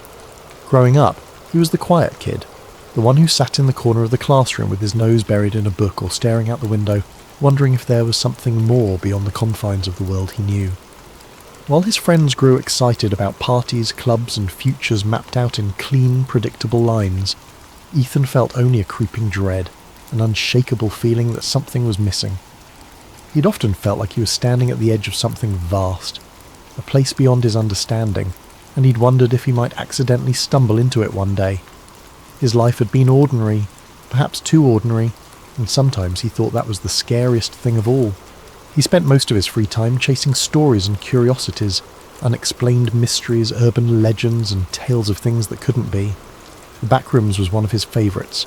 He first read about it on a forum late one night, an innocuous post titled, "If you're not careful, you might slip between the cracks underwater into the back rooms." The premise was simple, terrifying. The Backrooms were a hidden dimension, an endless maze of empty, yellowed rooms, a place you could fall into if you weren't careful, disappearing from the world as you knew it. The idea left him with a chill that lingered long after he'd closed his laptop. To some part of Ethan, the Backrooms didn't just sound like a horror story. They sounded like something real, a hidden layer of reality lurking just beneath the surface, waiting for the right or wrong person to find it. He even dreamed about it sometimes. His curiosity deepened into a quiet obsession, and he'd spend hours researching theories, reading accounts from people who claimed to have seen glimpses of it or felt its strange pull in the periphery of their lives. This fascination made him feel alive, but it also made him reckless. He began to wonder what it would feel like to slip between the cracks himself, to see if a place like the back rooms could really exist. He'd explore abandoned buildings on weekends, walk the quiet, empty halls of his university late at night, always searching for something just out of reach. It became his ritual, a strange comfort that filled the gap he couldn't explain, that constant need to find something beyond the mundane. It was a normal Thursday afternoon, and Ethan was on his way home from a late night of studying in the library. He was tired, his head aching from hours of staring at his laptop screen. His thoughts were muddled as he waited for the elevator to take him down to the parking lot. When the doors finally slid open, he stepped inside, pressed the button for the ground floor and closed his eyes, leaning against the wall for a moment. That was when it happened. With a sharp jolt, the elevator stopped, sending a shock through Ethan's body and jolting him upright. He opened his eyes, blinking in confusion, but there were no lights, no numbers indicating what floor he was on. Only a dim, sickly yellow glow filtered through the tiny window in the elevator door. Confused, he pressed the door open button, hoping to see something familiar. The doors shuddered open with a creak, revealing a room, not the parking lot, not even the dimly lit hallway of his university building. Just an empty room with faded, peeling wallpaper and harsh fluorescent lights buzzing overhead. Ethan hesitated, peering out into the strange expanse. The wallpaper was an ugly, sickly yellow, dotted with tiny, unrecognisable stains, and the floor was covered in cheap industrial-grade carpet that looked damp in places. The hum of the lights seemed louder out here, a grating drone that wormed its way into his skull.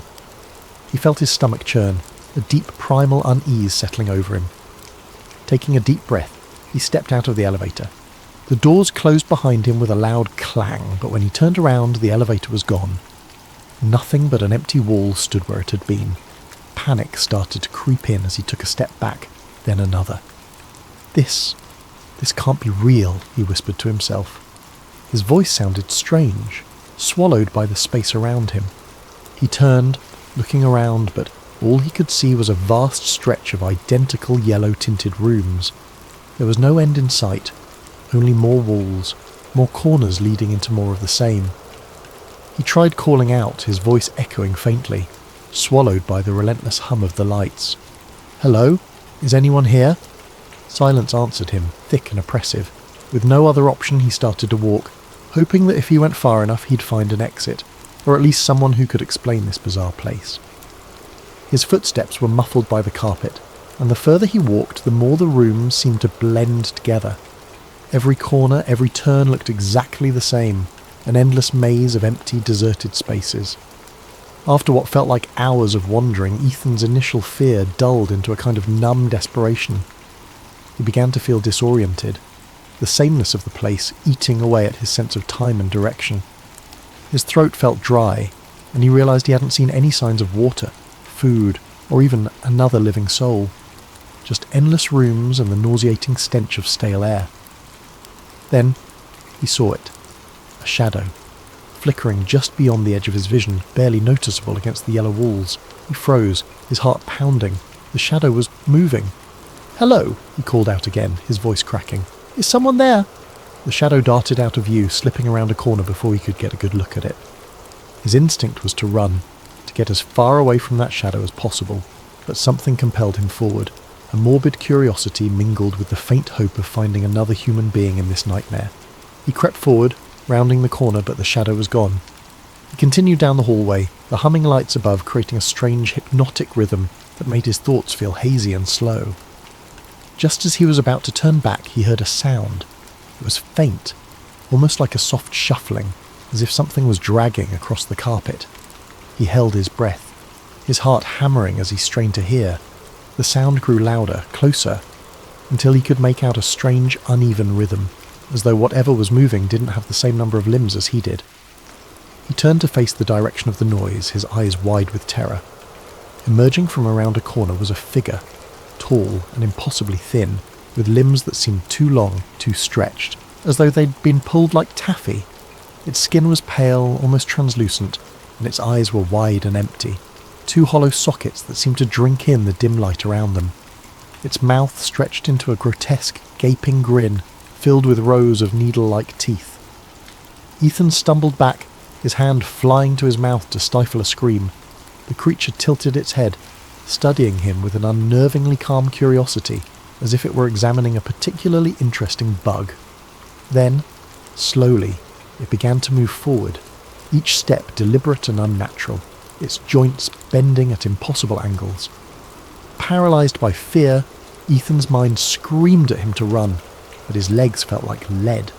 The creature was only a few feet away now, its twisted form looming over him, filling the space with an overwhelming sense of dread.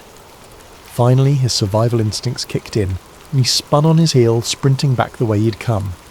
He could hear it behind him, that terrible shuffling sound as it followed, closing in with an eerie persistence.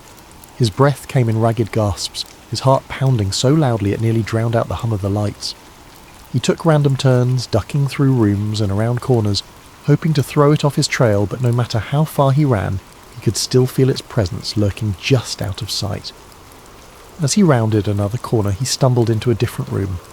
This one was larger than the others, with a ceiling that seemed to stretch up impossibly high, vanishing into darkness. In the centre of the room was a single decrepit armchair, facing away from him. He was too tired to question it, his legs shaking as he collapsed against the wall, breathing heavily. For a moment he allowed himself to hope that he had finally lost the creature. But then a voice, a low, raspy whisper, filled the room, coming from somewhere near the armchair. "Why, did you come here?" Ethan's heart skipped a beat. The voice was quiet, almost gentle, but there was something sinister lurking beneath it, a malevolent edge that made his skin crawl. I don't know how I got here," he managed to stammer, his voice barely a whisper.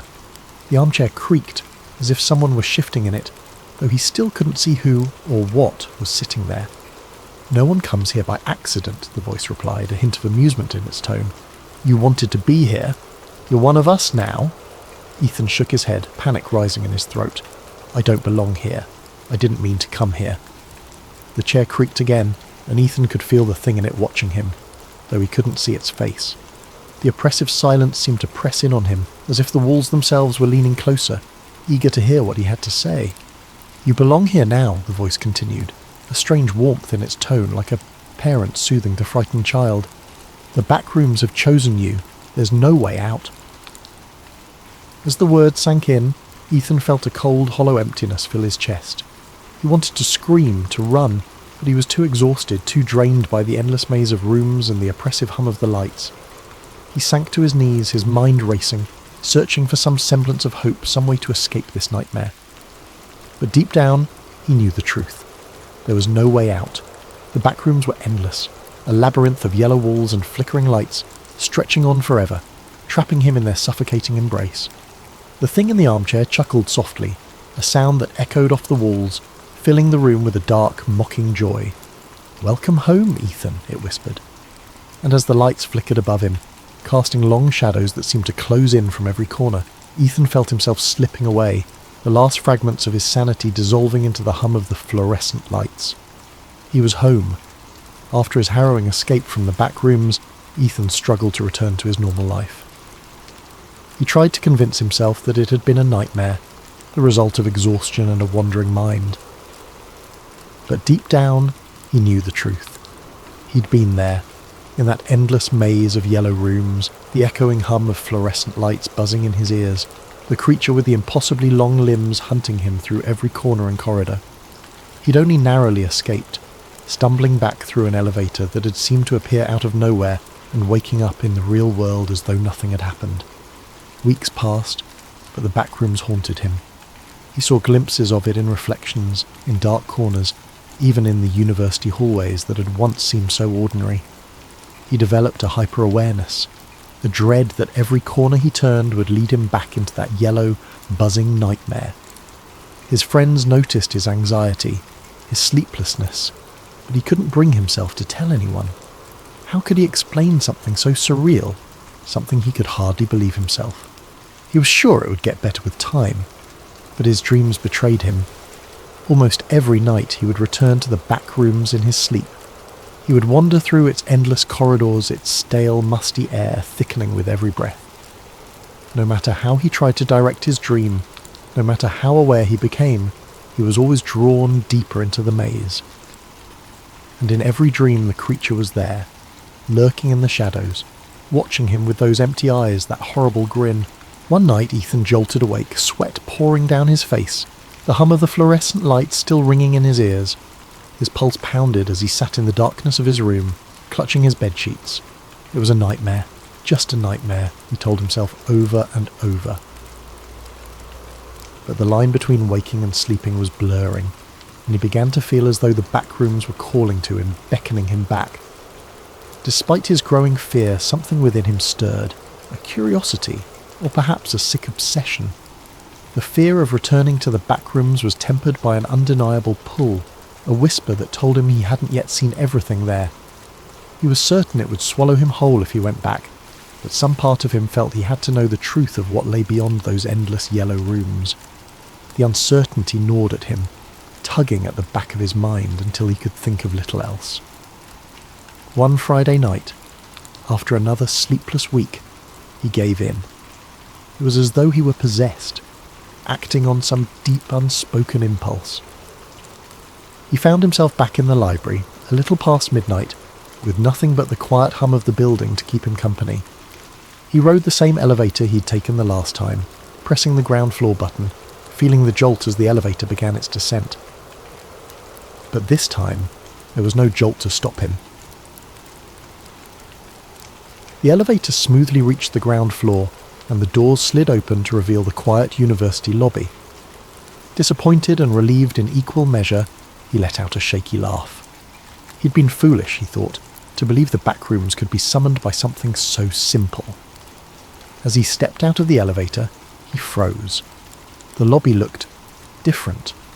The lights were dimmer, the walls slightly yellowed, and an odd damp smell hung in the air. Slowly, his heart sinking, he turned to look behind him. The elevator doors were still open, but there was no lobby beyond them. Only the familiar yellow-tinted wallpaper, the buzz of the fluorescent lights, and that endless carpeted expanse stretching into oblivion. Ethan felt a wave of nausea wash over him. He was back. Taking a deep breath, he steeled himself. This time, he wouldn't panic. He would stay calm, map out a path, and find his way out. He'd done it once, and he could do it again. But as he started to walk, he noticed subtle differences. The rooms felt darker, the smell stronger, almost like mildew mixed with something metallic.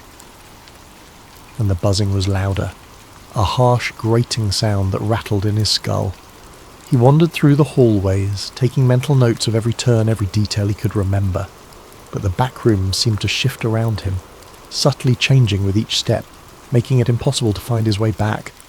And soon enough, he began to hear the faint, shuffling footsteps he dreaded. The creature was here again. Ethan quickened his pace, his heart pounding. The footsteps followed him, echoing in sync with his own. He glanced over his shoulder, catching a glimpse of its grotesque, elongated form rounding a corner, moving with a horrible, jerking grace. He forced himself to keep calm, his mind racing as he tried to think of a way to escape. Room after room he searched for a way out, for any clue that could guide him. But the rooms seemed different this time, as if they were trying to trap him. The walls seemed to close in on him, narrowing with every turn, the air growing thick and stagnant. The creature's footsteps grew louder, closer, and Ethan knew he couldn't keep running forever. Finally, he stumbled into a room that looked different. A wide, empty space with a single door at the far end, something he hadn't seen before. With no other choice, he sprinted for it, throwing himself through the door just as he heard the creature behind him, its horrible breathing echoing in his ears. He shut the door, his back pressed against it as he gasped for breath. The room he'd entered was dimly lit, quieter, the buzzing sound fading to a low hum. The wallpaper was still that sickly yellow, but the atmosphere felt different, almost like a forgotten place, untouched even by the back rooms. In the centre of the room was a large rusted metal door, unlike anything he'd seen in his previous visits. With a surge of hope, he moved towards it, gripping the cold handle. He pulled and the door swung open, revealing a dark, narrow passage. He didn't hesitate. He stepped inside, the door closing with a heavy thud behind him. The passage stretched on, the air growing colder, the walls narrowing until he could barely fit through. He squeezed his way down the hallway, his hands brushing against rough, uneven walls, and as he moved he noticed something strange. The buzzing of the fluorescent lights was gone, replaced by an eerie silence, broken only by the faint drip of water echoing somewhere in the distance. He kept moving forward, the passage twisting and turning in unpredictable ways. The deeper he went, the darker it became, until he was stumbling blindly, feeling his way along the walls. His sense of direction was gone. He was deep within the back rooms, deeper than he'd ever been before, in a place that felt hidden, even from the horrors he'd already encountered. Finally, he saw a faint glimmer of light ahead. Desperate, he hurried toward it, his heart racing with hope. As he reached the end of the passage, he found himself standing before another door, this one old and weathered, with strange symbols etched into the wood. With trembling hands he opened it, stepping through into his room, his own bedroom, dimly lit by the first light of dawn. Ethan stared in disbelief, feeling the familiar softness of his carpet beneath his feet, the quiet hum of the city outside his window. He was home, truly home. He took a deep breath, his heart finally beginning to slow. For a long moment, he simply stood there, letting the reality of his escape wash over him. The back rooms had let him go. Somehow, he'd finally escaped. But as he sank onto his bed, exhausted, he couldn't shake the feeling that the back rooms were still with him, lurking in the shadows of his mind. The buzzing of the fluorescent lights, the stale smell, the creature's hollow eyes, all of it haunted him, a presence he could feel even in the safety of his room. And then he realised with a shiver that the room felt colder than usual. A subtle, creeping chill filled the air, seeping through the walls, brushing against his skin like fingers trailing ice. His breath fogged in the dim light, something that had never happened before in his cosy apartment. It was as though the warmth and safety he'd known here had been drained, replaced with the oppressive, stagnant atmosphere he'd left behind. Ethan sat up, glancing around. Everything looked normal. The posters on his walls, his desk cluttered with notes, the blanket he'd thrown carelessly to the side. But the silence was deafening. Outside his window, the familiar city sounds were gone, replaced by a dead, heavy stillness. He reached for his phone to check the time, but the screen remained blank, lifeless. His heart began to race as he tapped the screen over and over, but the device was unresponsive, a dark mirror reflecting his own fearful expression. Slowly he became aware of a faint, almost imperceptible sound, a noise he'd tried so hard to forget, the low, ominous hum of fluorescent lights. It was faint at first, a murmur on the edge of his hearing, but as he listened it grew louder, filling the room with that same mind-numbing buzz. Ethan stood up, gripping his bedpost for support as he scanned his surroundings. The walls of his room seemed to shift subtly, the wallpaper taking on a yellow tint, faded and stained, as if something had leached the colour out of it. The air thickened, that familiar smell of mildew creeping in, the metallic tang that clung to his senses. His stomach twisted with a dawning, sick realisation. "No," he whispered, his voice trembling. "No, I got out. But the room only continued to change, morphing around him. His bed stretched longer, the carpet rippled into endless patches, the door faded from view, leaving nothing but an expanse of yellowed walls and buzzing lights. The familiar furnishings of his room vanished entirely, swallowed by the sickly expanse.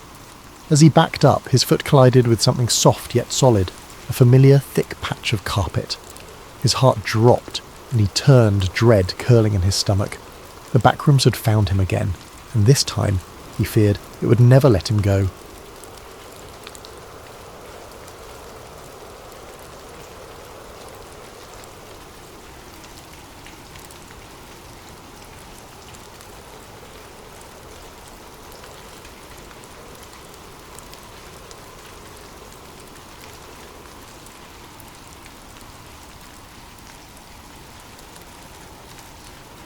Welcome to Sleep Theories, the channel where we unravel the mysterious, explore hidden truths, and venture into the stories that lie in the shadows, all while helping you drift into a state of calm reflection. Tonight's story dives into a chilling conspiracy, one that takes us deep into the world of secrets, danger, and the unimaginable. What would happen if someone stumbled upon evidence that one of the darkest moments in modern history was orchestrated from within? As you listen, let me know in the comments where you're tuning in from and what time it is. It's always incredible to see how stories like this connect us across time zones and lives. And if you're new here, don't forget to subscribe to Sleep Theories for more gripping tales of the unknown. Now settle in, relax, and let's begin tonight's story. The house sat at the end of a quiet cul-de-sac, its unassuming facade belying the secrets hidden within. To the neighbours, it was just another home, a brick structure with perfectly trimmed hedges and an American flag fluttering gently in the breeze. But for Evan Marks, a crime scene cleaner who had been called in to clear out the property, this house would become the starting point of a nightmare he could never escape. Evan had been in the business for years. He was good at his job, efficient, thorough, and most importantly, discreet. He had cleaned up after tragedies of every kind, from unattended deaths to gruesome accidents. He was used to the silence of empty houses, the weight of loss that hung in the air. But this assignment felt different from the moment he arrived. The basement air was thick, carrying a faint metallic tang that clung to Evan's senses as he lingered before the locked cabinet. His gloved fingers hesitated on the crowbar, the faint creak of the house above unsettling him. He glanced back toward the staircase, ensuring he was alone. The stillness around him felt unnaturally oppressive, as if the room itself held its breath in anticipation of what he was about to uncover. With a deep inhale, Evan wedged the crowbar into the seam of the cabinet door, its groan of resistance echoing unnervingly in the confined space. He pressed harder, his muscles straining as the lock finally gave way with a sharp snap. The sound was louder than he expected, ricocheting off the concrete walls and making his pulse quicken. He froze for a moment, listening for any sign of disturbance upstairs. Nothing. Just silence. He eased the cabinet door open, its hinges squealing faintly, revealing neatly organised rows of black cases stacked with precise uniformity. They gleamed faintly in the dim light, their lack of labels drawing Evan's curiosity. He reached for the nearest one, his fingers brushing against its smooth surface as if testing its reality. It felt heavier than he anticipated as he pulled it free and set it on the table. Evan's eyes darted around the room, a sudden paranoia creeping in. This was different from the usual clutter or forgotten personal effects he often encountered in his line of work. The pristine nature of the cases, the deliberate care in their arrangement, it felt calculated, as though someone had wanted to hide them, yet also keep them readily accessible.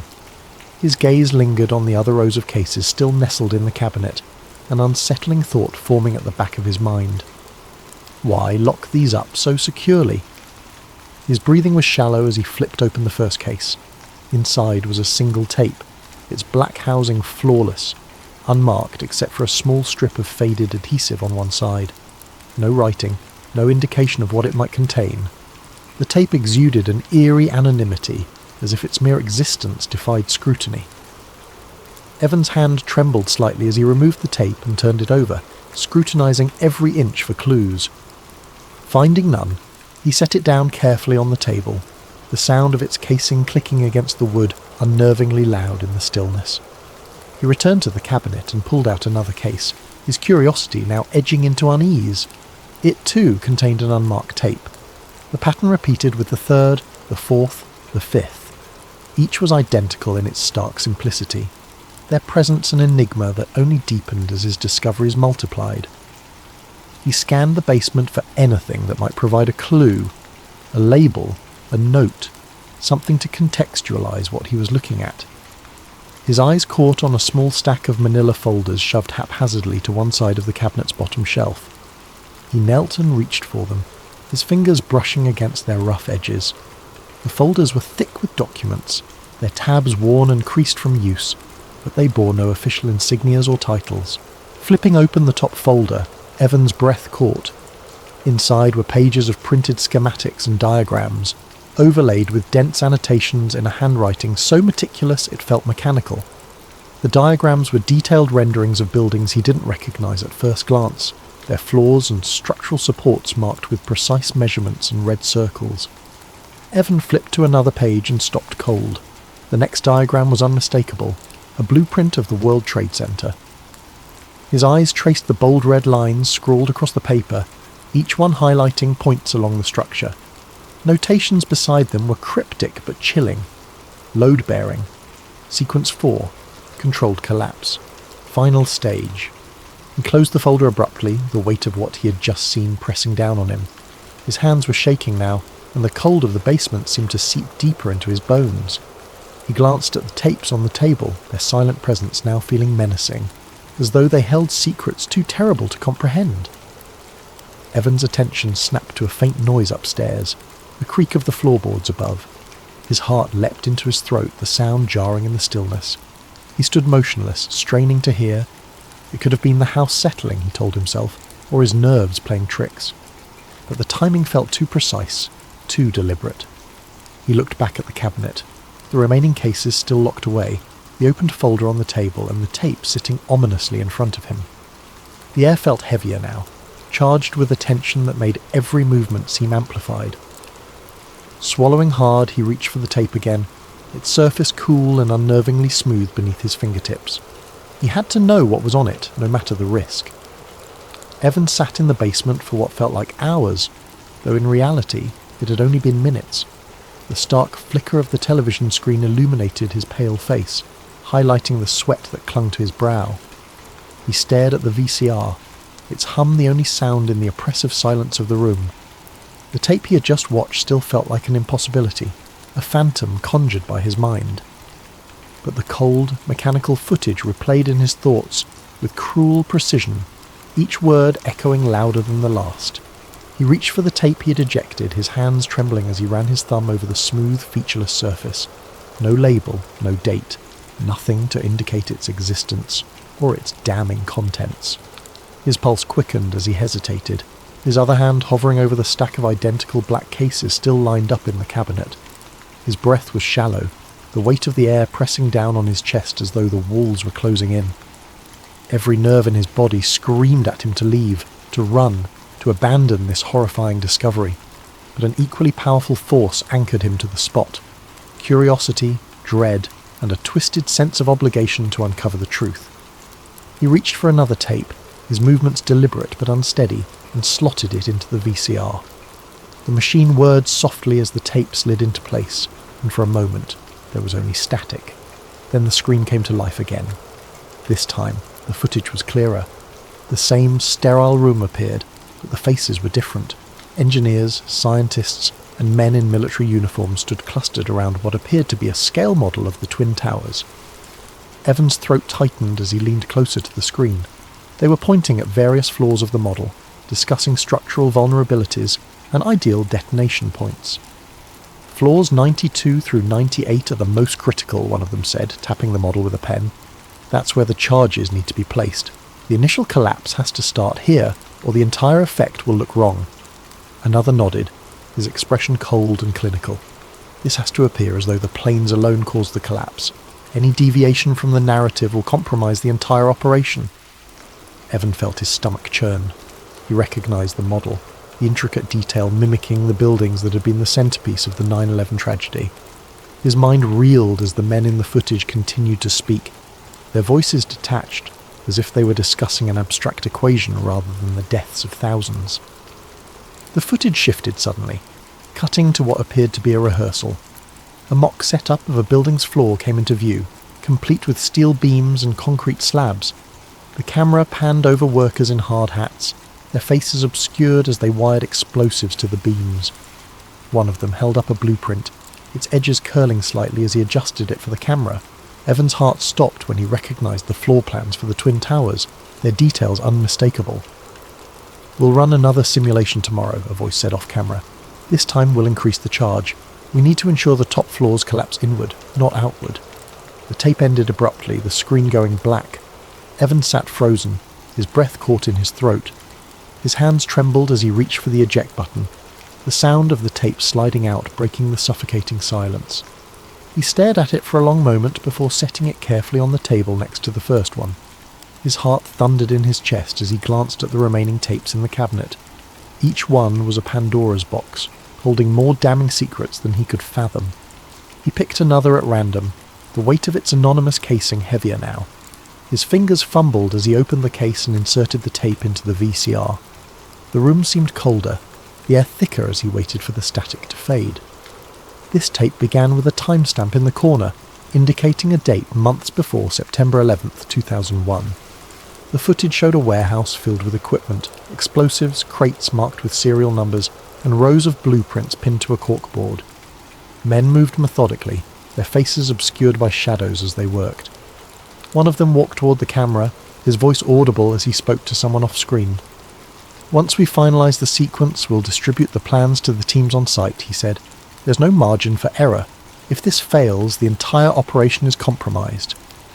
Evan's breath quickened as he recognised the voice. It belonged to a high-ranking official he'd seen countless times in news interviews, speaking with gravitas about the nation's response to the attacks. The footage was damning, undeniable in its implications. It wasn't just a theory, it was a plan, executed with chilling precision and cold indifference. The tape ended, leaving Evan in stunned silence. He didn't move for a long time, the weight of what he'd seen pressing down on him like a physical force. His mind raced with questions, but one thought stood above the rest.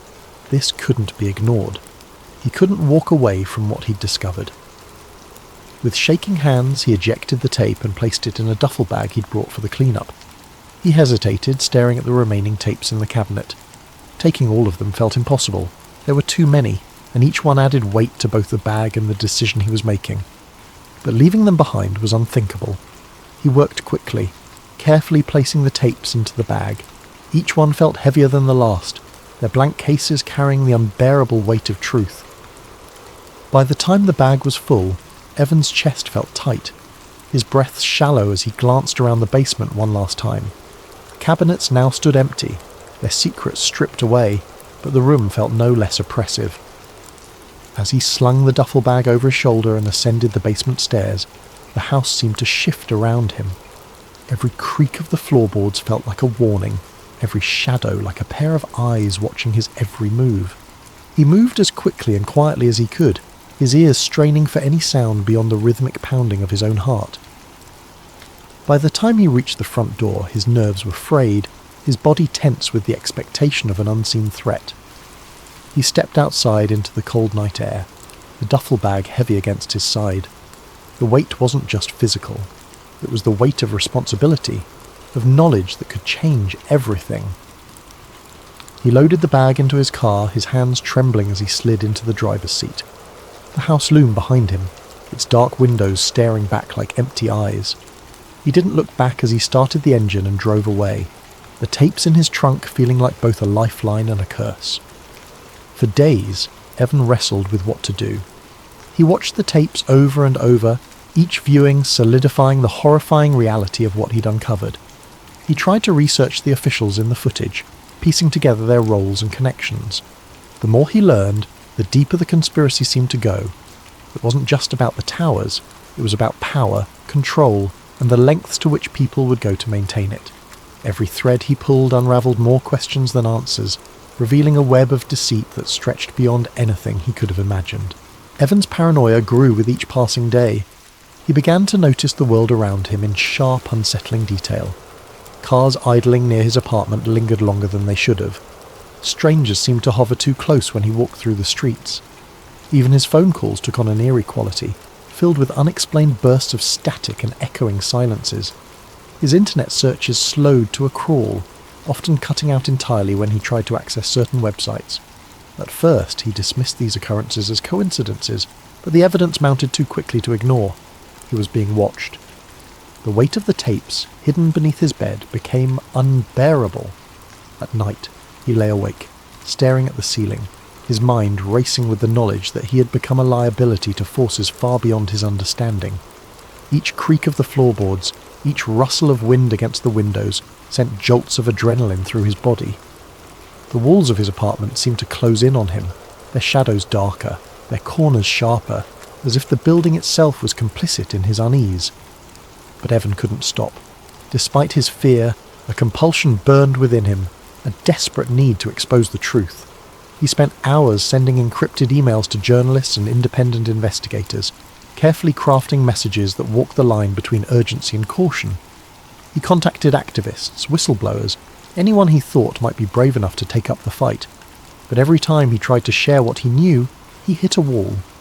Journalists dismissed him as a crackpot, brushing off his claims as the ramblings of a conspiracy theorist. Activists showed initial interest, but their enthusiasm waned after seeing the tapes. The fear in their eyes was unmistakable, their refusals laced with apologies and thinly veiled panic. It became clear to Evan that the tapes were radioactive. The few who had the courage to listen seemed to sense the danger of knowing too much. "This is bigger than you or me," one journalist said in a hushed voice over a coffee shop table. "If what you're saying is true, they'll come for you. And if you drag me into it, they'll come for me too." Evan's isolation deepened. He avoided his usual haunts, stayed away from friends and family, and rarely ventured outside during daylight hours. His life became a cycle of paranoia and determination, his every move calculated to avoid detection. But no matter how careful he was, he couldn't shake the feeling that the net was tightening around him. The first undeniable sign came late one night. Evan had been sitting at his desk reviewing a list of names he'd found in the tapes when the room was flooded with an intense blinding light. His heart leaped into his throat as he scrambled to the window. A black SUV idled on the street below, its headlights glaring up at him like unblinking eyes. Two men in dark suits stood nearby, their silhouettes sharp against the glow. Evan's hands trembled as he pulled the curtains shut, his mind racing.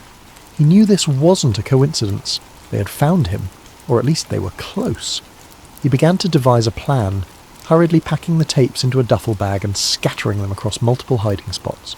Some were tucked into storage lockers he rented under false names. Others were hidden in abandoned buildings or buried in the woods outside the city. It wasn't a perfect solution, but it was the best he could manage. He couldn't let them all be found. The final days of Evan's freedom were a blur of fear and frantic preparation.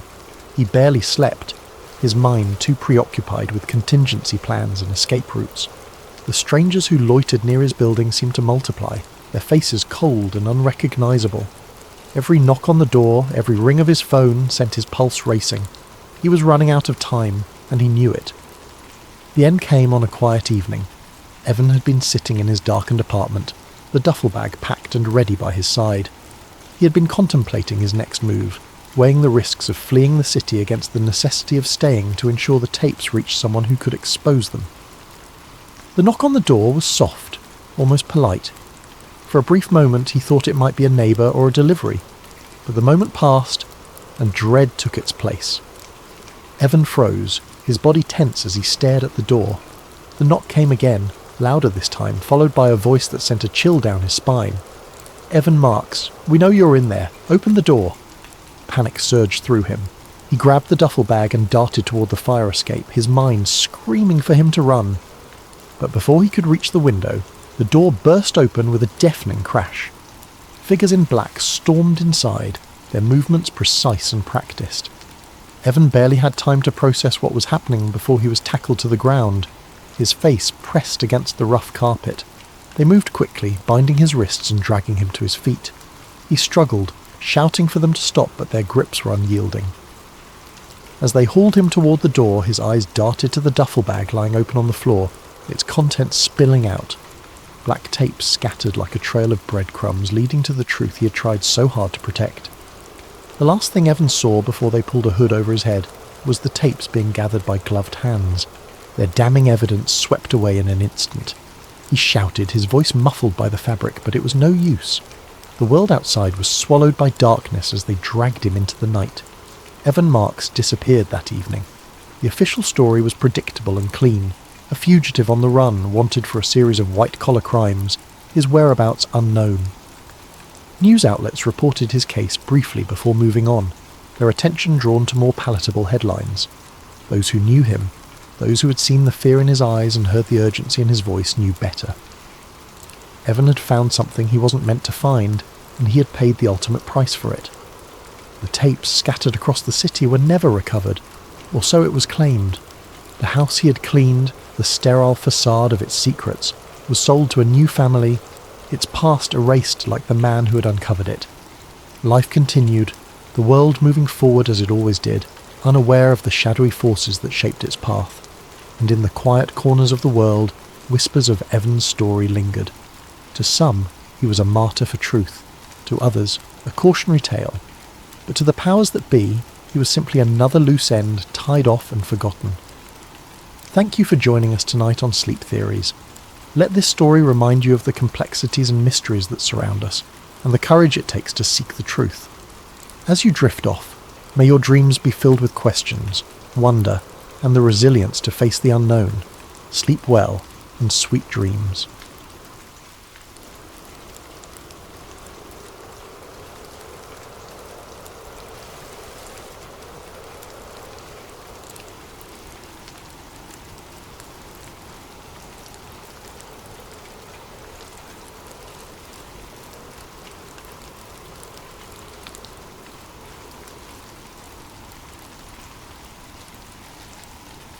The room was dimly lit, the kind of lighting that made shadows stretch and dance on the walls, creating an eerie atmosphere that seemed to hum with secrets.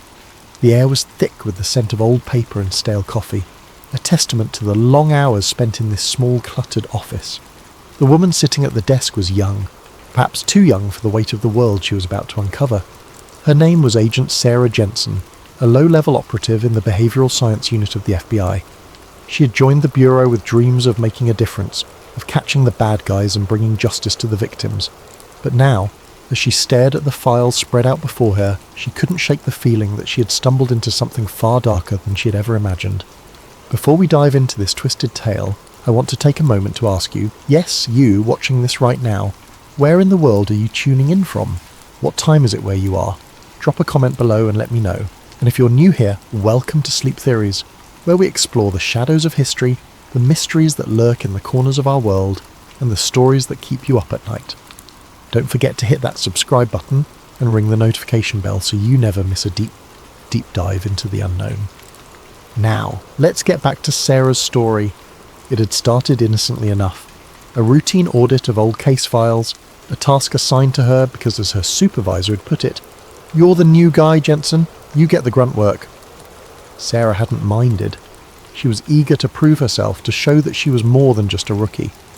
The assignment seemed mundane at first, just another bureaucratic chore to check off the list. But as she sat at her desk, the faint hum of the office's fluorescent lights buzzing overhead, she began to sift through the dusty folders. The files were old, their edges frayed, the paper yellowed with age. Some of them smelled faintly of mildew, as if they had been stored in a basement or forgotten corner of the archives for decades. She opened the first folder, her fingers brushing against the brittle pages, and began to read. At first, it was all standard fare: case summaries, psychological evaluations, and notes from interrogations. But then, something caught her eye. A series of case files from the late 1970s, all marked with the same cryptic designation: Project Mindscape. The name alone sent a chill down her spine. It was stamped in bold black letters across the top of each file, accompanied by a string of numbers and letters that seemed to serve as some kind of code. She had never heard of it before, and yet there it was, staring back at her like a ghost from the past. The name felt ominous, almost theatrical, as if it had been plucked from the pages of a dystopian novel. What was Project Mindscape, and why had it been buried so deep within the Bureau's archives? Curiosity got the better of her. She pulled the first file closer, her eyes scanning the contents. The pages were filled with psychological profiles, detailed notes on criminal behaviour, and what appeared to be experimental protocols. The language was clinical, detached, but there was something unsettling about the way it was written. Phrases like behavioural modification, suggestibility enhancement, and controlled aggression jumped out at her. At first, Sarah thought it was just another research project, something the behavioural science unit had conducted to better understand the criminal mind. After all, the BSU was known for its pioneering work in criminal profiling. But as she read further, her unease grew. The notes spoke of subjects who had been reprogrammed to carry out specific actions, their free will seemingly overridden by some unseen force. There were detailed accounts of experiments involving hypnosis, sensory deprivation, and even electroconvulsive therapy. The goal, it seemed, was to break down the subject's psyche and rebuild it according to a predetermined blueprint.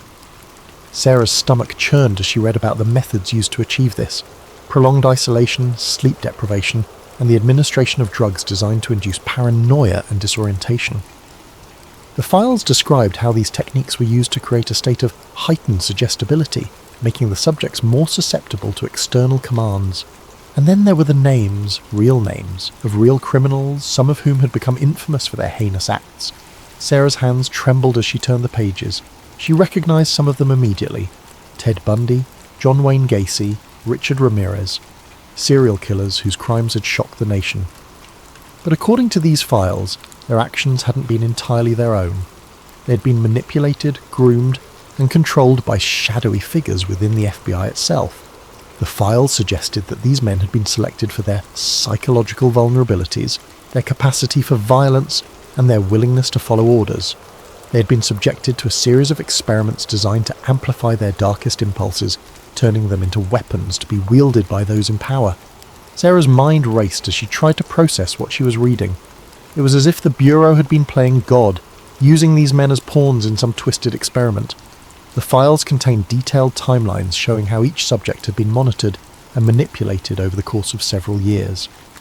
There were notes on their childhoods, their relationships, and their criminal histories, all of which had been meticulously analysed to identify the most effective methods of control. The more she read, the more she realised that these weren't just case files, they were blueprints for creating killers. She flipped through the pages, her heart pounding in her chest. There were photographs too, grainy, black and white images of men strapped to chairs, their eyes vacant, their faces twisted in agony as electrodes were attached to their skulls. Other photos showed subjects being subjected to sensory deprivation tanks, their bodies floating in dark, soundproof chambers. The images were haunting, almost surreal, like something out of a nightmare. Sarah couldn't tear her eyes away. She felt as though she had stumbled into a hidden world, a world where the lines between good and evil, justice and tyranny, had been blurred beyond recognition. As she continued to read, she found herself drawn to a particular section of the file. It was a transcript of an interview with one of the subjects, a man whose name had been redacted. The interviewer's questions were cold and methodical, designed to elicit specific responses. The subject's answers, on the other hand, were fragmented, almost incoherent, as if he were struggling to piece together his own thoughts. At one point, the interviewer asked, "Do you know why you're here?" The subject paused for a long moment before responding, I don't know, I can't remember. It's like someone else is in control." Sarah's breath caught in her throat. She flipped to the next page, her eyes scanning the text. The interviewer continued to press the subject, asking him to describe his thoughts and feelings. The subject's responses grew increasingly erratic, his words laced with confusion and fear. "I can hear them," he said at one point. "They're always there, in the back of my mind, telling me what to do. I can't stop them, I can't..." His voice trailed off and the transcript ended abruptly. She closed the file, her hands shaking. The room felt colder now, the air heavy with the weight of what she had just read. She glanced around, half expecting to see someone watching her, but the office was empty. The only sound was the faint hum of the computer and the ticking of the clock on the wall. She took a deep breath, trying to steady her nerves. She had to keep going. She had to find out more. Over the next few hours, Sarah worked her way through the rest of the files, her unease growing with each passing minute. The more she read, the more she realised that Project Mindscape wasn't just a historical curiosity, it was a living, breathing operation. The files contained references to ongoing experiments, to new subjects being recruited and tested. There were memos, signed by high-ranking officials, authorising the use of advanced psychological techniques on convicted criminals. There were reports of secret facilities hidden away in remote locations where these experiments were carried out. And then there were the results, reports of criminals who had been released back into society, only to commit even more heinous acts that seemed almost orchestrated. Sarah's mind raced as she tried to make sense of it all. How deep did this go? How many people were involved? And who exactly was pulling the strings? She knew she had stumbled onto something massive, something that could shake the very foundations of the Bureau. But she also knew that she couldn't do this alone. She needed help. She needed to tell someone. But who could she trust? If what she was reading was true, then the very people she worked for were involved in this nightmare. She thought about going to the media, but she knew how that would end. she'd be discredited, labelled a conspiracy theorist, or worse. No, she had to be careful. She had to gather more evidence, build a case that couldn't be ignored. Little did she know, her discovery had already set something in motion. Something dark, something dangerous, and it was only a matter of time before it caught up with her. She couldn't believe what she was reading. It had to be a mistake, a hoax, something. The idea that the FBI, the very institution she had sworn to serve, could be involved in something so monstrous was almost too much to comprehend. But the evidence was there, staring her in the face, impossible to ignore. The more she dug, the more she found, and each new piece of the puzzle only deepened her sense of dread. There were memos, signed by high-ranking officials, authorising the use of advanced psychological techniques on convicted criminals. The language was cold and bureaucratic, but the implications were horrifying. Phrases like enhanced interrogation protocols and behavioural recalibration were used to describe what amounted to systematic psychological torture. The memos were stamped with classified markings, their distribution limited to a select few within the Bureau. Sarah's hands trembled as she held them, the weight of their contents pressing down on her. And then there were the reports of secret facilities, hidden away in remote locations, where these experiments were carried out. The files described places that didn't officially exist, black sites tucked away in the wilderness far from prying eyes. One report mentioned a facility in the mountains of Montana, another in the deserts of Nevada. The descriptions were vague, but the details that did emerge were chilling. The facilities were equipped with state-of-the-art technology, including devices designed to monitor and manipulate brain activity. There were references to isolation chambers and sensory deprivation tanks, tools used to break down the subject's sense of self and make them more susceptible to external control. But it was the photographs that haunted her the most. Grainy black and white images of men strapped to chairs, their eyes vacant, their faces twisted in agony as electrodes were attached to their skulls. The photos were stark and clinical, devoid of any emotion, but the suffering they depicted was undeniable. Some of the subjects were barely recognisable as human, their bodies emaciated, their expressions hollow. Others seemed to be in the midst of some kind of seizure, their limbs contorted, their mouths frozen in silent screams. Sarah couldn't look away, even as a part of her wanted to. Each photo was a window into a world of unimaginable cruelty. A world where human beings were reduced to mere objects, their minds and bodies manipulated for some unknown purpose. Sarah's mind raced as she tried to process what she was seeing. She had to tell someone, had to expose this, but who could she trust? If what she was reading was true, then the very people she worked for were involved in this nightmare. She thought about going to the media, but she knew how that would end. She'd be discredited, labelled a conspiracy theorist, or worse. No, she had to be careful. She had to gather more evidence, build a case that couldn't be ignored. She couldn't afford to make a single misstep. Over the next few days, Sarah worked tirelessly, piecing together the fragments of information she had uncovered. She stayed late at the office, long after her colleagues had gone home, poring over files and cross-referencing data. The office was eerily quiet at night, the only sounds the hum of the fluorescent lights and the occasional creak of the building settling. Sarah barely noticed. Her focus was absolute, her determination unwavering. She scoured every document, every memo, every report, looking for anything that could shed light on the true scope of Project Mindscape. She began to notice patterns, names that kept appearing, dates that coincided with major criminal events, and a trail of redacted documents that seemed to lead to a single, ominous conclusion. One name in particular stood out, Dr. Elias Voss. He was mentioned repeatedly in the files, always in connection with the most controversial aspects of the project. His credentials were impeccable, a renowned psychologist with a background in neuroscience and behavioural studies, but his methods were anything but ethical. The files described him as the architect of the program, the driving force behind its most extreme experiments. Sarah's stomach churned as she read about his work, her mind recoiling at the sheer inhumanity of it all. She also noticed a pattern in the dates. Many of the experiments coincided with high-profile criminal cases, some of which had made national headlines. There was a file on Ted Bundy, detailing how he had been subjected to a series of suggestibility tests shortly before his escape from custody in 1977. Another file described similar experiments conducted on John Wayne Gacy, with notes suggesting that his crimes had been amplified as a result. Sarah's hand shook as she read through the documents, her mind struggling to reconcile the facts with the implications. Could it be that these men whose names had become synonymous with evil, had been manipulated into committing their crimes? The idea was almost too horrifying to contemplate, but the evidence was there, staring her in the face. As she delved deeper, Sarah began to uncover a trail of redacted documents, their contents obscured by thick black lines. But even the redactions couldn't hide everything. She noticed recurring phrases like operational success and field deployment, terms that suggested the experiments had been more than just theoretical. There were references to assets being activated, to missions being carried out. The language was vague, but the implications were clear. The FBI had been using these techniques not just in controlled environments, but out in the real world. Sarah's heart pounded as she realised the full extent of what she was uncovering. This wasn't just about understanding the criminal mind, it was about controlling it, shaping it, turning it into a weapon.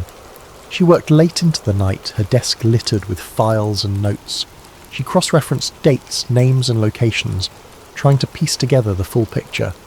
The more she learned, the more she realised that Project Mindscape was far bigger than she had initially thought.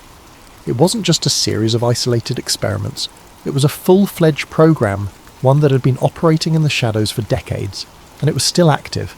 The most recent files were dated just a few months ago, their contents as chilling as ever. Sarah knew she was running out of time. Every moment she spent in the office was a risk, a chance that someone might discover what she was doing, but she couldn't stop. She had to keep going, had to find out the truth.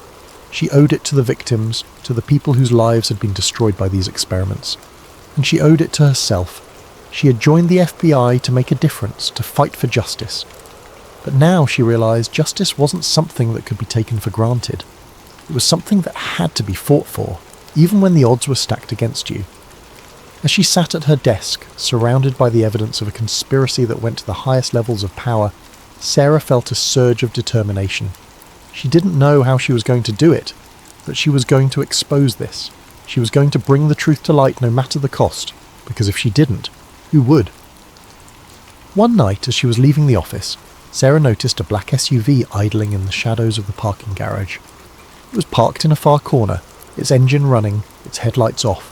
She didn't think much of it at first. Maybe it was just another agent working late, or a security detail waiting for someone. But as she walked toward her car, keys in hand, she felt a prickling sensation at the back of her neck, a faint but unmistakable sense of unease. She glanced over her shoulder, her eyes scanning the dimly lit garage.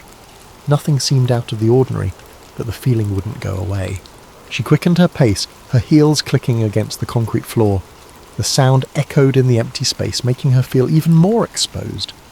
She was almost at her car when she heard it, the soft thud of a car door closing. She froze, her heart pounding in her chest. Slowly she turned around. The SUV's doors were open now, and 4 men in suits were stepping out. They moved with purpose, their faces blank, their eyes cold and unreadable. Sarah's breath caught in her throat. She didn't know who they were, but she knew one thing. They weren't here to help her. Before she could react, they were on her. One of them grabbed her arm, his grip like iron. Sarah twisted, trying to break free, but it was no use. Another man moved in, blocking her path. She kicked out, her foot connecting with his shin, and he grunted in pain, but didn't let go. The third man grabbed her other arm, and together they began dragging her toward the SUV. Sarah struggled with everything she had, her mind racing. She couldn't let them take her. She couldn't. "Help!" she screamed, her voice echoing through the garage. But there was no one around to hear her. The men didn't say a word, their faces expressionless as they forced her toward the vehicle. Sarah's mind raced. She had to do something. She couldn't let them take her. She couldn't. With a surge of adrenaline, she twisted her body, managing to free one arm. Gipaku swung her elbow, hitting one of the men in the face. He staggered back, his grip loosening, and Sarah took her chance. She broke free and bolted, running as fast as she could toward the exit. Behind her, she heard the sound of footsteps, heavy and fast, closing in. She didn't look back. She couldn't. She had to keep going. The garage seemed to stretch on forever, the rows of cars blurring together as she ran. Her lungs burned, her legs ached, but she didn't stop. She could hear the men behind her, their footsteps growing louder. She reached the stairwell and yanked the door open, practically throwing herself inside. She took the stairs 2 at a time, her breath coming in ragged gasps. She had to get out. She had to find help. She burst through the door at the top of the stairs and found herself in the lobby of the FBI building. It was empty, the reception desk unmanned, the lights dimmed. Sarah's heart sank. She had hoped there would be someone here, anyone, but the place was deserted. She glanced over her shoulder and saw the men emerging from the stairwell, their faces still blank, their movements methodical, they weren't even out of breath. Sarah ran toward the front doors, her mind racing. She had to get outside. Maybe she could flag down a passing car, find a security guard, anything. But as she reached the doors, she realized they were locked. She pulled on the handles, but they didn't budge. Panic surged through her. She was trapped. She turned around, her back pressed against the glass, and faced the men. They were closing in, their movements slow and deliberate, like predators stalking their prey. Sarah's mind raced. She had to think of something. She couldn't let them take her. She couldn't. One of the men reached into his jacket, and for a moment, Sarah thought he was going to pull out a gun. But instead, he pulled out a small device no bigger than a remote control. He pressed a button and a high-pitched whine filled the air. Sarah clapped her hands over her ears, but the sound seemed to penetrate her soul, making her vision blur and her legs give out beneath her. She collapsed to the floor, her body trembling, her mind spinning. The men were on her in an instant, their hands grabbing her, lifting her off the ground. Sarah tried to fight, but her limbs felt heavy, unresponsive. The world around her seemed to tilt and sway, the edges of her vision darkening. She felt herself being carried, the sound of the men's footsteps echoing in her ears. And then everything went black. When she woke up, she was in a room. A white, sterile room with no windows and a single door. The walls seemed to pulse with a faint, almost imperceptible hum, like the room itself was alive. She tried to sit up, but her body felt weak, her limbs like lead. Her head throbbed, her thoughts muddled and disjointed. She blinked, trying to clear her vision, but the room remained blurry, the edges of her consciousness frayed. And then she saw them, the same men from the garage standing over her, their faces now masked by some kind of device. The masks were sleek and featureless, with only a faint glow emanating from where their eyes should have been. One of them held a syringe filled with a clear liquid, the needle glinting in the harsh light of the room. Sarah tried to scream, to beg, to do anything, but no sound came out. Her throat felt dry, her voice trapped somewhere deep inside her. The man with the syringe stepped forward, his movements slow and deliberate. Sarah tried to move, to fight, but her body wouldn't obey. She could only watch as the needle pierced her skin, the cold liquid flooding her veins. The last thing she remembered was the sensation of something foreign spreading through her body, a cold, creeping numbness that seemed to seep into her very soul. And then, nothing. When she woke up again, she was different. She could feel it deep in her bones. Her thoughts were no longer her own. There was a voice in her head, whispering to her, guiding her. Oh, it wasn't loud, not at first, but it was insistent. A constant presence that she couldn't ignore. It told her to do things, terrible things. At first she resisted, clinging to the remnants of her old self, the person she had been before. But the voice was relentless. It grew louder, more insistent, until she could no longer tell where it ended, and she began. She became a puppet, a tool for the very people she had sought to expose. They used her to carry out crimes, to manipulate others, to further their own agenda. She was no longer Sarah Jensen, FBI agent. She was something else, something broken, something dangerous. And as she sat in that white room, staring at her reflection in the cold, unyielding walls, she realized the truth. She had become one of them, a product of Project Mindscape, a monster. But even monsters have moments of clarity, and in those moments, Sarah vowed to fight back, to expose the truth no matter the cost, because if she didn't, who would? So what do you think? Could the FBI really have been involved in something this sinister? Could some of the most notorious criminals in history have been manipulated into committing their crimes? Or is this just the stuff of nightmares, a conspiracy theory born from the shadows of our darkest fears? Let me know your thoughts in the comments below, and remember, the truth is out there, but sometimes it's hiding in the last place you'd ever think to look. Thanks for watching, and don't forget to subscribe to Sleep Theories for more deep dives into the mysteries that haunt our world. Until next time, sleep tight, if you can. Thanks for watching, and don't forget to subscribe to Sleep Theories for more deep dives into the mysteries that haunt our world. Until next time, sleep tight, if you can.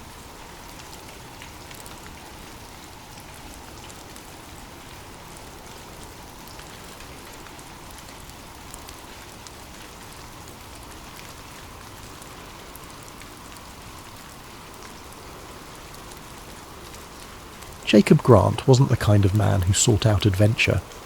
His life was one of quiet rhythms and unassuming contentment, a routine that offered him a sense of control in an otherwise unpredictable world. As the librarian of a quaint New England town, his days were steeped in the smell of old books and the soft hum of fluorescent lights.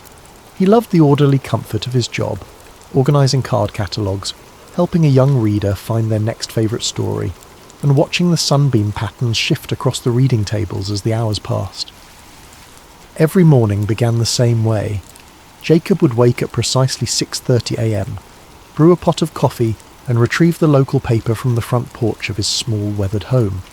He found a certain solace in the rustling of the pages, the way the ink stained his fingers, and the familiar cadence of small-town headlines, a local charity drive, the annual Fall Festival, a feature on Mrs. Patterson's award-winning garden. He read every article, not because he was particularly invested, but because it was part of the ritual, a tether to the predictable. Afternoons were spent among the towering shelves of the library, a building as old and storied as the books it housed. Jacob knew every corner of the place, the creak in the third step of the back staircase, the spot where the afternoon sun hit the stained glass window just right, the faint scent of mildew in the history section. He had worked there for over a decade and felt a sense of quiet pride in his role as the town's unofficial gatekeeper of knowledge. The library was more than his workplace, it was his sanctuary. The soft murmur of patrons, the rhythmic clatter of the card catalogue drawers, and the occasional distant thud of a book being reshelved created a symphony of sounds that Jacob found deeply comforting. It was a place where time seemed to slow, where the chaos of the outside world could be left at the door. Jacob took great pleasure in guiding patrons through the labyrinth of stories, often recommending books he himself had loved. His eyes would light up as he described a plot twist or a particularly poetic passage, and for those brief moments his quiet demeanour would bloom into enthusiasm. Evenings were his time to unwind. After the library closed, Jacob would return to his modest home, a cosy bungalow adorned with ivy climbing its weathered brick facade. He'd prepare a simple dinner, usually something like soup or a grilled cheese sandwich, and settle into his favourite armchair with a novel. On warmer nights he might take a leisurely stroll through the quiet streets, nodding politely to neighbours who sat on their porches or walked their dogs. He loved the way the town transformed under the glow of the streetlights, the way the stillness of the night amplified the sound of his footsteps on the pavement. Jacob's weekends were equally unremarkable, filled with small pleasures that he had come to cherish.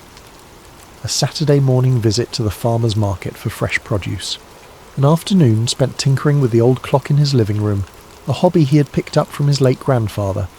Sundays were for church, not out of deep religious conviction, but because he enjoyed the sense of community and the familiar rhythm of the service. He wasn't lonely, not exactly. Jacob had friends, though his relationships were more cordial than close. He preferred to keep people at arm's length, finding comfort in the solitude that allowed him to retreat into his thoughts and his books. He was the kind of man who blended into the background, who was known but not truly known, a reliable fixture in the town but never the centre of its stories. And yet there was a part of Jacob that yearned for something more, though he rarely acknowledged it. Sometimes as he walked through the quiet town or shelved books in the library, he felt a faint tug of curiosity, a whisper of longing for something beyond the predictable. It wasn't dissatisfaction exactly, but an itch he couldn't quite scratch, a sense that there might be more to the world than the comfortable bubble he'd built for himself. Jacob didn't think of himself as the adventurous type. He didn't chase after excitement or seek out the unknown. But life has a way of finding you when you least expect it, of pulling you into the extraordinary when you're content to remain in the ordinary. Jacob Grant's quiet, predictable life was about to be turned upside down, and he had no idea how much everything was about to change. It began on a chilly autumn afternoon. The air was crisp, the kind that made the leaves crunch underfoot as Jacob walked to work. He had always loved the quiet charm of his town, with its cobblestone streets and ivy-covered buildings. It was the kind of place where everyone knew everyone else, where secrets were few and far between, or so he thought. That day, as he arrived at the library, he found a small, unmarked package sitting on the steps. It was plain, wrapped in brown paper with no return address, and his name was scrawled across it in uneven handwriting. Frowning, Jacob picked it up, his fingers brushing against the coarse paper. He assumed it was a donation. People often dropped off books for the library, but something about this package felt different. Curiosity burned brighter than caution as Jacob carefully carried the package to the library's back office, a dimly lit room cluttered with forgotten tomes and dusty archives. The quiet hum of the building seemed to amplify his unease as he set the package on the desk, the weight of it sending an unexplainable chill through him. His hands trembled slightly as he peeled back the brown paper wrapping, revealing a worn leather-bound notebook. Its age was evident, the edges frayed, the leather cracked in places. The faint outline of an eagle clutching an unfamiliar insignia was embossed on the cover, faded but unmistakably deliberate.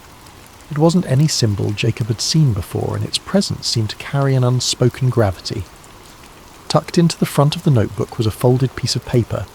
The words scrawled across it in bold, uneven letters sent a shiver down his spine. "Do not ignore this." Jacob stared at the message for a long moment, his breath shallow. His first instinct was to laugh it off, to tell himself it was some elaborate prank. But there was something about the notebook, its weight, its smell, the tangible history that radiated from it, that made the warning impossible to dismiss. Taking a steadying breath, he unfolded the notebook's brittle cover and began flipping through its pages. What greeted him was a chaotic maze of handwritten notes, precise diagrams, and what appeared to be official documents. The handwriting varied in style and intensity, some pages neatly scripted, others frantic and scrawled as though written in haste. Many of the documents bore stamps and seals. Top secret, classified, and eyes only were repeated throughout. Jacob felt his pulse quicken. These weren't the kind of words you found in old notebooks left lying around. As he scanned the pages, certain terms leapt out at him like fragments of a dark puzzle. Operation Paperclip, V2 rockets, biological warfare research, intelligence collaboration. Diagrams of rockets and chemical compounds were interspersed with lists of names, some neatly typed, others scratched into the margins as though added later. The notes told a story, a fragmented, haunting story about an operation conducted by the US government in the shadow of World War II. Jacob leaned closer, his fingers tracing over faded ink as he pieced together what the notebook described. According to the notes, Operation Paperclip was a covert program orchestrated in the late 1940s. Its aim was to recruit German scientists, engineers and technicians, many of whom had worked for the Nazi regime. These men weren't just scientists, they were individuals with ties to atrocities, the architects of devastating weapons and experiments, and yet they were quietly brought to the United States to work on cutting-edge technology, their pasts swept under the rug in the name of progress. Jacob's stomach churned as he read descriptions of their contributions, the development of V2 rockets, early missile systems, and even projects that hinted at more sinister undertakings, biological research, psychological manipulation. One name caught his attention, Werner von Braun, a man celebrated as a hero of the US space program. Yet here, his name appeared alongside accounts of wartime rocket programs that had left devastation in their wake. The deeper Jacob delved, the more disturbing the story became. Some of the notes hinted at government cover-ups, carefully orchestrated efforts to erase the scientists' wartime affiliations from public record. There were references to fabricated employment histories, falsified immigration papers, and the relocation of families to quiet towns where their pasts would go unnoticed. The notebook detailed an intricate web of secrecy, one that stretched across continents and decades. Jacob sat back in his chair, the notebook resting in his lap. His hands felt clammy and his mind raced with questions. Was this real? Could it possibly be true? The seals and signatures, the painstakingly detailed diagrams, they all seemed genuine. And yet the story it told was so extraordinary, so damning, that part of him wanted to believe it was nothing more than a fabrication. But as he thumbed through the notebook again, he realised that if it were a hoax, it was an elaborate one. The sheer volume of detail, the specific dates and locations, the references to obscure government agencies, it was too precise, too consistent to dismiss outright. Jacob felt a cold knot of unease settle in his stomach. If this was real, then he was holding evidence of one of the most chilling secrets in modern history. He flipped back to the first page, reading the phrase, "Do not ignore this," once more. The words felt like a challenge, a dare to keep digging. Jacob wasn't sure he wanted to know more, but he also knew he wouldn't be able to stop himself. The quiet librarian who had spent his days cataloguing books and reading about history was now entangled in a piece of it, an ominous, hidden piece that someone clearly wanted to stay buried. His eyes darted to the door, half expecting someone to burst in and demand the notebook back. The library was silent, its dimly lit aisles empty, but Jacob's sense of safety had been shaken. He knew his life would never feel so predictable again. He wasn't sure if that thought thrilled him or terrified him.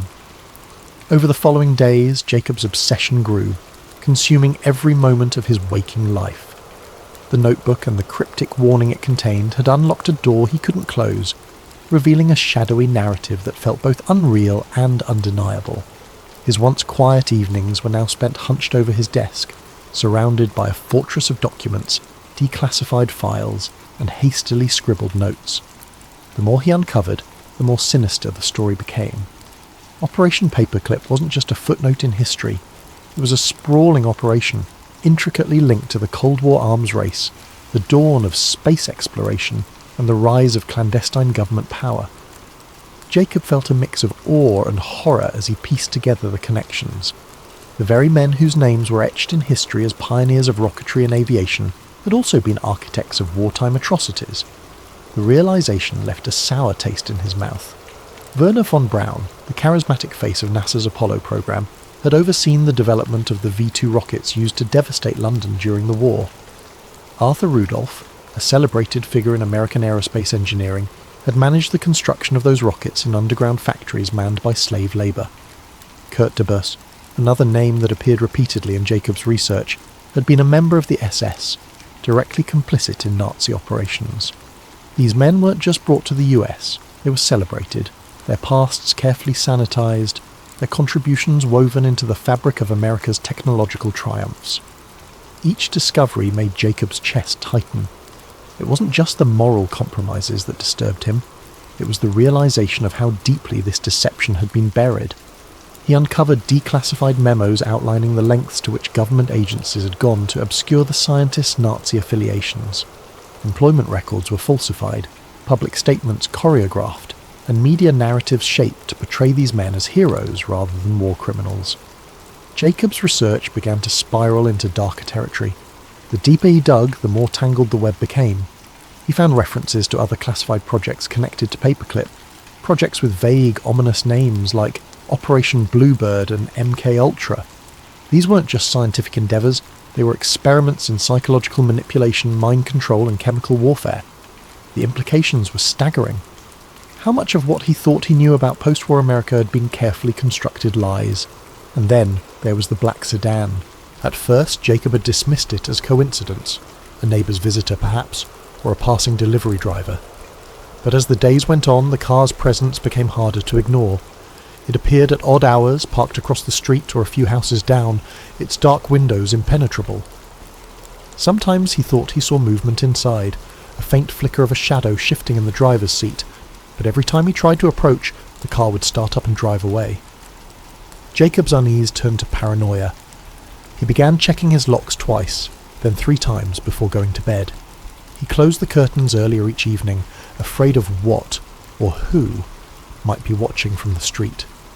His nights became restless, haunted by the voice on the phone and the suffocating sense that he was being monitored. Despite his growing fear, Jacob couldn't stop. If anything, the warning only fueled his determination. Someone wanted him to stop digging, which meant he was onto something important. He dove deeper into government archives, poring over obscure academic papers and forgotten journalistic exposés. He even began visiting the homes of retired academics and journalists, trying to piece together the fragments of suppressed stories. During one such visit, he met an elderly man named Howard, a former investigative journalist who had spent decades trying to uncover the truth about Operation Paperclip. Howard's frail hands trembled as he sifted through a box of old notes and clippings. "I tried," he said, his voice barely a whisper. "I tried to tell the story, but no one wanted to hear it. The government silences people like us. Jacob's heart sank as Howard described the intimidation tactics he had faced. Anonymous threats, financial ruin, even the mysterious disappearance of colleagues. "They'll come for you too," Howard warned, his sunken eyes locking onto Jacob's. "If you've gotten this far, you've already crossed the line." Jacob left Howard's house feeling both validated and terrified. The old man's warnings echoed in his mind as he drove home, his knuckles white on the steering wheel. Was he being reckless? Was the truth worth the risk? That night the phone rang again. Jacob hesitated before answering, his hand hovering over the receiver as dread coiled in his chest. Finally he picked up, his voice trembling. "Hello?" This time the voice was clear and unmistakably human. "You've gone too far, Mr. Grant," the caller said, their tone flat and emotionless. "We won't warn you again." The line went dead. Jacob stared at the phone in his hand, his heart pounding in his ears. He had never given his name to anyone connected to his research. Whoever was behind this knew far more about him than he was comfortable with. Panic set in. He began frantically backing up his research, scanning documents and saving them to multiple hard drives. He reached out to a trusted friend, asking them to hold on to a copy just in case. But even as he tried to secure his findings, a nagging sense of futility gnawed at him. He was up against forces far more powerful than he could comprehend, let alone fight. The next morning, the black sedan was gone. For a brief moment, Jacob felt a flicker of relief, until he noticed the small envelope slipped under his front door. His hands shook as he opened it, revealing a single sheet of paper. Typed in bold letters were the words, "This is your last chance." Jacob sat down, the weight of the message crushing him. He realized he had two choices: stop everything, destroy his research, and return to his quiet life, or push forward, knowing full well the danger that awaited. He stared at the notebook on his desk, its pages a silent challenge. In the end, Jacob chose truth over safety. 2 nights later, Jacob vanished. His home was left undisturbed, the lights still on, a mug of tea cooling on the kitchen counter. The notebook was gone, as were the files he had collected. The only clue to his fate was a faint tyre track in the gravel outside his home, leading into the dark. Jacob's disappearance would never be investigated. To the world, he was just another librarian who had quietly slipped away. But those who knew him best whispered of the secrets he'd uncovered, of the lengths he had gone to expose the truth. In the weeks that followed, whispers began to circulate in the town. Some said Jacob had simply left, tired of his quiet life. Others believed he had uncovered something dangerous, something that had cost him his freedom, or worse. The truth, like the secrets he had uncovered, remained hidden in the shadows. Thank you for joining us tonight on Sleep Theories. Let this story of secrets and disappearances remind us of the mysteries that linger in the corners of history, waiting to be uncovered. Sleep well, and may your dreams be filled with wonder and curiosity. Sweet dreams.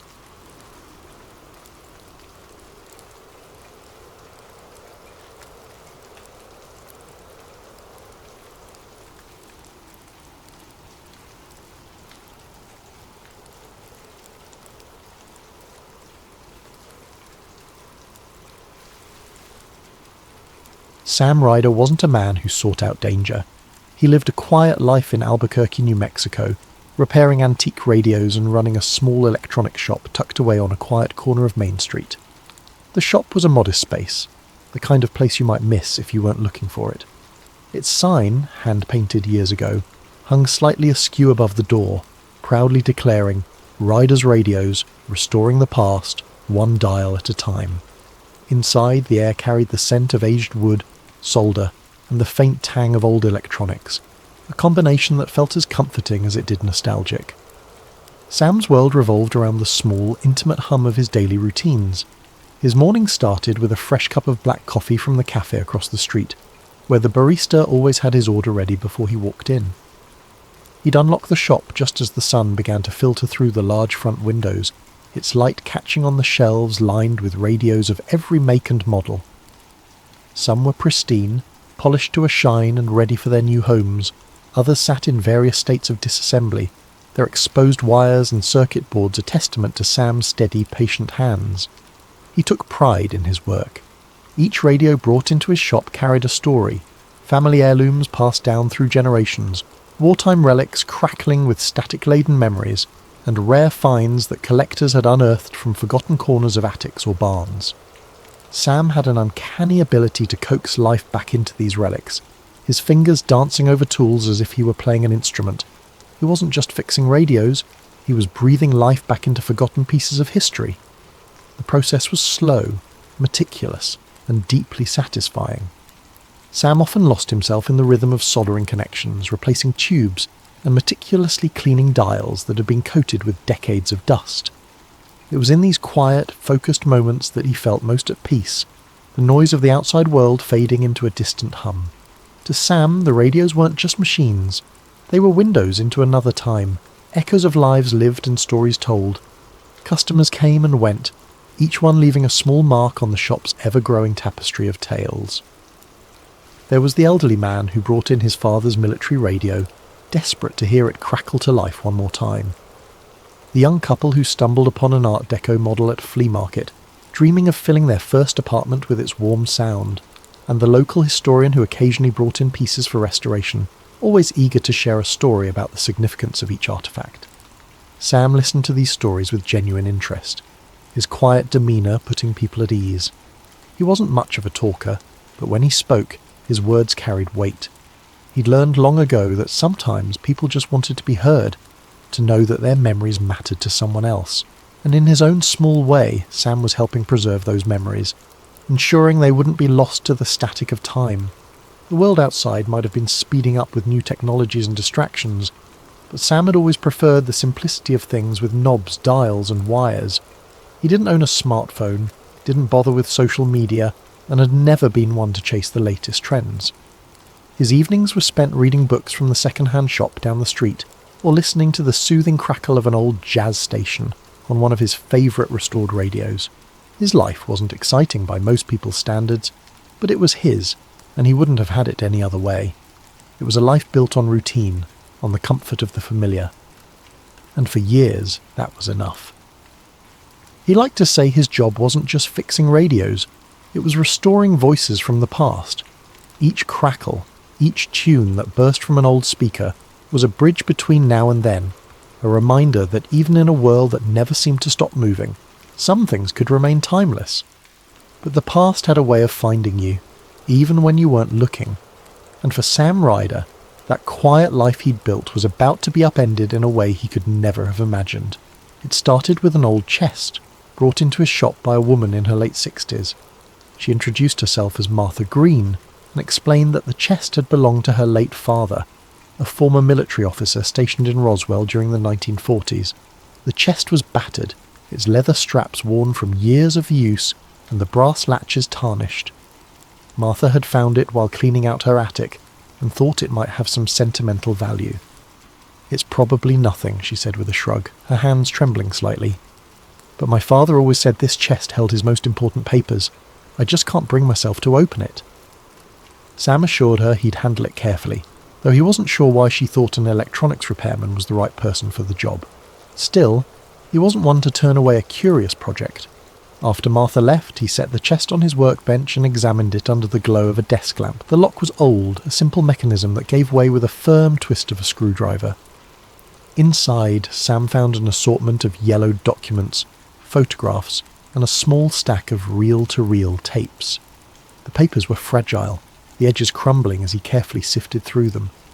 Most were mundane: personnel files, supply logs, handwritten notes that seemed to outline daily routines at an Air Force base. But then he found the folder. It was labelled Project Aurora Confidential in bold stamped letters. Sam's heart skipped a beat as he opened it, his eyes scanning the contents. There were diagrams of aircraft that didn't look like anything he'd ever seen, with sleek, curved designs that defied conventional engineering. Accompanying the diagrams were technical notes, filled with jargon and equations he didn't understand. And then there were the photos, black and white images, slightly blurred, showing what appeared to be a crash site in the desert. Debris was scattered across the sand, metallic fragments with strange patterns etched into their surfaces. In one photo, soldiers stood around a tarp-covered object, their faces tense and unreadable. Another showed what looked like a silver egg-shaped craft half buried in the ground. Sam's hands trembled as he flipped through the pictures, each one more surreal than the last. The final image stopped him cold. It was a close-up of a small humanoid figure lying on a stretcher. Its skin was pale, almost translucent, and its large almond-shaped eyes stared blankly at the camera. Sam's breath caught in his throat. He set the photo down, his mind racing. He'd heard the stories about Roswell, the crash, the rumours of a government cover-up, but he'd always dismissed them as urban legends. Yet here it was, tangible evidence that seemed to confirm the unthinkable. Sam leaned back in his chair, his pulse pounding in his ears. He glanced at the reel-to-reel tapes, their labels cryptic. Crash Recovery Debrief, Field Report 1947, and Subject Examination. A surge of curiosity mixed with dread coursed through him. If the tapes held audio evidence of what the photos suggested, then this wasn't just a piece of history, it was a bombshell. He decided to listen. After rigging up one of his refurbished players, he threaded the first tape and pressed play. The machine hummed to life, the reels spinning as a crackling voice filled the room. It was a man speaking in measured, clipped tones, clearly reading from a report. July 8th, 1947. Recovery operations have been completed. Debris secured and transported to Hangar 18. Biological specimen recovered from the site is currently undergoing examination. Preliminary findings indicate non-terrestrial origin. The voice trailed off into static and Sam sat frozen, the weight of the words sinking in. Non-terrestrial origin. He rewound the tape and listened again, his mind struggling to process the implications. This wasn't some grainy video or a blurry photo easily dismissed as a hoax. It was a first-hand account from someone who had been there, someone who had seen things no one was ever supposed to know about. Sam knew he couldn't keep this to himself. But the moment he made that decision, a sense of dread settled over him. If this chest had been hidden for decades, there had to be a reason. And if he exposed its contents, there was no telling what might happen. The first sign of trouble came the next morning. Sam arrived at his shop, coffee in hand, to find the front door slightly ajar, the lock broken. His heart sank instantly, the unease hitting him like a punch to the gut. The door creaked as he pushed it open, revealing the interior of his once cosy sanctuary in shambles. The air felt thick, the kind of oppressive stillness that lingers after an uninvited presence has violated a space. Sam stood in the doorway, frozen, as his mind tried to catch up with what his eyes were seeing. His workbench, usually so meticulously organised, was a chaotic mess. Tools were scattered across the floor, wires and parts strewn about as if someone had ransacked the area in a hurry. The chest where he'd carefully stowed away the reel-to-reel tapes and the folder of documents was wide open, its contents emptied. Panic clawed at his chest as he stepped inside, his boots crunching on broken glass from a shattered desk lamp. No, no, no, he muttered under his breath, dropping his coffee onto the floor without even noticing. He knelt by the chest, frantically sifting through the remnants of what had once been neatly arranged. The reel-to-reel tapes, the ones that had unearthed the long-buried whispers of the Roswell incident, were gone. His fingers dug through the scattered papers, desperate for some shred of the hope, but it was useless. The folder containing the photographs and diagrams, the single most damning evidence he'd ever seen, had vanished too. All that remained was an empty chest, a few stray scraps of paper fluttering on the floor, and a faint, acrid scent in the air. Sam froze as he inhaled it more deeply. Cigarette smoke. The smell was distinct, stale, as if whoever had been here had lingered for a while, watching, waiting. He stumbled to his feet, his legs unsteady, and staggered to the door. The world outside looked unchanged, the morning light casting long shadows across the quiet street. But then his eyes landed on it, a black sedan parked across the road. It hadn't been there yesterday. The car was sleek and nondescript, its windows tinted so dark that not even a glimmer of the interior was visible. It sat there, engine idling softly, like a predator waiting in the shadows. The sound of the engine was barely audible, but to Sam it was deafening. A cold sweat broke out on his brow as his instincts screamed at him to retreat, to get out of sight. He stepped back into the shop, pressing himself against the wall beside the door, his breath coming in shallow gasps. His mind raced, piecing together the fragments of the morning's events. Someone had been here, had taken the tapes and the folder, and now they were watching him. Why hadn't they just taken everything? Why had they left the shop otherwise intact? The damage minimal. It felt like a message, a warning. We know. Sam peered cautiously out the window, his fingers trembling as he pulled the edge of the curtain aside. The car hadn't moved, its dark presence an anchor for the fear tightening in his chest. He scanned the street for any signs of movement, but saw none. It was too quiet, the kind of quiet that made every creak of the floorboards behind him, and every shuffle of papers sound like thunder in his ears. His eyes darted to the back of the shop where the emergency exit led to an alley. He could slip out unnoticed, get away before whoever was in that car decided to come in. But where would he go? And what would he do without the evidence that had been stolen? A dozen plans formed and dissolved in his mind, none of them offering the reassurance he craved. The cigarette smoke still lingered faintly in the air, a reminder of how close whoever had been here had gotten. Sam wiped his hands on his jeans, realizing only then how clammy his palms had become. He needed to think, needed to figure out his next move, but the presence of that car, the silent threat it represented, made it impossible to focus. He took a step back, his heel crunching on a loose screw. The noise startled him, his head snapping toward the sound as if expecting someone to emerge from the shadows. His pulse thundered in his ears as he tried to steady his breathing, his eyes flicking back to the car. It hadn't moved, but that didn't make it any less menacing. Sam backed further into the shop, the comforting clutter of his workspace now feeling alien and unsafe. He crouched behind his counter, his mind replaying every decision that had brought him to this moment. He hadn't asked for any of this. He was just a guy who fixed radios, someone who liked tinkering with the past because it felt safer than the present. But now the past had reached out with a chilling grip, pulling him into something far larger and far more dangerous than he could have ever anticipated. For a brief moment he considered calling the police. But what would he say? That someone had broken into his shop and stolen evidence of a decades-old government cover-up. He imagined their faces, the disbelief, the dismissive tones as they filed his report and went on with their day. And even if they did believe him, who was to say they wouldn't be part of whatever shadowy force was now watching him? Sam's gaze drifted back to the black sedan, his fingers tightening into fists. He wasn't sure what his next move would be, but one thing was certain. He was no longer just a man repairing radios. He was now a man in the crosshairs of something far bigger and far more dangerous than he had ever imagined. Over the next few days, the paranoia set in. The sedan followed him everywhere, when he went to the grocery store, when he walked to the post office, even when he drove out to the desert to clear his head. It never got too close, but it was always there, a shadow he couldn't shake. The phone calls came next. At first, they were just clicks and static. Then came the voice, a low, measured tone that never identified itself. "You've seen too much," it said one night, the words sending a chill down Sam's spine. "Leave it alone."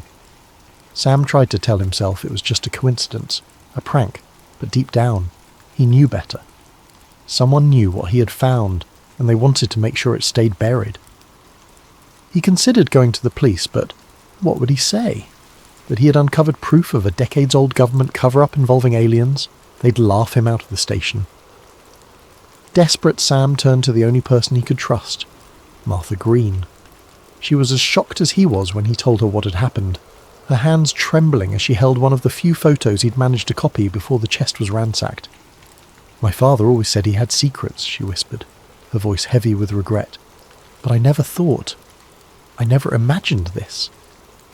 Together they devised a plan. Martha had connections with a journalist in Santa Fe, someone with a reputation for uncovering government scandals. They would pass the evidence along anonymously, let someone else take the risk of exposing the truth. But the closer they got to Santa Fe, the more Sam felt the walls closing in. The sedan was still following them, its headlights a constant reminder that they weren't alone. Every mile felt like a gamble, every turn a chance for their pursuers to close the gap. When they reached the meeting spot, a diner on the outskirts of the city, Sam's hands were slick with sweat. The journalist was waiting in a corner booth, a man in his 40s with a worn leather jacket and sharp eyes. Sam handed over the envelope containing the copied photos and notes, his heart pounding as he explained what had happened. The journalist nodded grimly, tucking the envelope into his jacket. "This is big," he said. "But you need to be careful. If they're already watching you, they won't stop just because you gave me this." Sam nodded, his throat tight. He knew the man was right. Even as he left the diner, the weight of the truth he'd uncovered hung over him like a storm cloud. The drive back to Albuquerque was tense, every shadow on the road feeling like a threat. When Sam finally reached his apartment, he locked the door behind him and sat in the dark, his thoughts racing. He didn't know what the future held, but one thing was certain: the truth was out there now, and no matter what happened, he had done his part to make sure it couldn't be buried again. Thank you for spending your evening with us on Sleep Theories. As you drift off to sleep, let this story remind you that some mysteries are too big to stay hidden forever. Sleep well and sweet dreams.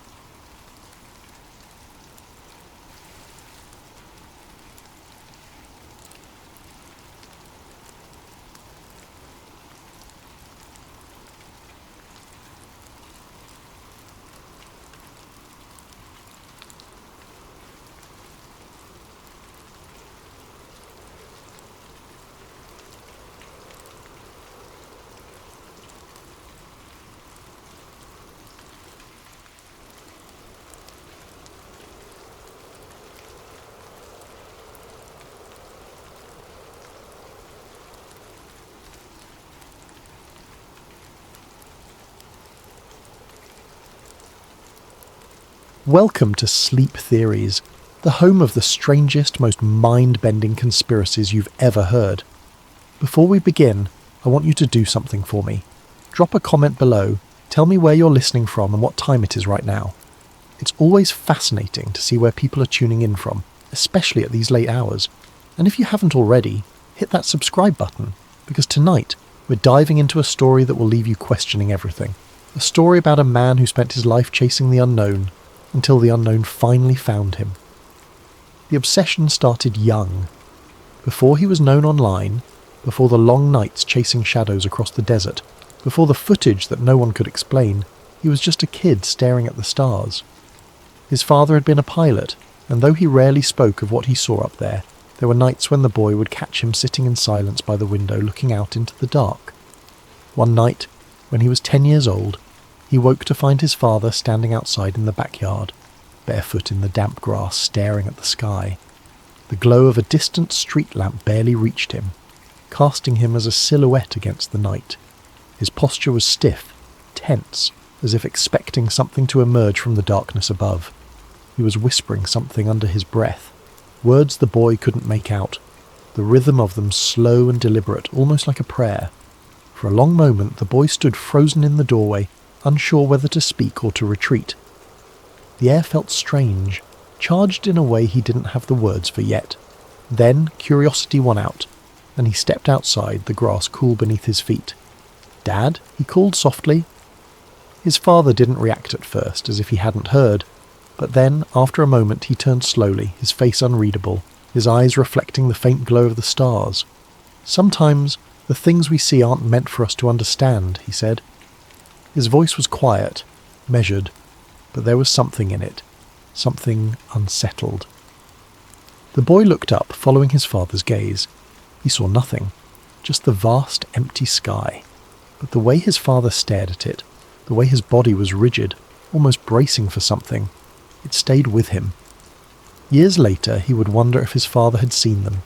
He grew up watching old alien documentaries, dissecting grainy UFO footage, collecting books filled with eyewitness accounts that were laughed off and buried. He pored over declassified military reports, highlighting inconsistencies, looking for the patterns no one else seemed to notice. The famous cases, Roswell, Rendlesham, Phoenix Lights, were just the surface. The deeper he dug, the more he realized there was something there. Too many stories lined up across too many years, across too many continents. The official explanations, weather balloons, swamp gas, mass hysteria, felt insulting. It wasn't enough to just read about them. He wanted proof, and when the internet arrived, it gave him a way to search for it himself.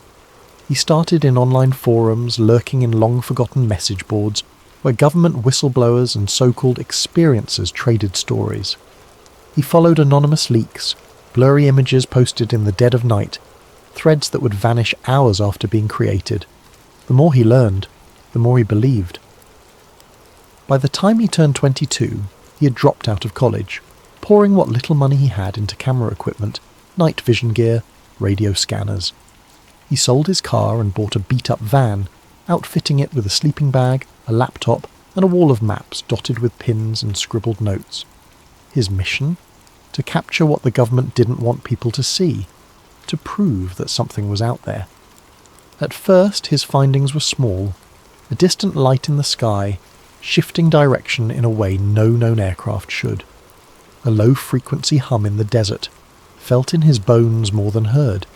A shadow in the treetops moving against the wind. Things that could be explained away. Things that could be dismissed. He knew what people would say. Drones. Planes. Your mind playing tricks on you. He posted them anyway. His audience was small at first. Just a handful of die-hard UFO believers and late-night wanderers. But slowly it grew. His videos were raw, unpolished. But there was something different about them. He wasn't just reading old reports. He was out there, searching, hunting, capturing something, even if he didn't fully understand what.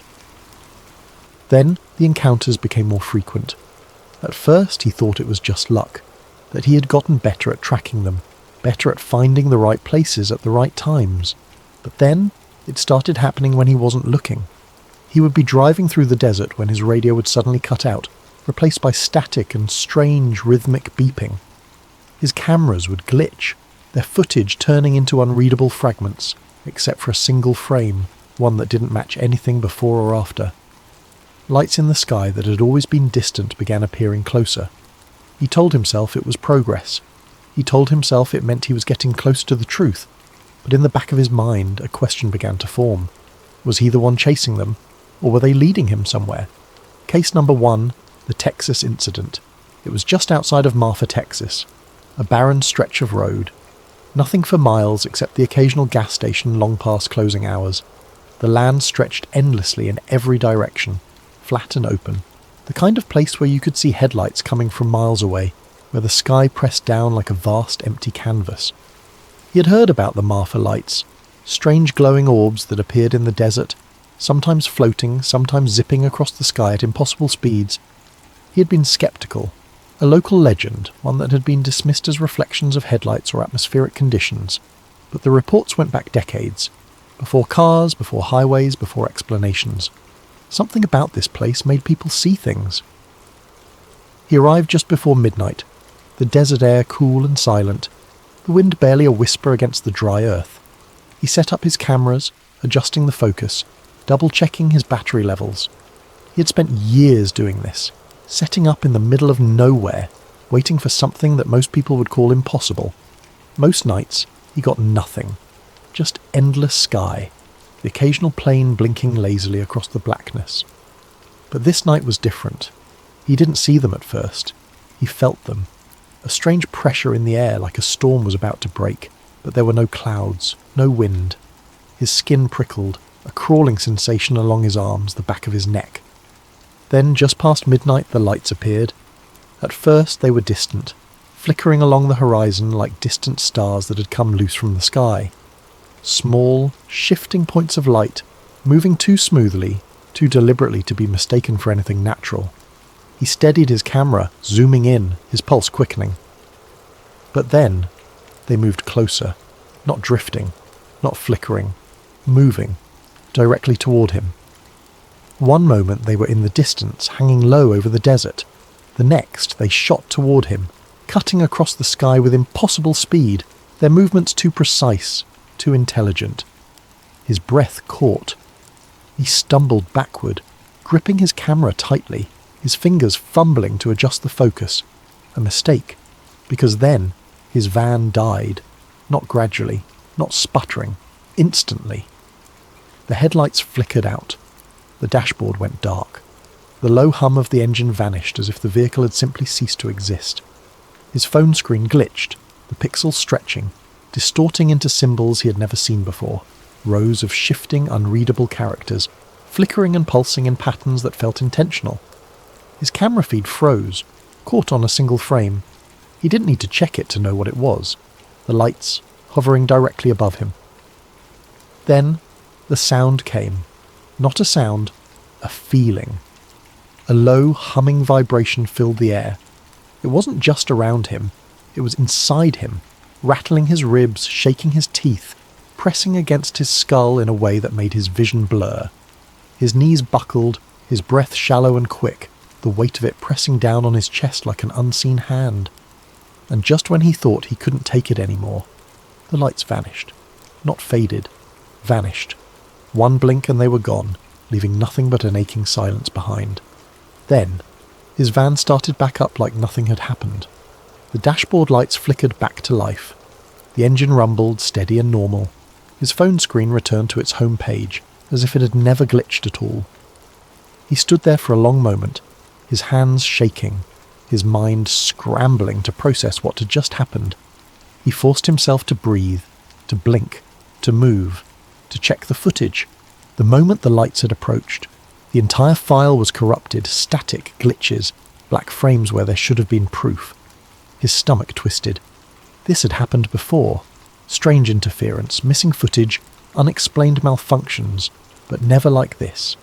He replayed it over and over, searching for something, anything, that had survived the interference, but there was nothing, except, at the very end of the footage, just before the file cut to black, a single frame. Blink and you'd miss it. But when he paused, when he zoomed in, he saw it. Not just the lights. A shape barely visible against the night sky. A structure. Something impossibly large, hovering just beyond the reach of his headlights.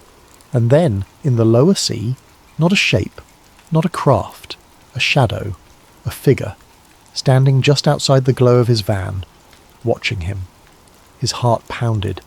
He looked up, scanning the desert, the empty road, the endless blackness stretching in every direction. Nothing. No lights, no figures, no signs that anything had been there at all. But it had. His audience believed him. The video racked up millions of views, and people in the comments swore they had seen the same thing, in other places, on other nights. Some claimed they had seen something more. Figures hidden in the darkness, shapes moving in the sky, and others left warnings. They let you see them. That means they wanted you to. It only pushed him further. Case number 2, the abandoned town in Utah. A tip from a follower led him to a ghost town deep in the Utah desert, a place where everyone had left overnight, no explanation. The houses stood empty, furniture still inside, dishes still stacked in sinks, clothes still hanging in closets. The kind of place that looked frozen in time, as if the people had walked out their front doors mid-sentence and never returned. The locals didn't talk about it much. Most wouldn't even say the town's name. The few that did only gave vague, uneasy warnings. It's not empty. Something else is there now. He read the old reports. The last known resident had vanished in 1987. His car still parked outside his home, the keys sitting untouched on the kitchen table. No signs of struggle, no signs of departure. Just gone. The town had no history of violence, no reports of contamination, no reason for people to disappear overnight. Yet they did. Every single one of them. Some said strange figures had been seen at night, tall and silent, watching from the tree line that bordered the town. Others spoke of strange symbols appearing on the town's abandoned cars and buildings, markings that didn't match any known language. He arrived just after sunset, his camera rolling. The town was deathly silent. No wind, no crickets, not even the distant howl of coyotes that usually roam the desert at night. Just nothing. He moved carefully, stepping through the dusty streets, his breath slow and measured. Every door was open. Every house felt recently abandoned, despite being empty for decades. A layer of dust coated everything, but there were no signs of decay, no broken windows, no collapsing roofs, just stillness. Then, the sky changed.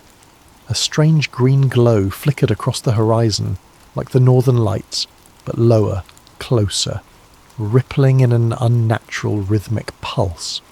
His camera picked it up immediately, the lens struggling to adjust, the sensor flickering as if trying to process something it wasn't meant to capture.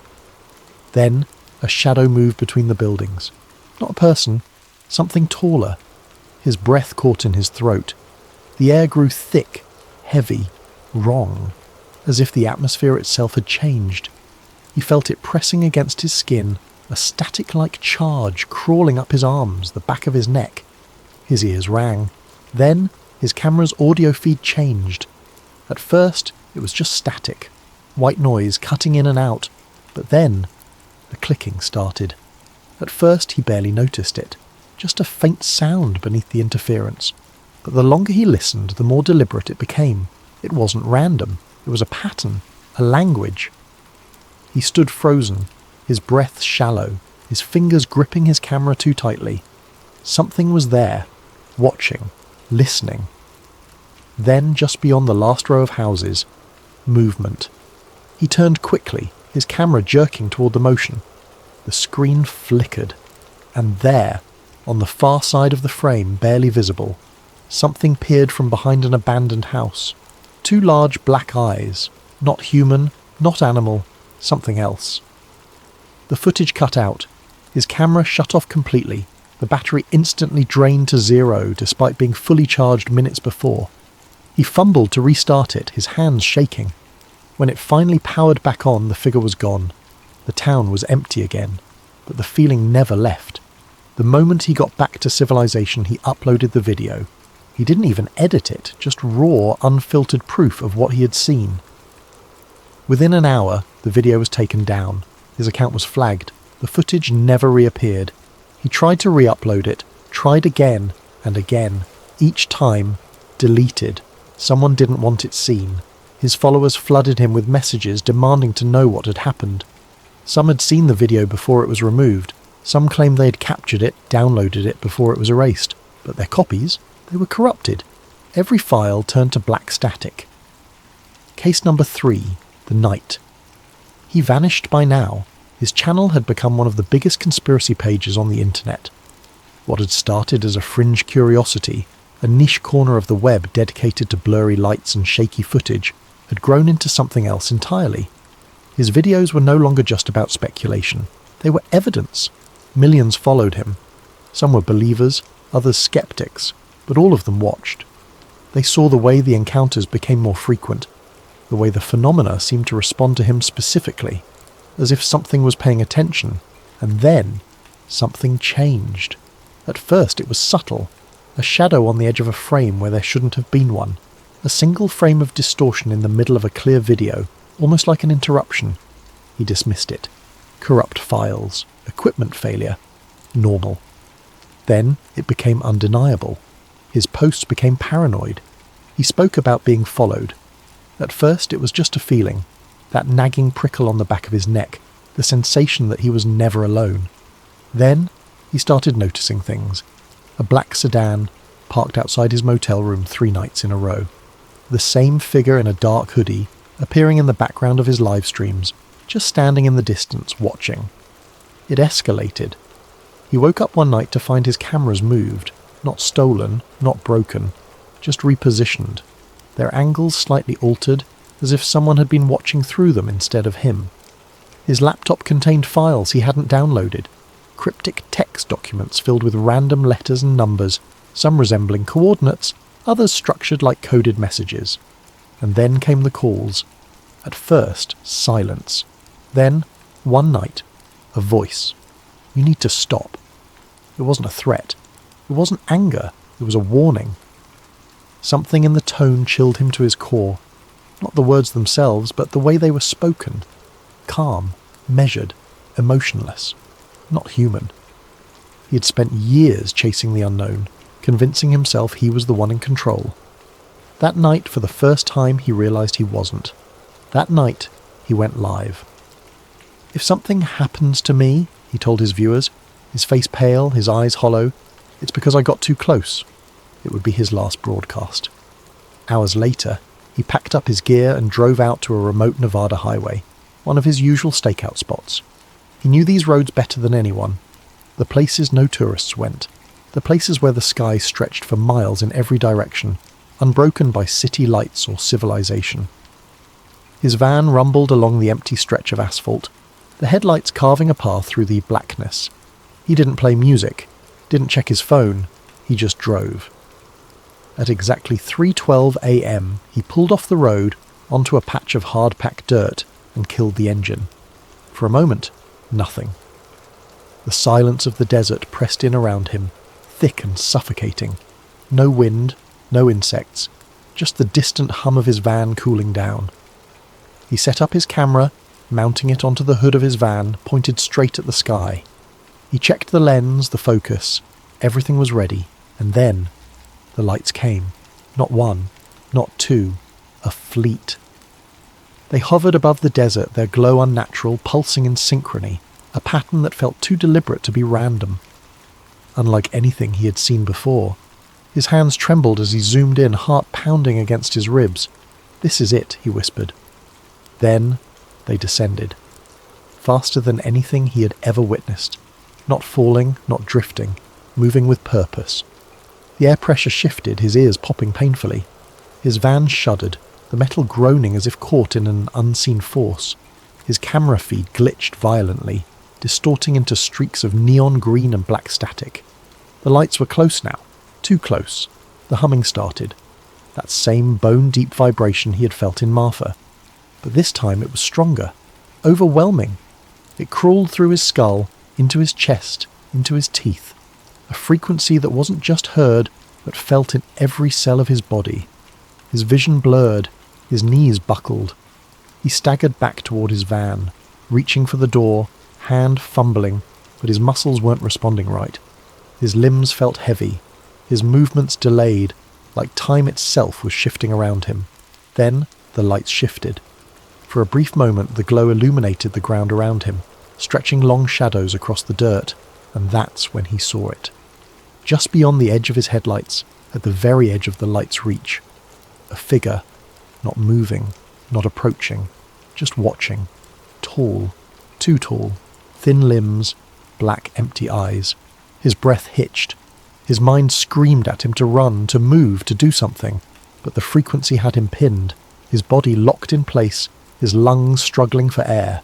Then his camera failed. The stream cut into a mess of pixelated static. For a moment the screen went black. Then one final frame, the inside of his truck, the driver's seat empty, his door hanging open, the desert beyond it stretching into the dark, and in the distance, just barely visible, a figure standing at the edge of the light. Then the stream cut off. His account was deleted the next day. Every trace of his work, gone. His videos, his backups, even mentions of him in forums and news articles. It was as if he had never existed. His truck was found that morning, engine still running, keys in the ignition. His camera was in the passenger seat, but the memory card had been wiped clean. No sign of him, no footprints leading away. Just gone. People searched. His followers combed the area, retraced his steps, but they found nothing. Some say he was taken, that he got too close and they made sure he never spoke again. Others believe he was warned and went into hiding, erasing himself before they could erase him. But those who watched his videos from the beginning, the ones who knew the pattern, they say he was never supposed to come back, and maybe, just maybe, he didn't. Stay curious, my friends. Keep questioning everything, and remember, sometimes the truth is just a little too dangerous.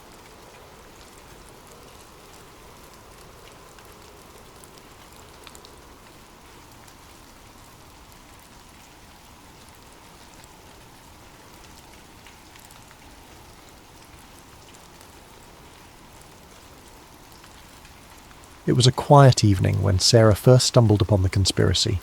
She had been scrolling through her favourite discussion forum, a digital refuge where people from all walks of life shared their curiosity about unsolved mysteries, historical enigmas, and the occasional wild theory. Most nights, the topics were light-hearted. Discussions about famous heists, the existence of extraterrestrial life, or theories about vanished civilizations. These were Sarah's guilty pleasures, a chance to escape the mundane rhythm of her life. But that particular night, a single thread stopped her mid-scroll. Its title, written in bold letters, read, "The Illuminati, Hiding in Plain Sight." Her curiosity piqued. Sarah clicked on the thread, not expecting much. The Illuminati. Of course she'd heard the term before. Who hadn't? It was a word that seemed to exist on the fringes of mainstream culture, whispered about in pop songs, joked about on late-night talk shows, and hinted at in the cryptic hand gestures of celebrities. To Sarah, it had always been more of a meme than a reality, a fantastical idea too outlandish to be taken seriously. But there was something about the way the title was phrased, something deliberate that made her pause. It wasn't framed as a joke, it was a question, a challenge to consider what she might have overlooked. The original post wasn't flashy or dramatic. Instead, it was surprisingly measured, almost scholarly. Written by a user who called themselves Truth Seeker, it described years of research into the Illuminati, a name that conjured images of shadowy figures in darkened rooms, plotting the course of the world. Truth Seeker's narrative wasn't about outlandish claims of alien overlords or fantastical rituals. Instead, it painted the Illuminati as a highly organised group, subtle in its influence but pervasive in its reach. According to Truth Seeker, the Illuminati wasn't just a relic of history, a secret society born in 18th century Bavaria. It was alive and well, wielding immense influence over politics, entertainment, finance, and global events. Sarah was sceptical, of course. She'd heard conspiracy theories before, and most of them fell apart under scrutiny. But something about Truth Seeker's approach caught her attention. The post was meticulously detailed, filled with links to obscure documents, photographs of architectural symbols, and a web of connections between powerful figures that seemed almost too intricate to dismiss. This wasn't a haphazard collection of wild accusations. It was a narrative woven with care, each piece of evidence presented as an invitation to dig deeper. Truth Seeker began with history, grounding their argument in facts that Sarah could verify. The Illuminati, they explained, was founded in 1776 by Adam Weishaupt, a Bavarian professor of canon law.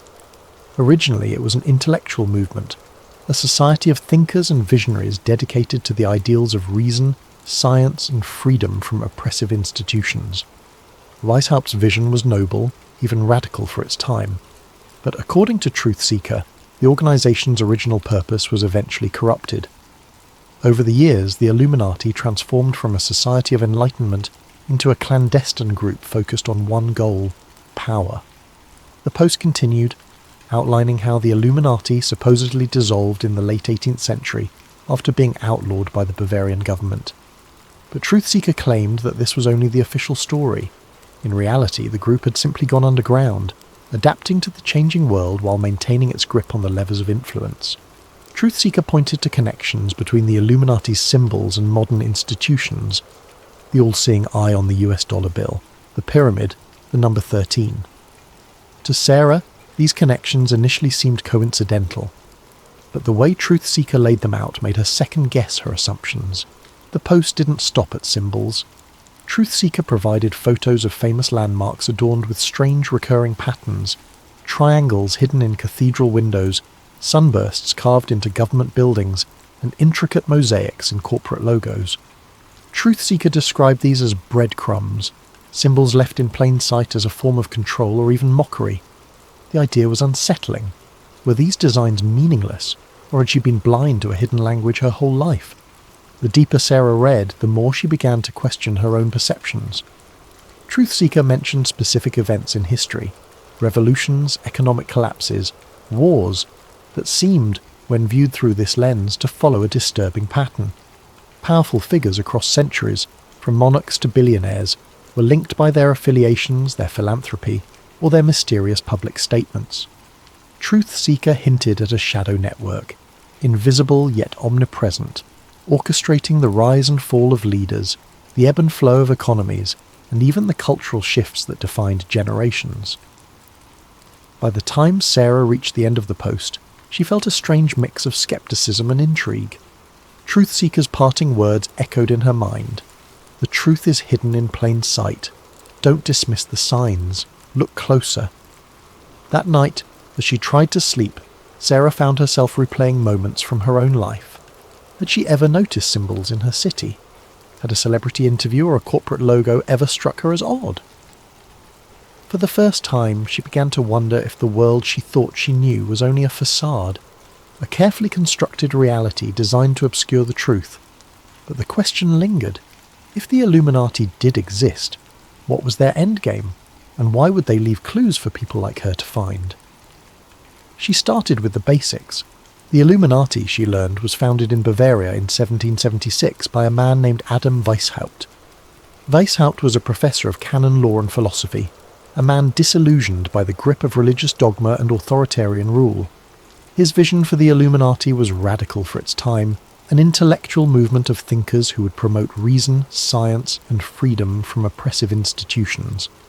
They called themselves the Enlightened Ones, and their goal was to illuminate the path to a freer, more just society. But as Sarah dug deeper, she began to uncover accounts that painted a much darker picture of the group's evolution. The Illuminati of Weishaupt's time had, according to these theories, become corrupted. Its noble ideals gave way to a hunger for influence and control.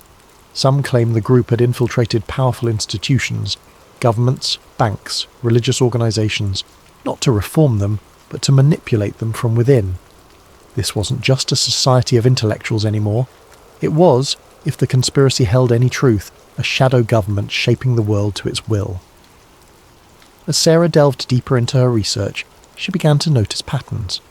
There were recurring symbols, the all-seeing eye, the pyramid, the number 13, appearing in places that seemed almost deliberately mundane. She found these motifs in the design of the US dollar bill, with its iconic eye atop an unfinished pyramid, accompanied by the words Annuit Coeptis and Novus Ordo Seclorum. A new order of the ages, she thought, tracing the Latin with her finger. Was it really just an artistic choice, or was it a hidden message? Sarah began to see these symbols everywhere. Pop culture was teeming with them, tucked into the corners of music videos, subtly woven into the lyrics of songs, and even hinted at in blockbuster movies. A popular singer holding their hands in a triangle during a concert, a fleeting shot of an eye in an otherwise unrelated ad, a pyramid-shaped stage design. It was almost as if the clues were hiding in plain sight. At first she dismissed them as coincidences, but the more she found, the harder it became to ignore. What struck her most was the consistency of these symbols across time and media. How could something so specific appear in both ancient architecture and modern music videos? Sarah started to wonder if there was a deliberate effort to leave these marks behind, like breadcrumbs leading curious minds to a hidden truth. One night, Sarah decided that her digital rabbit hole wasn't enough.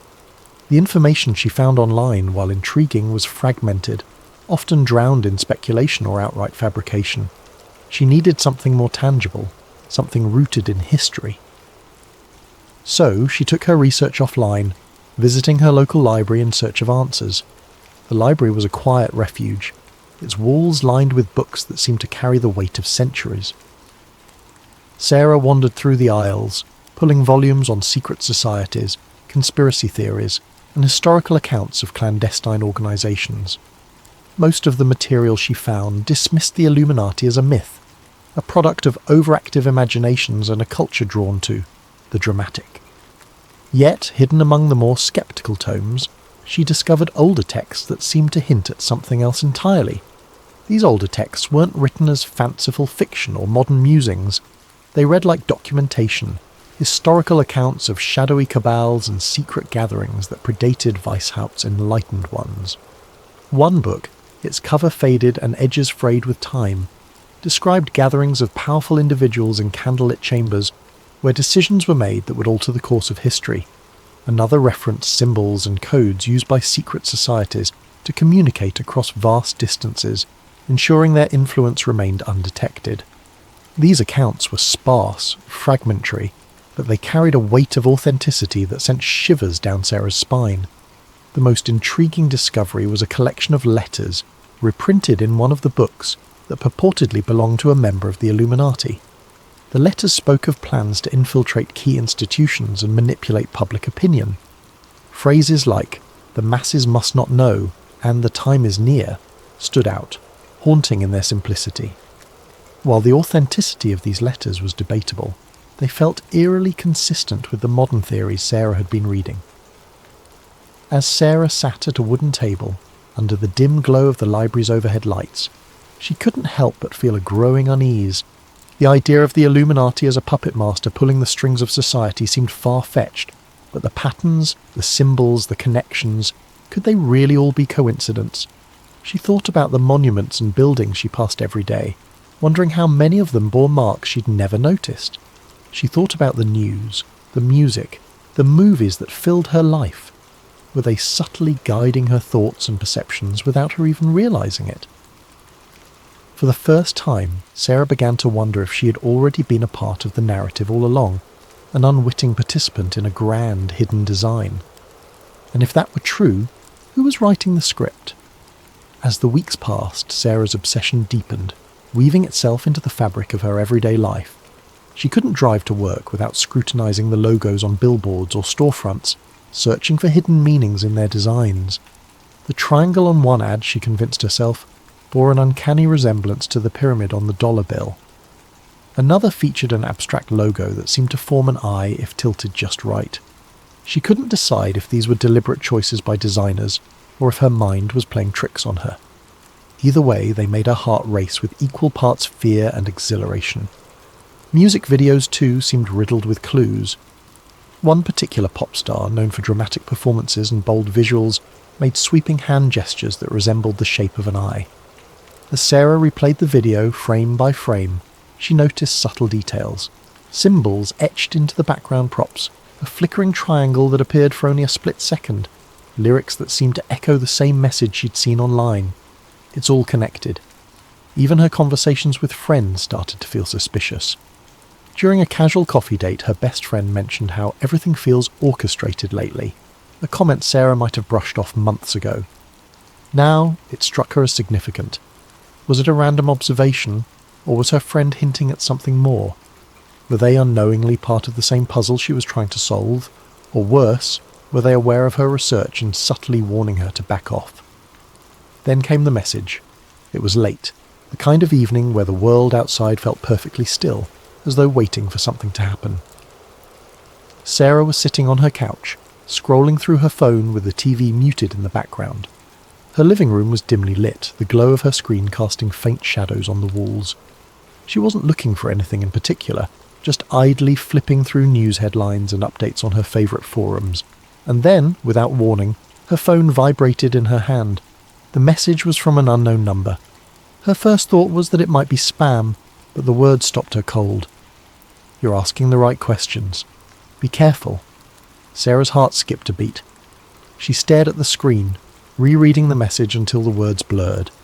A chill crept up her spine as she glanced around her apartment.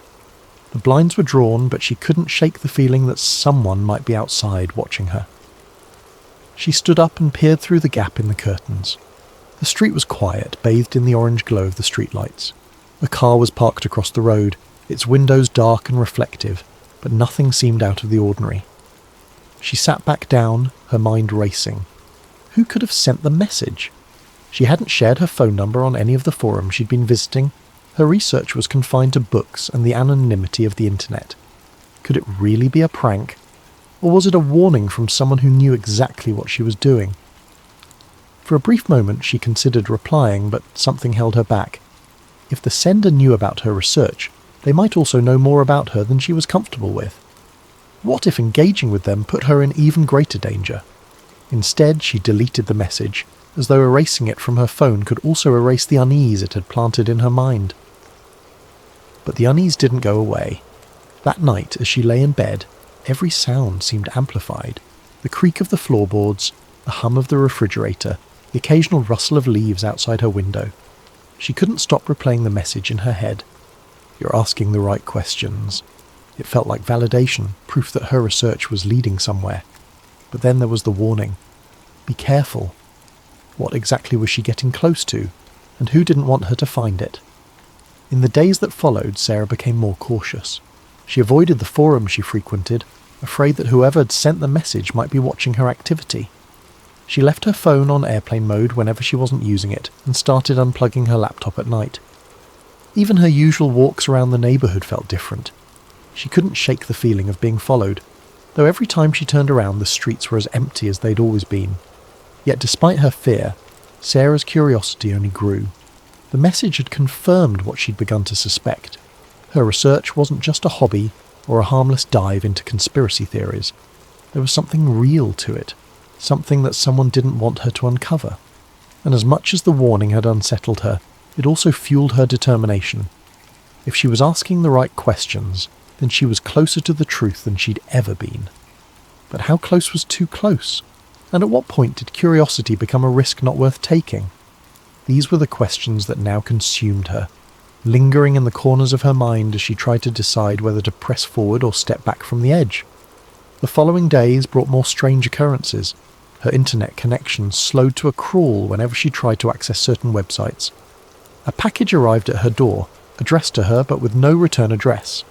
Inside was a single piece of paper with a cryptic message: "The truth is hidden in the light." Sarah began to feel like she was being watched. Cars seemed to linger outside her apartment longer than they should. Strangers on the street made prolonged eye contact before looking away. At night she could swear she heard faint clicking sounds on her phone line, as if someone was listening in. Despite the fear, she couldn't stop. If anything, the strange events only fueled her determination. She spent hours poring over old documents, looking for connections, for anything that could explain what was happening. And slowly, she began to piece together a narrative. The Illuminati, she learned, wasn't just a group of intellectuals or an idea from the past. It was, according to the theory, an intricate web of influence that spanned centuries. It wasn't about controlling governments or manipulating markets. It was about shaping reality itself. The symbols, the patterns, the coincidences. They weren't mistakes. They were messages, breadcrumbs left for those who were willing to see. One night, Sarah stumbled upon a forum thread that claimed to reveal the structure of the Illuminati. It described a hierarchy, with powerful figures at the top and layers of secrecy below. The thread linked to an encrypted document, supposedly a leaked manifesto. Sarah hesitated. Downloading the file felt like crossing a line, like stepping into territory she couldn't return from. But her curiosity won out.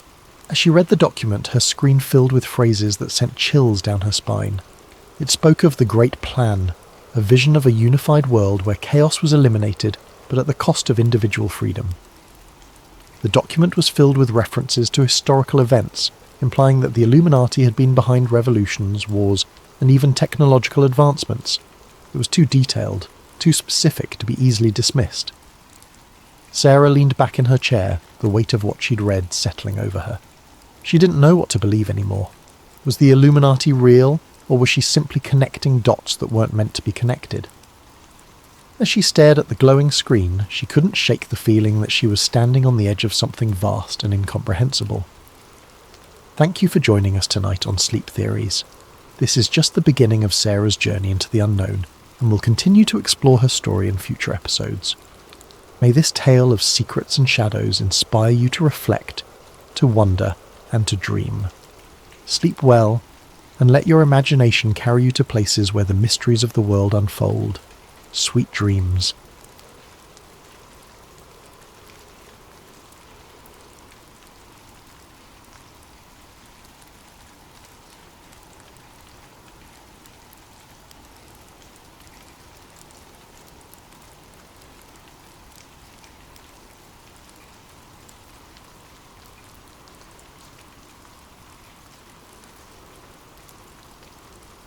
He was not a man who belonged in history books. Before his capture, his life had been ordinary, even forgettable, a farmer in a remote village in Manchuria. His days were filled with the rhythmic labour of the fields, his nights with the quiet of a countryside untouched by the encroaching chaos of war. Wei Jiang found solace in the simplicity of his existence. The sun rising over golden crops, the earthy scent of freshly turned soil, the laughter of children playing in the distance. It was a life that, while humble, carried a sense of quiet dignity. But history has a way of claiming the unremarkable, pulling them into its current without warning or mercy.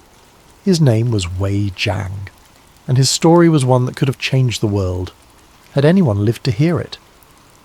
The year was 1943, and the war that raged across continents felt like a distant storm to Wei and his neighbours.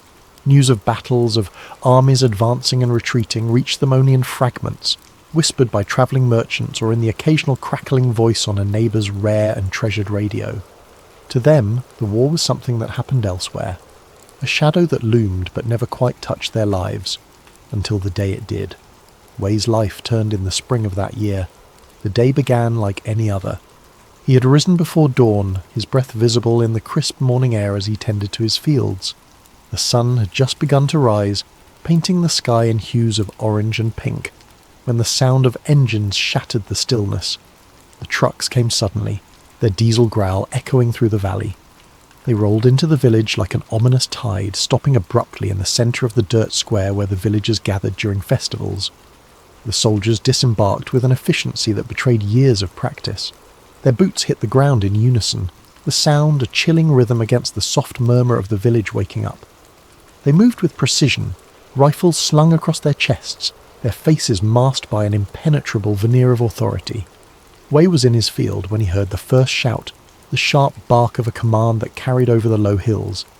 Every man to the square, now! Wei froze, the hoe in his hand suddenly heavy. His first instinct was to stay hidden, to crouch low among the crops and hope the soldiers would pass. But the reality of village life had taught him otherwise. Disobedience was not tolerated, not even in the smallest measure. He set the tool down and wiped his hands on his worn trousers, the weight of his every step toward the square feeling heavier than the last. By the time Wei arrived, the square was a scene of chaos barely held together by fear.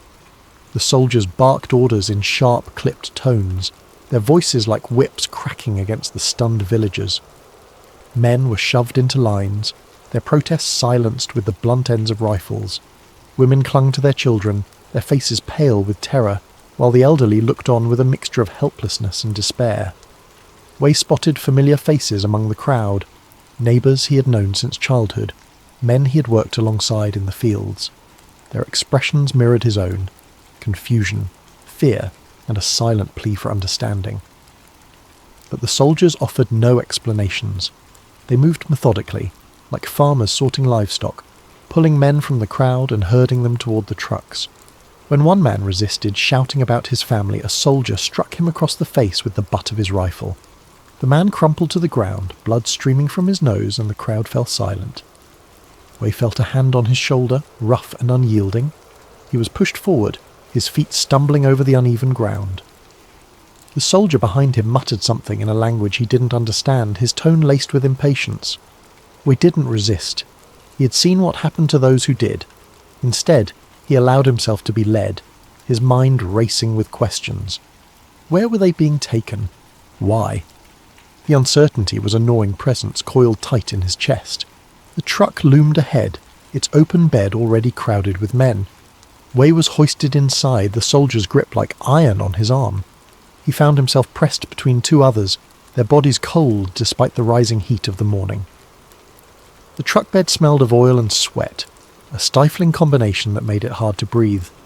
Wei tried to meet the eyes of the men around him, but most stared at the floor, their faces pale and their expressions blank. As the truck roared to life, Wei caught a final glimpse of the village. Women and children stood frozen in the square, their eyes wide with fear and disbelief. A few shouted the names of loved ones, their voices swallowed by the rumble of the engine.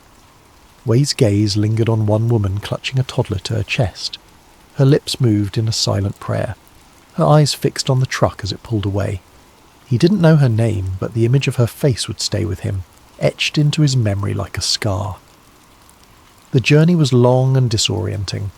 The men were silent, save for the occasional whispered question, or the muffled sob of someone too young to have learned the value of silence. Wei kept his head down, his mind racing with fragments of thought. He thought of his wife, May, and their small home on the edge of the village. He thought of his fields, now abandoned, the rows of crops that had been his life's work. He thought of the stories he'd heard, the rumours of what happened to men taken like this, and he prayed, for himself, for his village, and for the strength to survive whatever lay ahead. Unit 731 was not marked by a name. To the world, it was a water purification plant, an innocuous facade that belied the horrors within. To Wei, it was hell. The moment the truck stopped, and the men were herded through the gates, their fates were sealed. The compound, surrounded by high fences topped with barbed wire, exuded a chilling efficiency. The buildings were stark, their brick walls hiding secrets that would haunt anyone who stepped inside. Soldiers barked orders, their voices sharp against the frigid air while prisoners shuffled forward, their faces pale with fear and exhaustion. The men were stripped of their clothes, their belongings, and their dignity. Every item taken from them was catalogued, their names erased and replaced with numbers. Wei became number 437, a designation that stripped him of the life he'd known and reduced him to an object, a mere tool for the experiments that awaited. He clutched his arms around his bare torso as the cold bit at his skin, trying to suppress the tremble that came more from terror than from the chill. The facility itself was a labyrinth of sterile halls and dimly lit rooms. The smell of antiseptic mixed with the coppery tang of blood lingered in the air, a constant reminder of what took place within those walls. Every step deeper into the compound felt like descending further into a nightmare. The guards, with their cold stares and rifles slung casually over their shoulders, patrolled the corridors like wolves circling prey. The experiments began almost immediately, leaving the prisoners no time to adjust to their grim reality. Wei and the others were subjected to a relentless barrage of medical procedures. They were lined up and marched into rooms filled with gleaming instruments, their purposes unknown and terrifying. The doctors, clad in pristine white coats, moved with the precision of machines, their faces devoid of emotion as they recorded every detail of the suffering they inflicted. Wei's first encounter with the experiments was seared into his memory. He was strapped to a table, his wrists and ankles bound with leather restraints that cut into his skin. A syringe was plunged into his arm without explanation, and the liquid it delivered burned like fire as it coursed through his veins. He writhed against the straps, his screams echoing off the tiled walls, but the doctors remained unaffected. They observed him like a specimen under a microscope, jotting notes in their leather-bound journals. Days turned into weeks, though the passage of time became meaningless within the confines of Unit 731. Wei endured a series of horrors that blurred together in his mind. Some days he was injected with unknown substances, his body racked with fevers that left him delirious and shaking. Other days he was exposed to chemical agents that seared his skin, leaving behind blisters and rashes that festered painfully. The frostbite experiments were among the worst. His limbs were submerged in ice-cold water for hours, the skin turning black and cracking as frostbite set in. The doctors would then scrape away the dead tissue, their hands methodical as they murmured about their findings. The screams of the dying filled the air, an ever-present symphony of agony that seemed to seep into the very walls. Some prisoners cried out for mercy for their families, for an end to the pain. Others fell silent, their voices stripped away by exhaustion and despair. Wei learned quickly that survival was not guaranteed. Those who succumbed to the experiments were unceremoniously dragged away by guards, their bodies discarded in mass graves or incinerated. The guards referred to the prisoners as logs, a chilling euphemism that reduced human lives to mere resources for experimentation. Wei's will to survive became his anchor in the storm. He endured the needles, the incisions, and the relentless barrage of experiments because he refused to let the facility take what little humanity he had left. He clung to the memory of his family, his wife's gentle smile, the way her hair caught the sunlight, the laughter of their children as they played in the fields. These memories became his shield against the despair that threatened to consume him. In the rare moments of reprieve, Wei began to observe his surroundings with a sharp eye. He studied the routines of the guards, noting the times they changed shifts and the paths they patrolled. He memorized the layout of the facility, from the medical wards to the storage rooms and the kitchens. He listened intently to the whispers of the other prisoners, piecing together fragments of information about the inner workings of the compound. There were rumours passed between prisoners in hurried, hushed tones when the guards weren't looking. Rumours of secret escape routes, of weaknesses in the facility's defences, of a chance to break free. Most dismissed them as false hope, the desperate fantasies of men clinging to any shred of optimism. But Wei listened. He filed away every detail, every possibility, no matter how improbable it seemed. Wei also noticed the subtle cracks in the guards' composure. Though they carried themselves with an air of authority, there were moments when their masks slipped. Glances exchanged when no one was supposed to be looking, whispered arguments in the corridors. Wei began to understand that even in a place as cold and controlled as Unit 731, there were weaknesses to exploit. As his body suffered under the relentless experiments, Wei's mind grew sharper. He used every ounce of his remaining strength to plan, to observe, to prepare. The hope of escape became his lifeline, a glimmer of light in the suffocating darkness of the facility. He didn't know if he would succeed, but he knew one thing for certain. He would not die as number 437. He would not let Unit 731 erase him. Way's escape had been a miracle born of desperation, but the bitter reality of his situation became clear the moment he slipped through the barbed wire and into the wilderness. The air was cold and sharp, cutting through the oversized coat he had scavenged from the storeroom. Every breath burned his lungs, and every step sent pain shooting through his legs. But Way did not stop. He couldn't. The icy expanse beyond Unit 731 was both his refuge and his greatest threat, a barren landscape that could shield him from sight, but offered no promise of sustenance or safety. The early morning light cast a faint glow over the snow-covered terrain, revealing a world devoid of landmarks or shelter. Way pushed forward, the crunch of snow underfoot the only sound breaking the eerie silence. The wind howled intermittently, carrying with it the faint echoes of his time inside the facility. Screams, orders barked in clipped tones, the hum of machinery that never stopped. He shook his head, trying to block out the memories. Focus, survive, one step at a time. His first priority was distance. Way knew the guards would discover his absence by sunrise, and when they did, the search would be relentless. He had seen firsthand the resources Unit 731 could deploy when someone tried to defy them. Their influence stretched far beyond the facility's walls, and their determination to maintain their secrets was absolute. If they found him, they wouldn't simply kill him, they would make an example of him. Way's pace quickened despite the biting cold and the exhaustion clawing at his limbs. His feet slipped in the ill-fitting boots, and the rough terrain made every step a gamble. At times, he stumbled and fell, his frail body crumpling into the snow. Each time, he forced himself to rise, his resolve stronger than his physical weakness. His mind clung to the thought of freedom, the faint hope that someone, somewhere, might listen to his story and expose the truth. By the time the sun reached its peak, Way had managed to put several miles between himself and the facility. But his body was reaching its limit.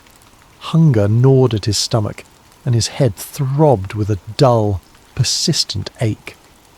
He scanned the horizon for anything that could provide shelter or sustenance, but the landscape remained unforgiving. Snow and ice stretched endlessly, broken only by the occasional patch of skeletal trees or jagged rocks. Way pressed on, his mind a blur of exhaustion and determination.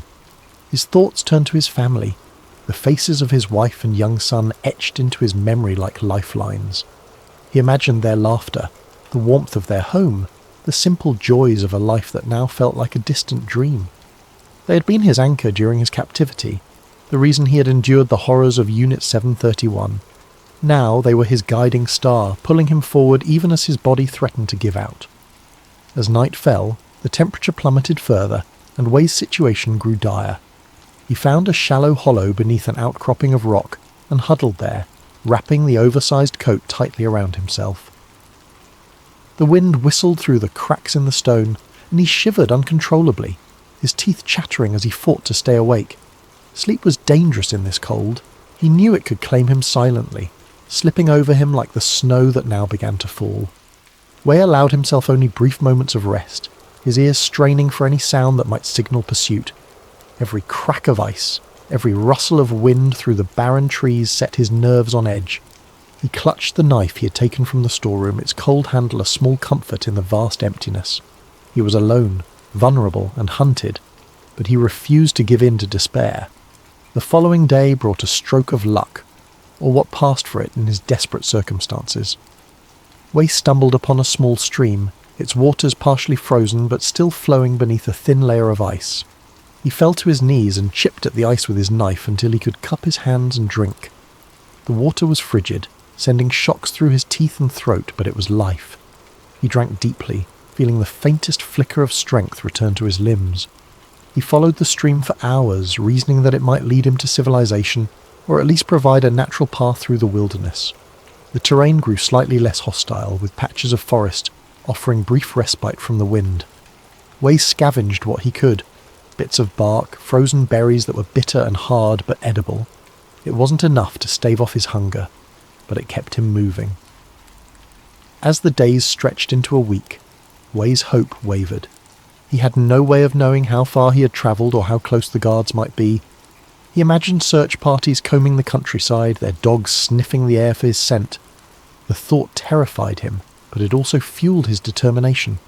He couldn't let them take him back. He couldn't let his story die with him. When he reached the outskirts of a small village, Wei felt a mixture of relief and dread. The sight of smoke rising from chimneys, the faint murmur of voices carried on the wind. It was proof that he had made it out of the wilderness, but it was also a risk. If the villagers were sympathetic to the Japanese authorities, they could turn him in. If the guards were already nearby, they might be watching. Wei hesitated at the edge of the tree line, his instincts at war with his desperation. Eventually, hunger and exhaustion won out. Wei approached the village cautiously, his movements slow and deliberate. He avoided the main road, instead circling around to the back of a small farmhouse on the village's outskirts. The smell of cooking food wafted through the air, and his stomach twisted painfully. He knocked lightly on the door, his heart pounding in his chest. The man who answered was middle-aged, his face weathered by years of hard labour. He regarded Wei with suspicion at first, his eyes narrowing as he took in the stranger's gaunt appearance and tattered clothes. But Wei spoke quickly, his voice trembling as he begged for help. He didn't reveal the full truth of his escape, only saying that he had fled from a prison camp and needed food and shelter. The farmer hesitated, his gaze darting to the empty road beyond his home. Then, with a weary sigh, he stepped aside and motioned for Wei to enter. The warmth of the house was overwhelming after days in the cold, and Wei nearly collapsed as he stepped inside. The farmer's wife brought him a bowl of soup, and he ate greedily, his hands shaking as he lifted the spoon to his mouth. The farmer asked few questions, sensing that Wei's story was one of pain and desperation. For the first time in weeks, Wei allowed himself to relax, if only slightly. But the reprieve was short-lived. The sound of trucks rumbling down the road shattered the fragile peace of the farmhouse. Wei's heart sank as he heard the sharp bark of orders and the clatter of boots on the ground. The farmer's face paled, and he looked at Wei with a mixture of fear and regret. "You need to hide," the farmer whispered urgently. He pointed to a trapdoor in the floor that led to a small cellar. Wei hesitated for only a moment before descending into the dark, cramped space. He crouched in the shadows, his breath shallow as he listened to the chaos above. The soldiers burst into the house, their voices cold and commanding. Wei couldn't make out their words, but he could hear the fear in the farmer's responses. Minutes stretched into an eternity as the soldiers searched the house, their boots thudding overhead. Wei gripped the knife in his hand, his knuckles white as he prepared for the worst. The trapdoor creaked open. Harsh light flooded the cellar, and Wei's eyes met the cold, unfeeling gaze of a soldier. The man barked an order, and Wei was dragged out into the open. The farmer and his wife looked on helplessly as the soldiers restrained Wei, their faces etched with sorrow and guilt. Wei met their gaze briefly, nodding in silent gratitude for their attempt to help. As Wei was loaded into the back of a truck, his mind raced. The truth he had fought so hard to carry was now at risk of being buried forever. He had come so close to freedom, to exposing the horrors of Unit 731, only to be caught in the web of those who sought to silence him. The truck rumbled to life, carrying him back toward the shadows from which he had fled. Wei Jiang was never seen again. His story, like the countless others lost within the walls of Unit 731, became another unmarked chapter in the annals of history. Yet, even in his final moments, Wei's defiance remained a testament to the resilience of the human spirit, a flicker of light in a darkness that sought to consume everything. Thank you for listening to tonight's story on sleep theories. As you drift off, let this tale remind you of the courage it takes to seek truth, even in the face of unimaginable odds. Sleep well and sweet dreams.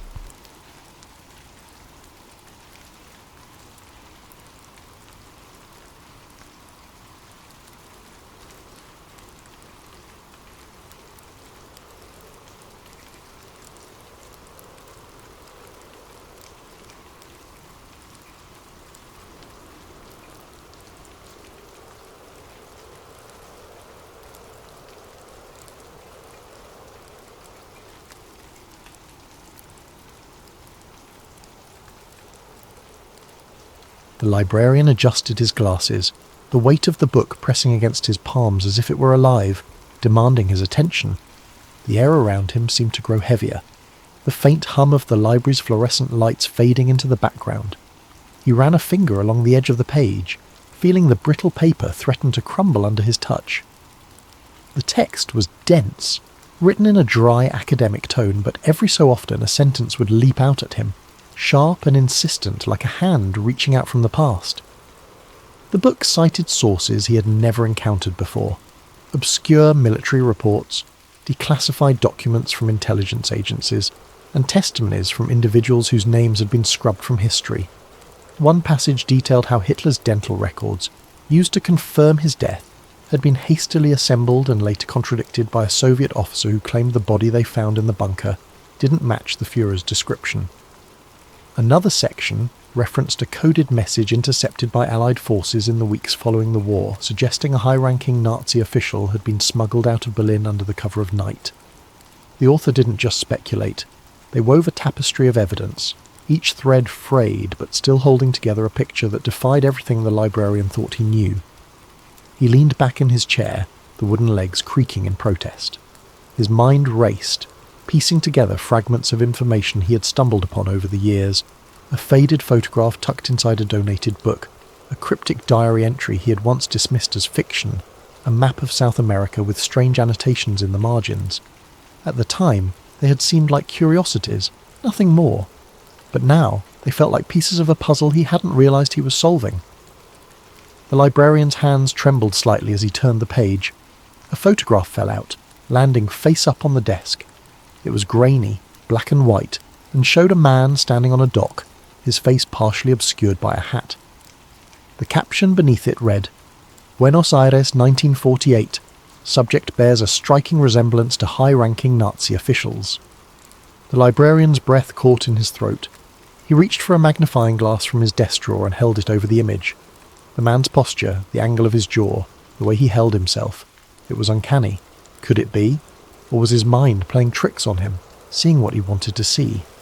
He spent hours poring over the book, his usual routines forgotten. The library grew darker around him as the sun dipped below the horizon, but he barely noticed. He was consumed by the narrative, by the possibility that history had been rewritten, that the truth had been buried beneath layers of denial and deception. The more he read, the more he felt the walls of the library closing in, as if the building itself were alive, guarding its secrets. By the time he reached the final chapter, his heart was pounding. The author's conclusion was bold, unflinching. Hitler had not died in the bunker. He had escaped, vanishing into the shadows of a world eager to move on from the horrors of war. The librarian closed the book slowly, his fingers lingering on the cover as if it might vanish if he let go. He stared at the title, now etched into his mind, and wondered how many others had held this volume, how many had read its claims and dismissed them as fantasy. But he couldn't dismiss it. Not now. The questions swirled in his mind, relentless and unyielding. If it was true, what did it mean?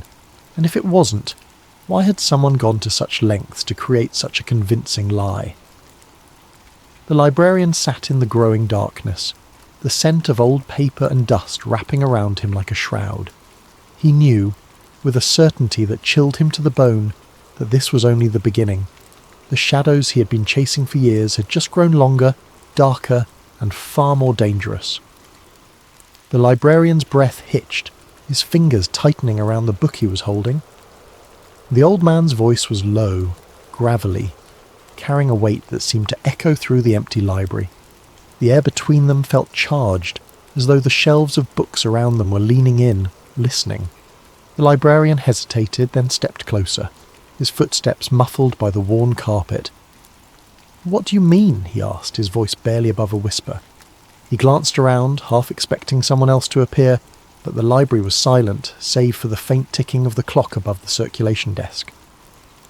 The old man closed the book in his hands with a soft thud and set it on the table. His fingers, gnarled and spotted with age, lingered on the cover for a moment before he leaned back in his chair. His eyes never left the librarian's, and there was something unsettling about the intensity of his gaze, a kind of quiet desperation, as if he had been waiting for this moment for a very long time. "Words," the old man said slowly, "can lie. They can hide. They can be twisted to fit whatever story someone wants to tell. But people carry the truth in them, even if they don't mean to. You just have to know how to listen." The librarian's mind raced. He wanted to ask more, to demand answers, but something held him back. The old man's presence was unnerving, his words cryptic yet deliberate, as if he were testing the librarian's resolve. "Who are you?" the librarian finally asked, his voice steadier now. "How do you know what I've been looking into?" The old man's lips twitched, the ghost of a smile playing at the corners. "I've been watching you," he said simply. "You've been asking the right questions, but you're asking them of the wrong sources. Books can only take you so far. The real answers, they're out there." He gestured vaguely toward the library's windows where the faint glow of streetlights filtered through the blinds. The librarian's pulse quickened. He pulled out a chair and sat down across from the old man, leaning forward. "If you know something, tell me, please. I've been chasing shadows for years. If there's even a chance that what I've found is true." The old man held up a hand, cutting him off. "I can't give you the answers," he said. "Not here, not like this. But I can point you in the right direction." He reached into the pocket of his coat and pulled out a small folded piece of paper. He slid it across the table, his hand trembling slightly. The librarian stared at it, his heart pounding. He reached for the paper, but the old man's hand shot out, gripping his wrist with surprising strength. The librarian froze, startled by the sudden intensity in the old man's eyes. "Be careful," the old man said, his voice low and urgent. "The truth has a way of destroying those who seek it. Once you start down this path, there's no turning back. Do you understand?" The librarian nodded, though he wasn't entirely sure he did. The old man released his wrist and leaned back, his energy seeming to drain away as quickly as it had flared. He looked tired now, his shoulders slumping, his gaze distant. The librarian unfolded the paper with trembling hands. It was a name, scrawled in shaky handwriting, and an address. Somewhere in the city, a place he didn't recognize. He looked up, questions burning on his tongue, but the old man was already rising from his chair, his movements slow and deliberate. "Wait," the librarian said, standing abruptly. "Who is this? What am I supposed to do with this?" The old man paused, his back to the librarian. "That's up to you," he said. "But remember, stop looking at words, start looking at people." And with that he shuffled away, his footsteps echoing softly as he disappeared into the shadows of the library. The librarian stood there, clutching the piece of paper, his mind a whirlwind of thoughts. The name, the address, the old man's warning, it all felt like a door creaking open, revealing a path he wasn't sure he was ready to take. But he knew, deep down, that he had no choice. The shadows he'd been chasing were no longer just shadows. They had a name now, and he was going to find it.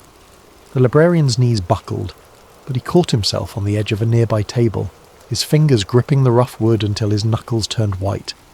The room seemed to close in around him, the walls pressing closer with every ragged breath he took. The photographs on the walls stared back at him like silent witnesses.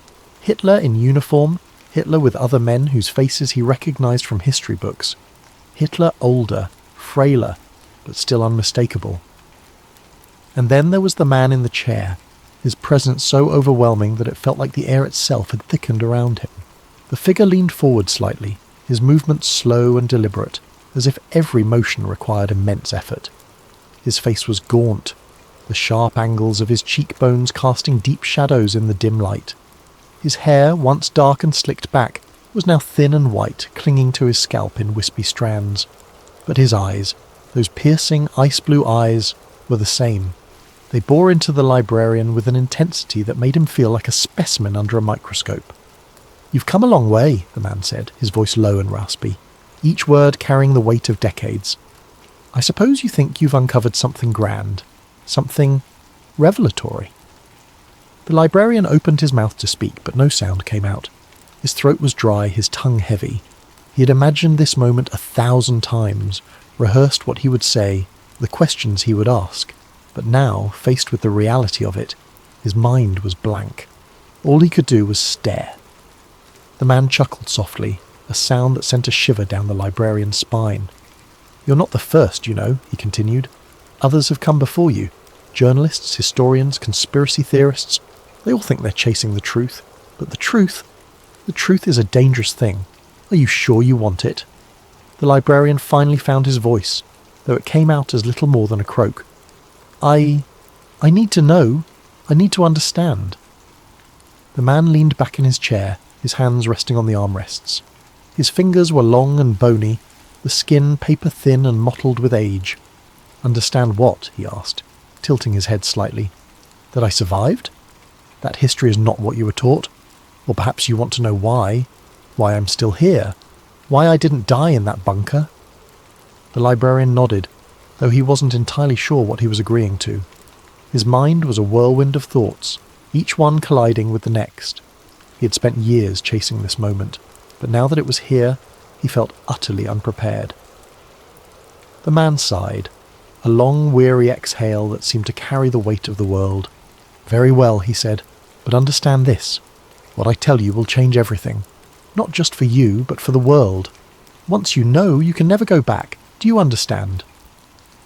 The librarian hesitated.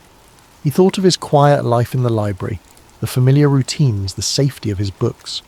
He thought of the old man who had set him on this path, the cryptic warnings, the journal filled with secrets. And he thought of the photographs on the walls, the faces staring back at him, demanding to be acknowledged. "I understand," he said, though his voice trembled. The man nodded, as if he had expected nothing less. "Sit," he said, gesturing to a chair across from him. "This will take some time."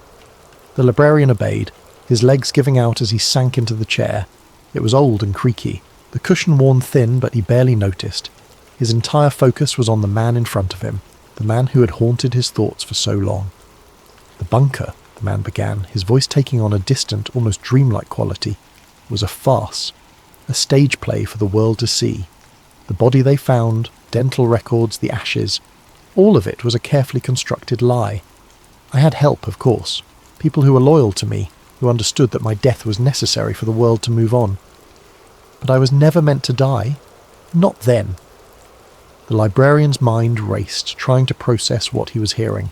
It was one thing to suspect, to theorize, but to hear it confirmed so matter-of-factly was something else entirely. "Who helped you?" he asked, his voice barely above a whisper. The man smiled faintly, the ghost of the charismatic leader he had once been. "You would be surprised," he said. "There were many who believed in the cause, who were willing to risk everything to ensure its survival. Some were high-ranking officials, others were ordinary citizens, but they all shared one thing, a belief that the world was not ready for the truth. And the truth is," the librarian prompted, his heart pounding in his chest. The man's smile faded, replaced by a look of profound sadness. "The truth," he said slowly, "is that the world is not what you think it is. The war, the atrocities, the rise and fall of nations, it's all part of a larger game. A game played by those who pull the strings from the shadows. I was a pawn, just like everyone else, but I saw the board. I understood the game, and that is why I had to disappear." The librarian's head spun. He felt like he was teetering on the edge of a precipice, about to fall into a chasm of revelations he wasn't sure he could handle. "What are you saying?" he asked, his voice trembling. "That the war, that everything, was orchestrated?" The man leaned forward, his eyes locking onto the librarian's with an intensity that made it impossible to look away. "I'm saying," he said, his voice low and urgent, "that the world is not what you think it is. The powers that be, the ones who control the flow of history, they have their own agenda, and they will do whatever it takes to ensure that agenda is fulfilled. I was a tool, a means to an end, and when my usefulness ran out, I was discarded. But I refused to go quietly." The librarian's mind reeled. He had come here seeking answers, but now he was drowning in them. "What do you mean, discarded?" he asked, his voice barely audible. The man leaned back again, his expression darkening. "There are forces at work in this world, forces that most people cannot even begin to comprehend. They shape history, manipulate events, and control the lives of millions. And when someone becomes a threat to their plans, that person is eliminated. I was supposed to die in that bunker. But I was warned.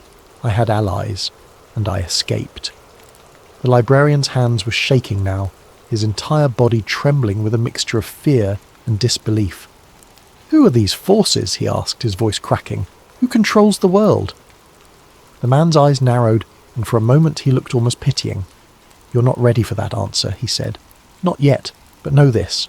The world you think you live in is an illusion. The wars, the politics, the rise and fall of nations, it's all a carefully constructed narrative, and those who control the narrative control everything." The librarian felt like he was suffocating, the weight of the man's words pressing down on him like a physical force. "Why are you telling me this?" he asked, his voice barely above a whisper. "Why now?" The man's expression softened, and for the first time he looked almost human. "Because," he said, "you deserve to know. Because the truth has been buried for too long. And because I am tired. I have carried this burden for decades, and I cannot carry it any longer. You are my confessor, whether you like it or not." The librarian's mind raced, trying to make sense of everything he was hearing. It was too much, too overwhelming. But deep down, he knew there was no turning back. He had stepped into the abyss, and now he had to face whatever lay on the other side. "What do I do now?" he asked, his voice trembling. The man leaned forward again, his eyes burning with a fierce intensity. "You take what I have told you, and you decide what to do with it," he said. "You can walk away, pretend you never heard any of this, or you can take the truth and shine a light on it. But be warned, the path you choose will not be easy. There are those who will stop at nothing to keep the truth buried, and they will not hesitate to destroy anyone who threatens their narrative." The librarian swallowed hard, his heart pounding in his chest. He had spent his life surrounded by books, by stories of the past. But now he was standing at the edge of a story that could change everything, and he had to decide whether to step into it or turn away. The man watched him closely, his expression unreadable. "The choice is yours," he said, "but remember, once you know the truth, you can never go back." The librarian sat in silence, the weight of the man's words pressing down on him like a physical force. He'd come here seeking answers, but now he realized that the answers were only the beginning. The truth was a labyrinth, and he was standing at its entrance, unsure if he had the courage to step inside. But one thing was certain, his life would never be the same. If you're still here, still listening, tell me, was it real? Could history be nothing more than a carefully crafted illusion? Could the past be rewritten, reshaped, hidden in plain sight? Let me know what you think in the comments, and don't forget to subscribe to Sleep Theories for more stories that linger in the spaces between truth and fiction. Sleep well, if you can,